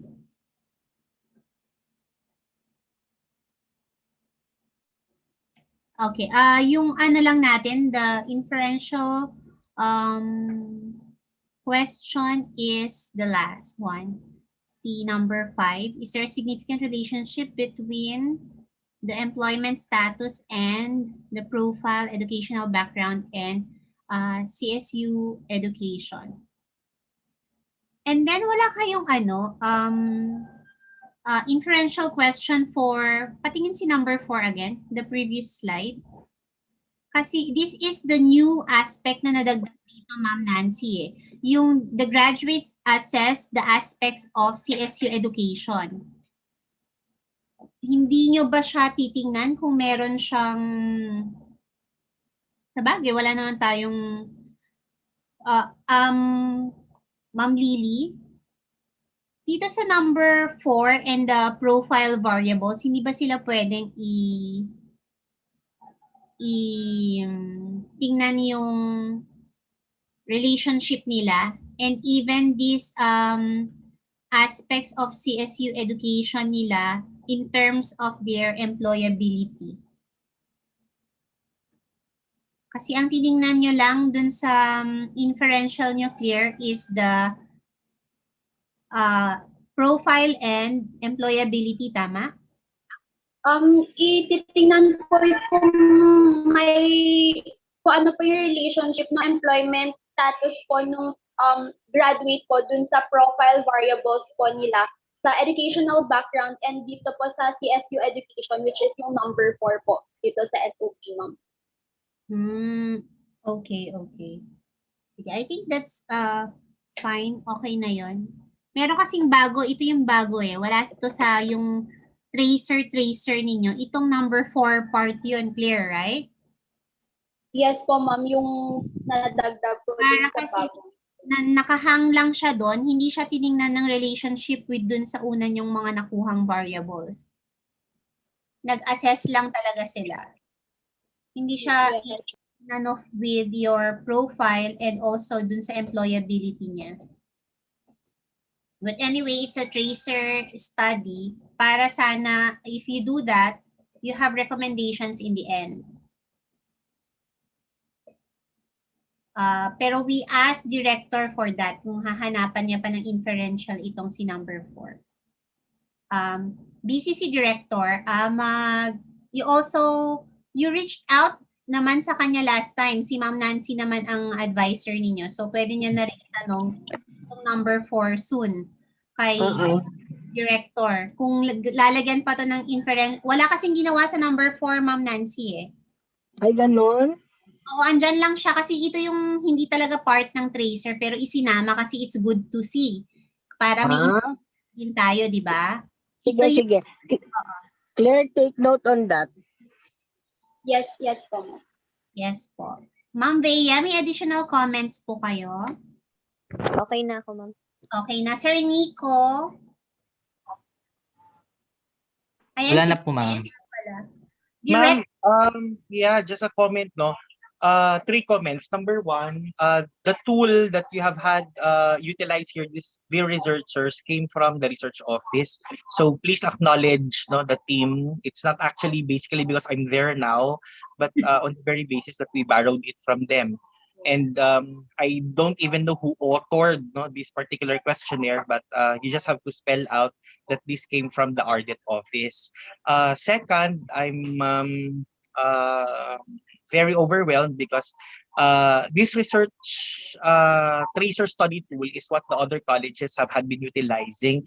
In fact, si TED, no, have had done something like this. Ma'am Jinky, kindly publish this, no, because I saw the tracer study which have had been published by Dr. Karanian, and then that of College of Arts and Sciences, and that of the College of Veterinary Medicines. Other than that, I think you have to value that during accreditation, the tracer study is a required, no, document, no, not only in the area of administration and instruction, but it also will be required in support to students as well as in research. So you are targeting a lot, no, in as much as accreditation is concerned. Plus, please remember that the inputs we will be having here are crucial in order for us to better, no, the status of the university.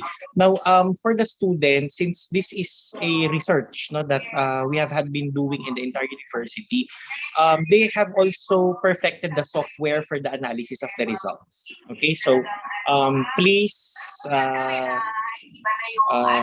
just please feel free, okay, to visit, no, the statistician of the research office. Sir Jom, anong apelyido niya? Mr. Arquilada. Diba? Mr. Arquilada, a very prolific statistician. para matulungan din kayo sa data gathering. Napakaganda ng research na to. And I don't have much questions because I've seen how this tracer study has benefited other colleges who went conducting the tracer study ahead of us. And I'm glad that at least this time we are doing it in the format of the university, because we used to have been doing tracer study in the previous, but they are very flimsy. Okay, thank you. Yes. Okay, director. Diyan pa ba siya? Director. Yes, ma'am. Pwede ka pa ba bukas? Pwede ako ng after, pwede ako ng, may meeting lang ako ng morning, ma'am. Naku, may ribbon cutting yan.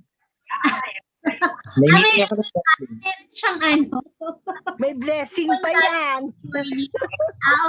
Kasi din, meron pa kaming 6 na groups. Kung pwede na silang i-accommodate bukas na lang po.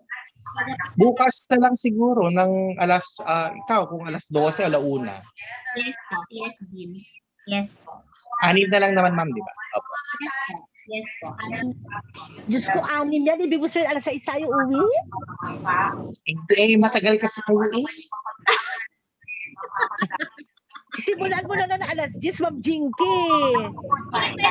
Oo, siguro kahit wala ako, ma'am, kasi mag-input ka lang ako. Oo. Papadala na ng paper kay director pag Oo, sige. Okay. Claire, hindi mo yung that's the last group. Ma'am, excuse me po. Yes, ano? Ma'am, may question lang po kami, ma'am, kasi po nung pina-check namin kay Ma'am Jen yung tool po and chapter 3 po namin, ma'am, ang sabi niya po, ang comment niya po is hiwalay namin yung pagkuha ng data sa quali tsaka quanti po. Bali magiging yung sa quali po magiging interview. Wala naman kayong quali, Mark. Anong quali niyo, Claire? Everything is in the question here, di ba? Asan daw? Ma'am, nagsasabi po kasi si ma'am, since po Ay, teka lang kayo kung kausapin si Claire. Hindi ko siya naintindihan. Dave, yung answer. Mahina yung net mo, Claire. Hello po, ma'am. Okay na po, ma'am. Yan. Okay, you try it. Ma'am, yes po. Sorry. Ma'am, meron po kasi mga parts dun sa research instrument na is others, please specify yung mga ganun po, ma'am. So, parang yun po ating naging basis ni Ma'am Jen po for thing of quality. I-interview ka lang po. Was kayong part doon? Can you show dun sa ano na yon? Oo. Part-time sa may employment status po yun. Sa may research instrument. Yung others lang ba yon, Claire? Yes po, yun lang naman po. No need for that. Kung hindi na siya yung others niya, isasama niyo siya as another variable para, di ba, for example, saan ba yung others ninyo? For example, may age bracket yan, di ba? May 60 years old pala kayo na others, na naisama sa others. So, maglalagay kayo ng another option there na 60 years old. Ganon. Hindi nyo siya ikwa-quali. Isasama nyo siya kasi hindi nyo lang siya naisama sa question. Hindi nyo lang siya naisip before. Parang ganon. I hope, okay ba yon, Claire? So, for example, ang favorite colors lang, primary lang yung andon, tapos meron palang indigo, mga ganun nakasama. Isasama nyo na siya sa dun sa listahan nyo, sa options nyo. And you will count it. Frequency pa rin siya doon.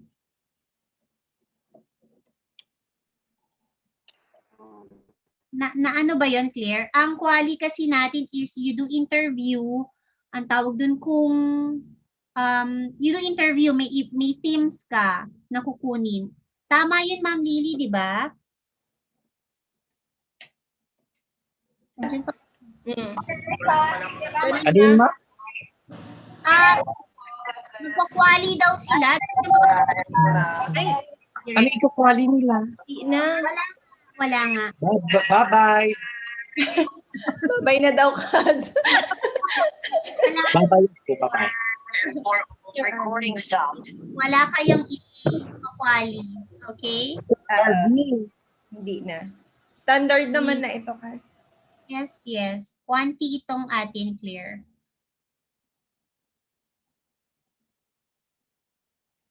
Oh, meron pang clarification, Manuel? Wala na po, ma'am. Okay na po. Thank you po. Claire, meron pa?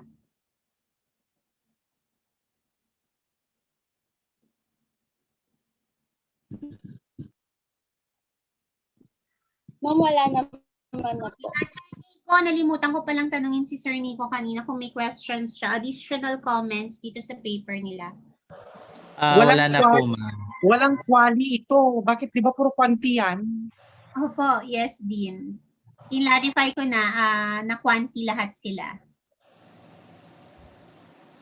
Okay, Claire? Claire? Claire, tapos na? May tao to.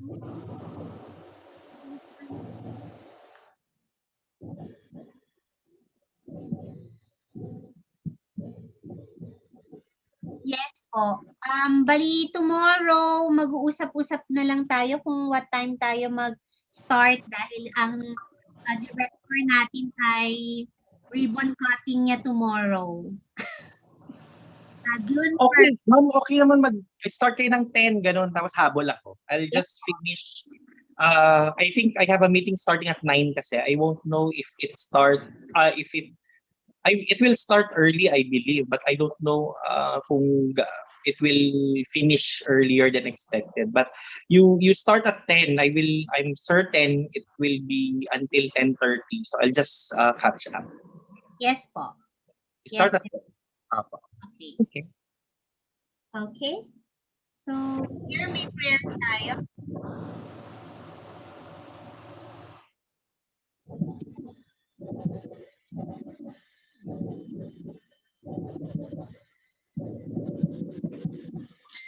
Na dead na si Claire, dead bat.